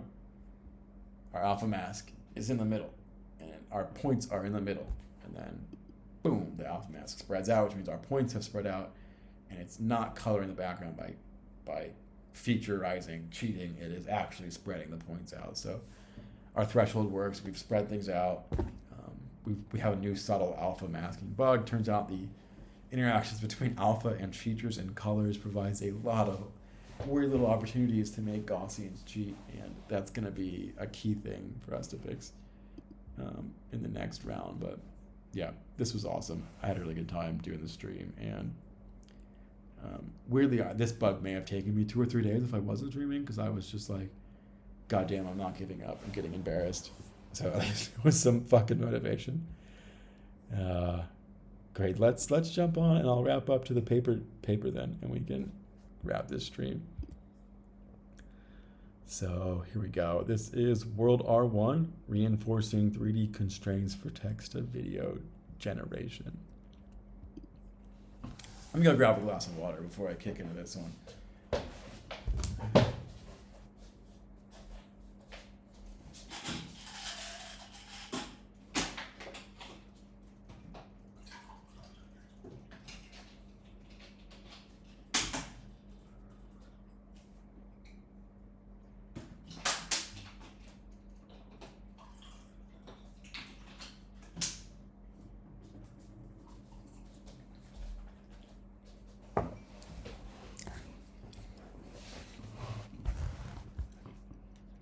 All right, I'm back. So we're gonna dig into this paper. I will blow it up for us so it's not so small. And the first portion of the stream is gonna be me programming every time, and we'll try to get some feature done or some bug done, or it'll be a hard day and I'll just like hit a bunch of bugs and I'll end the stream and be frustrated, because that's programming sometimes. But the second half of the stream is always gonna be what's a paper state of the art, and I'm just gonna, there's so many of these now, guys, and they're so good, and there's one I can do every day, so we're gonna just do it. This is World R1, reinforcing. Let me actually go to the project page first, because this is the, basically every paper now has a project page and a PDF, and the PDF is the hardcore raw math, and the project page is like the cool thing that's like, oh look, it's got nice demos, and it's like easier to read and not super dense. And so this, from my understanding, this is a video model that they trained, and they wanted to make it physically consistent, which is great, because that's what I'm trying to do, is like a 3D real consistent physical world. And so if we look closely, I think what we should be able to notice is like those mountains don't stretch or warp like they do in some of these weird video models. The water in this waterfall, like, oh man, that's nice actually. It's got that. What I'm noticing is it has that like layered sort of thing where when you stand and watch a waterfall, you'll see it like pile up and then like accelerate down and like pour. And it's doing that, and like it looks nice. So that's great news. Let's look for, yeah, I mean, I think the fish look consistent. I don't see, I do see them spawning from nowhere still, so that's not great. Like, yeah, there's a lot of fish coming out of thin air, so they didn't quite fix that thing. One of those things where the birds like merge together or spawn from like nowhere is hilariously common still with this stuff. But this is like, I mean, there's no whirlpool in the world that looks like that. So, you know, we've got work to do left in the field. It's not done. Things aren't perfect, but this looks nice. I like the reflections off the glass. That's a really hard scene to shoot. The panning of the cameras looks quite nice. Oh, the jellyfish motion's quite cool too. That's sweet. And I think, you know, a lot of this depends on like, I think they're basically tweening a base model with post training. So how good was the actual base model, and what could they add to it versus like, are we judging the base model? Are we judging their fine tuning? the base model may have had a lot of these issues way worse as well. And so let's watch this fighter jet. Something's weird about that. I don't know how to describe it, but something morphs when it flips. Like the underbelly does not look right. Yeah, no, that's not right. It turned, look, the missile turns into a second fuselage. It goes, whoop, that's not right. It should be centered under the thing. Yeah, it's like it merges, it's like a tube in the middle and merges into it. Yeah, anyway. The lion's looking nice, and I think it seems like the global coherence is not as good as I would have hoped for. The local physical warping seems to be the thing they really focused on. Like those hairs really like brush in the wind and stuff. Look quite cool. I wonder, they have a promo video. We don't need to watch that. Only 3,000 samples, so that's cool. It is like a small training, kind of post-training thing, which is very encouraging. And 2.1 is actually like quite an old model. And so they took like a not very good model with a very small amount of data and made it better, is what it sounds like, which is kind of what I want to do, right? Like I want to take one and like make it do 3D consistent splats with 3,000 samples. So I think something to learn here. Although I'm shocked that they used 96,000 96 H200s for 3,000 samples. Seems a little excessive. But yeah, let's see. Here's their pipeline overview. They got a text data set that goes to camera trajectory, which goes to warped noise, which goes to policy rollout. Policy rollout to me sounds like they're doing a bunch of reinforcement learning, and they do a bunch of samples basically as candidates. And then they use depth anything 3, which is a depth foundation model, and a general reward function. They do bake 3D Gaussians. Oh, cool. So it may be more relevant than I thought, actually. And then they do a meta view score, rendering score, and trajectory score. So they got a general score. They got a bunch of scores. So it's a RL post-training pipeline. For anyone who doesn't know what RL is, there's basically 2 types of training. There's your pre-training, which is like lots and lots of data. And you have a sample in, sample out, and you say, does the sample out recreate the ground truth? So we take a text label, make a video, does that match the video that we have? So we have a text and a video as a training sample. Can we generate the video from the text? And then we compare the generated output to the real output, ground truth. RL, you have a reward. So you're saying this output is 0.1 good, 0.2 good, 1 is the best, 0 is the worst, and then based on that score, you kind of upvote or downvote your model, and you're like, is it doing well or not doing well? That's the general idea. Is it a value function or a reward function rather? A value function would be a bit different. But you're training on a numeric value as a reward rather than just as reproduce this new sample. And so you're also doing rollouts. You take a base model that exists, that has been pre-trained on all this samples, can make a good sample and say, this model kind of makes good samples, kind of random. Let's generate 10 samples. Which one's the best? Upvote the best, downvote the worst. And yeah, it does group rollouts with flow-based GRL sampling, lift videos with depth anything 3 into 3DGS, and score meta view plausibility. This should be really interesting for us, because I think I'm doing 3D splats, so it renders all these splats, and you can move the camera around in these 3D objects. And what I want to know is, if I render the scene and move to a camera angle I haven't seen before, is it valid? And so like how to score that would be great. If they have a score function I can just use, that means I can post-train my model without more data. And getting more data sucks. Yeah, so here's like examples of hallucinated bad 3D splats and good splats on the left. And so you can see those tearing kind of lines that we saw very early in the stream. That's the classic thing you want to get rid of. Very cool, very cool. I'm very optimistic about that. Yeah, here's kind of more degenerate scenes. And you see low meta. This one's a high meta score. This one has a high meta score, but kind of isn't great. But let's see. Quantitative results. And so they say these are the 2 models we took, 1, 2.1V, and we trained them, and the PSNR goes up a lot, and the LPIPS goes down a lot. Yeah, this is cool. There's a training chart. So they show it basically does nothing for a very long time. And without noise warping, actually deconverged. Wow. And with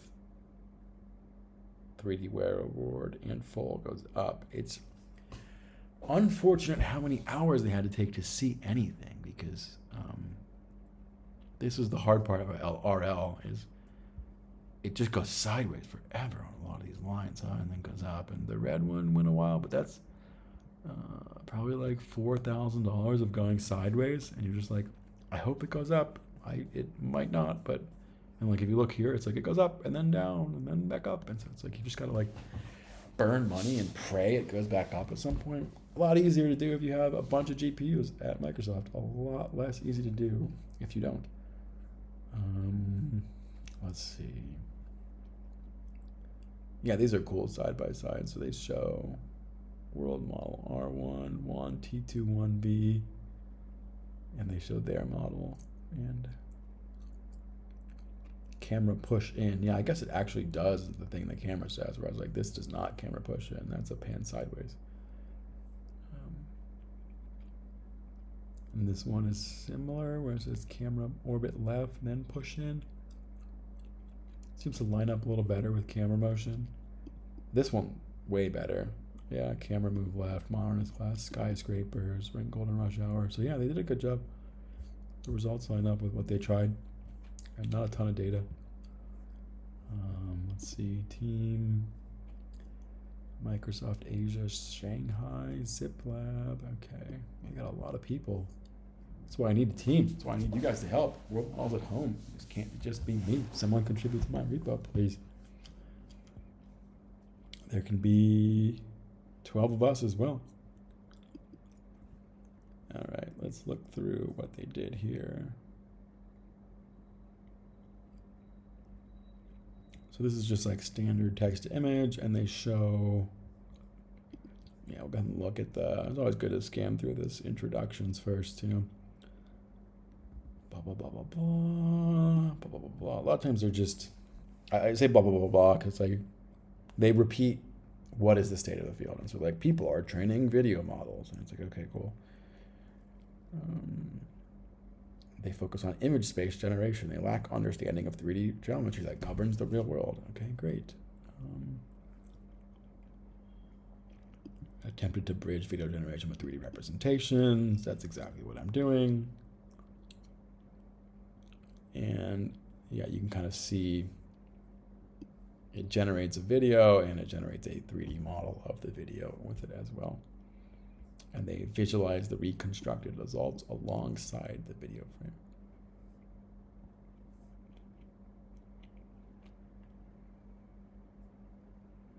We identify that a path bridging the gap between video generation and world modeling lies in eliciting this latent knowledge rather than merely scaling data or imposing rigid constraints. Cool, that's my belief as well.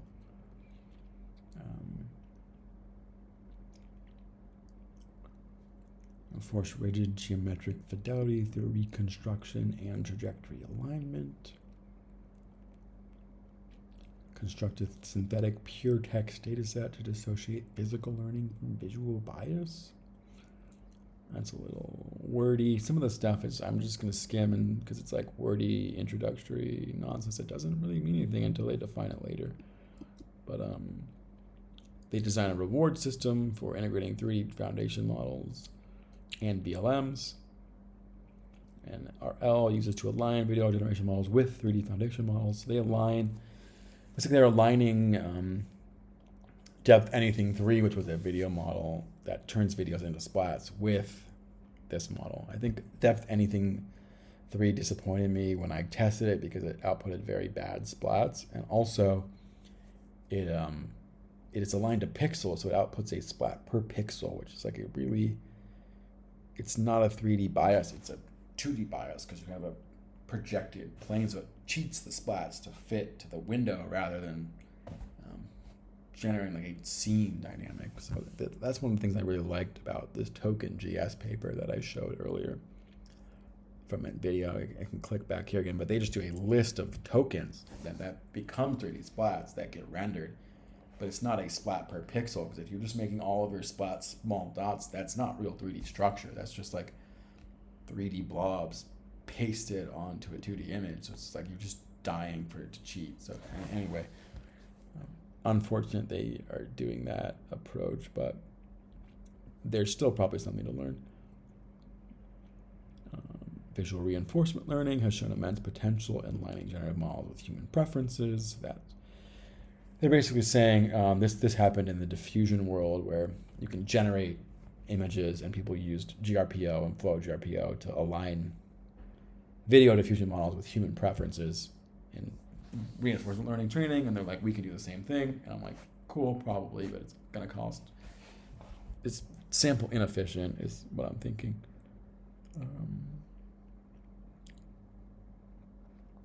Standard flow matching relies on deterministic ODE solvers. RL requires stochasticity for effective exploration and estimation.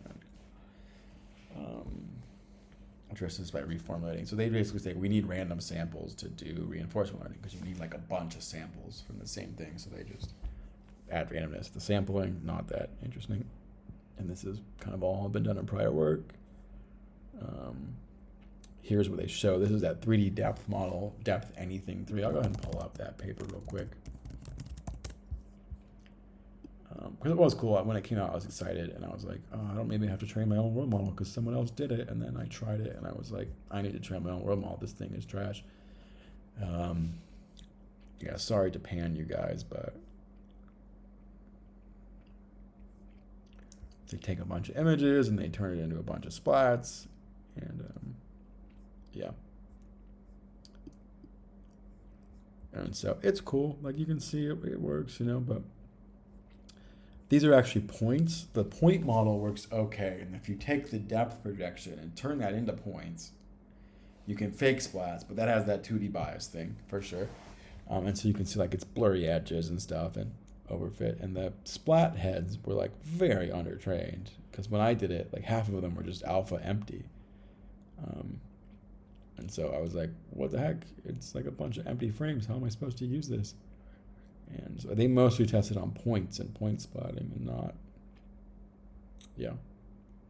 Anyway, it's an interesting work, and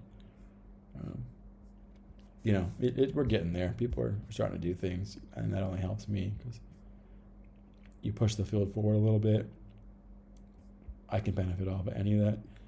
And so what they do is they kind of generate videos, run that video model on it, then make the Gaussians, then render it, and then they say, is our scene nice looking? If we take our video, make it into 3D, and then render it, is it right? And so I think the idea is if you make a bad 3D video and run it through this model, you'll get bad 3D results, and then it'll kind of make that bad. And so you know, what I think is very flawed about this whole thing is like, why would you want this big policy rollout and then this big depth anything 3 model? Because you're spending a bunch of flow matching steps to generate videos, and then you're running a whole other foundation model to turn those back into 3D splats, and then you're rendering those again. When you could just say, hey Juan, this is what I'm doing, hey Juan, generate splats directly, skip the policy rollout, skip the 3D foundation model, just make splats and render them. And like we can go straight to splats. We don't have to go video and then video to splat, because if you do that, you're introducing like the whole video rendering thing, then a whole thing to splats, and then that thing that turns it into splats has this 2D bias thing, because you're doing a splat per pixel. And so like, why not just, you know, my idea is like really just cut this line out and just be like, one, give me splats. I think it's going to work much better. I'm excited to get some results, but back to their paper and not to my ideas. Because it is worth calling out though, because like it's an idea. And also NVIDIA did a version of this. Lyra 2 looks a lot like this, where they have a video model, they generate video, and then they turn that video into splats. And it's like the most naive way to put two models together, rather than like really bootstrapping the thing together in a nice way. because it's just like, if you think the 3D information is there, why decode a video and then compress back to splat? Why not just, you can render with a rasterizer from your Gaussians. And so you can go video, Gaussian splat, and rip this chunk out of there. Just make one generate splats is the thing they really want to do. So let's see, to warp, noise projection. This is probably the one that's kind of interesting. They warp with a noise. So diffusion models take in noise. There's been a lot of different things around how do we warp that for 3D or for video. And so they project the camera trajectory into a sequence of 2D optical flow fields and a pinhole camera model where K is the intrinsic for a pixel frame. Projected coordinate new frame is derived via planar homography introduced by relative camera motion. And K is the intrinsic inference. So it sounds like to warp the noise representations, huh?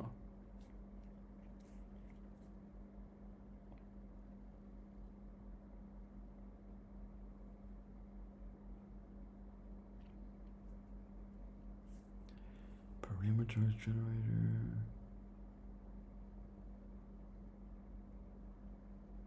Okay, so they actually make a prompt-driven trajectory thing. So they take stuff like pan left, orbit left, and turn that into camera poses, which is, how much are they just like matching a string to a camera versus the actual model? Yeah, it's a map on a deterministic sequence. So this is like actually a bit frustrating for me because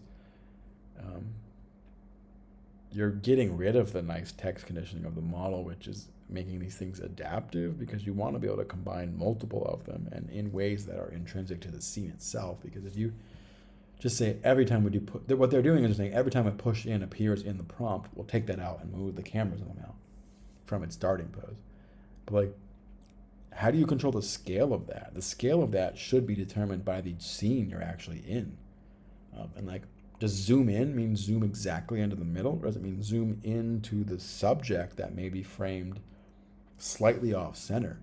Same with panning. Like if you're panning, what are you panning around?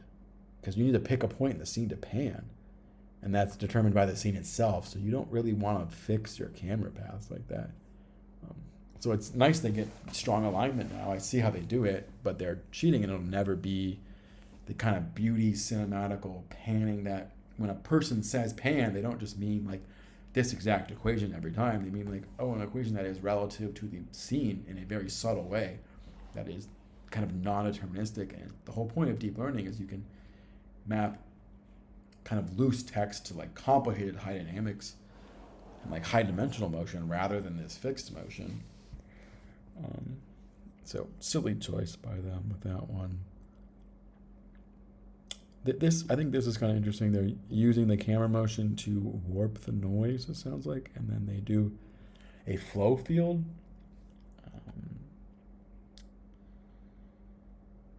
Variance collapse in overlapping regions. So they adopt the discrete noise transport mechanism from go with the flow. So let's just go ahead and say go with the flow paper noise. So there was, it looks like there was another paper that was go with the flow. This has a nice video, it looks like. We present go with the flow, a method for controlling motion in... Oh my God, it's so loud. Let me turn off the video, the audio. We can show, here we go. So this is, yeah, they basically warp the noise, it looks like. And it's,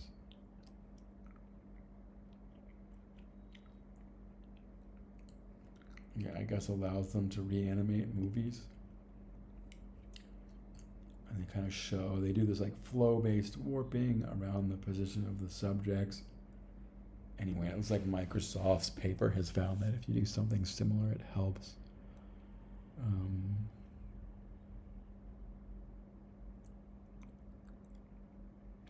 So camera-induced spatial structure is injected into the initial noise while maintaining its standard noise distribution across frames. So they basically want to say we can have a noise pattern that isn't just random noise, it is warped by a camera. So it's aligned to the camera path of the video. I guess that would require labeling everything with video motion.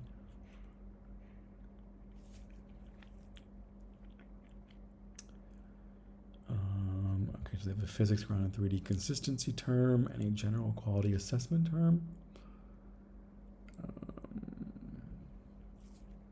Okay, this is interesting. 3D aware reward. And analysis by synthesis strategy to distinguish between 3D parallax and 2D content drift. So this is where they run that depth anything, they make the 3D Gaussian splatting, and they estimate a correspondence with camera trajectory. We define a 3D aware reward, R3D, as a linear combination of three distinct consistency metrics tailored to geometry, appearance, and control. Okay, that's weird because they act like it's a bunch of math, and then what they say is the renderings are evaluated by Qwen 3. So they render it with 3D Gaussian splats. So they render the video, pass it into the splat model, re-render that, pass that into Qwen. So now there's 3 models, and then they just ask that final model, like, is this nice? So that's probably why the reward goes sideways for such a long time, because that is a very squishy signal, if you will.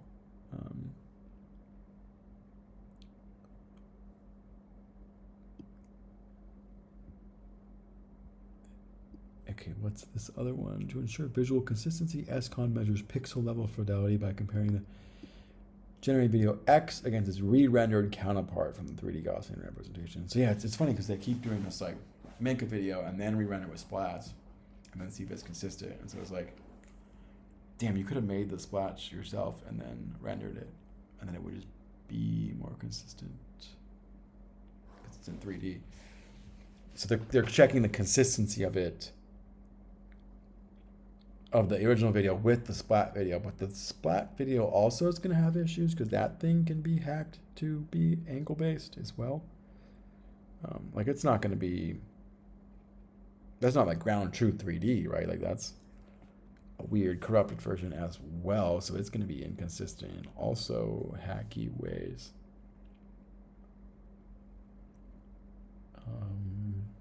And then general aesthetic via HPS3, which is like probably some aesthetic model. Yeah, spectrum-wide humans preference score. So image without data. Okay, so it's a human preference score that, so there must be some model they train on image text pairs to get a reward function where limited resolution and noisy text field alignment offers precise controlling to overcome this limitation. I'm just looking at data set preparation now, and it's pure text data set simulated, specifically tailored for world simulation. So they make a bunch of prompts to generate high quality prompts for videos because they don't train on ground truth videos. Which, yeah, I guess they're just all online learning, so they don't need ground truth videos. They just need prompts to generate from the model. Strict adherence to 3D consistency can inadvertently suppress the generation of non-rigid dynamics, such as moving characters or naturally deforming objects. To balance geometric fidelity with the capability for dynamic scene generation, we adopt a periodic decoupled training strategies. Our training datasets contain approximately 500 prompts specifically describing high dynamic scenes. So they make sure a bunch of their prompts have like lots of camera movement and motion, I guess. Okay, in the primary stage, the full reward model However, to prevent it from overfitting to static geometric constraints, we introduce a dynamic fine-tuning phase after every 100 training steps. In this phase, we temporarily disable the 3D reward and optimize the model exclusively on dynamic data subset using only the general reward rgen. This acts as a regularizer, ensuring the model retains generalization power for complex dynamic motions while learning world simulation. Yeah, this is interesting. I was thinking about doing something similar in my training where it's like some sort of representation learning to make sure it generalizes to video, because if I only have one camera direction on like the cool videos, and then generally there's this problem where if you want to simulate multiple camera angles, that data is like boring and in a lab, and so there's not great dynamic, like a guy surfing or someone like riding a horse in the middle of nowhere, right? And so if you want to train on those videos just for representation and then also do steps on the like better data you have, that can really help. So they're doing some version of that here with multiple stages. Let's see. Qualitative comparison, the corresponding 3D structures. So they seem to be showing that theirs has better structure. But it's, yeah, I mean, I guess if you look at their sample, the 3D scenes are like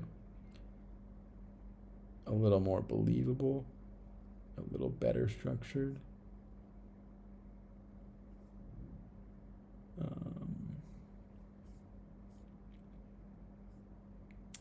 And then they just have a bunch of experiment settings and comparison analysis charts, the type of stuff you need to like apply for conferences and ablation studies. And well, it's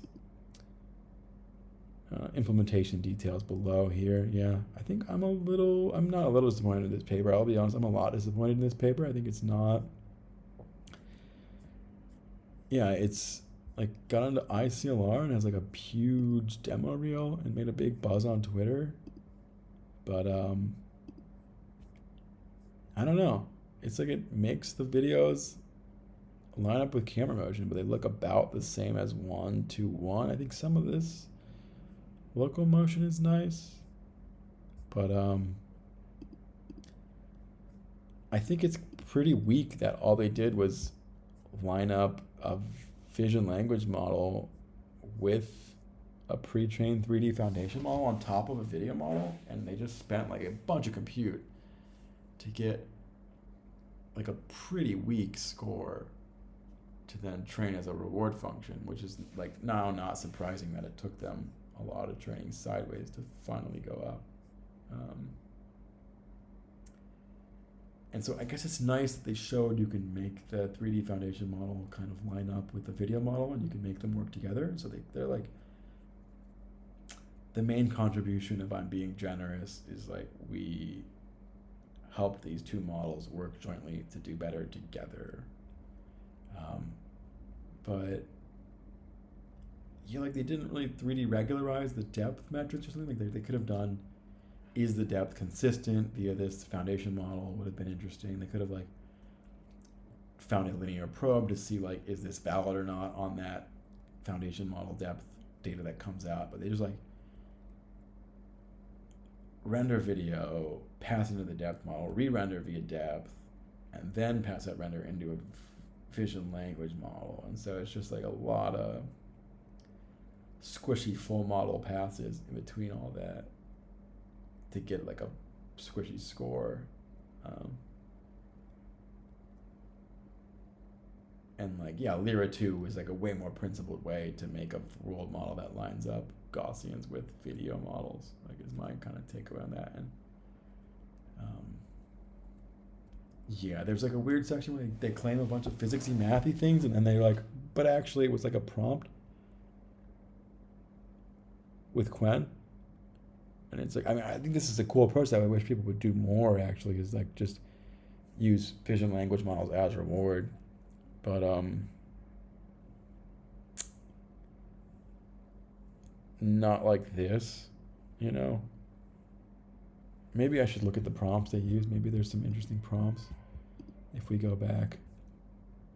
Yeah, here's The geometry integrity board is, I think, just a single prompt. My goodness. I used a text prompt to generate a video and reconstructed a corresponding 3D point map from the video.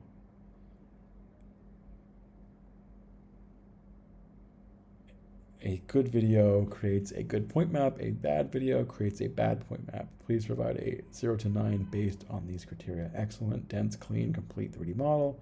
Perfect 3D orbital motion. Good, clear. Okay, so they provide like a rubric and they're like, hey, is this rendering from the point map good or bad? And then Quen is just supposed to like give them a good score for that. They also use 0 to 9, which is rough. They should have used like 0 to 100. And I hope they pulled the logits for all of those numbers, but I think they just pulled the number itself.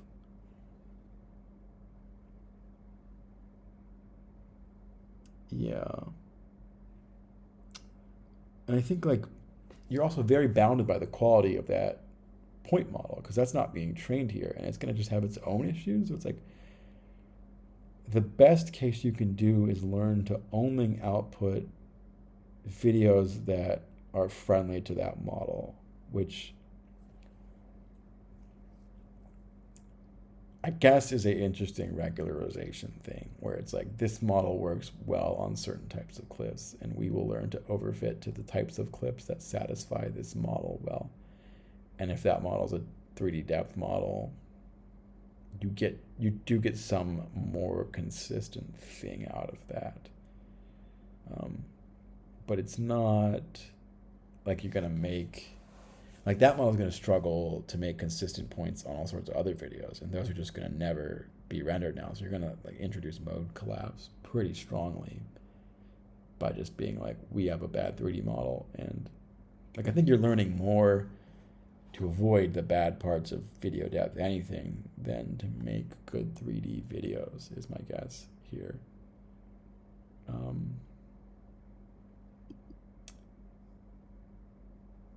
Yeah, interesting. And so it gets, I mean, yeah, I mean, this is like kind of exactly where the whole thesis falls apart to me. Like when I saw this result earlier, we looked at it and it's like,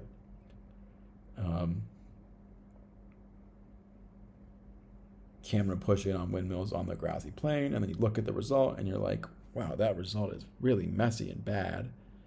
And then the meta score is like an 8, and so it's like, why is that an 8? You know, is that better than like? And this is a 2, but like this looks better to me than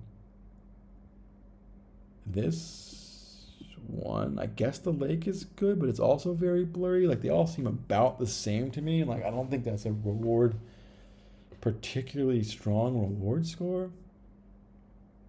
So anyway, I think that wraps this up. I don't know that there's much to say on this paper. I don't, you know, I said that this series would be me struggling through papers for the first time, and some of them, this is how it goes. Written papers, you're like, wow, there's not much here. I was excited. It had a buzzy headline, and I thought it was going to be some sort of cool geometric math that would like regularize 3D scenes in fun ways. And they try to do that by shoving it through depth anything, but then they use Quen on top, so it's like two models that both struggle at both of the tasks and just washes out like any hope of it being useful. And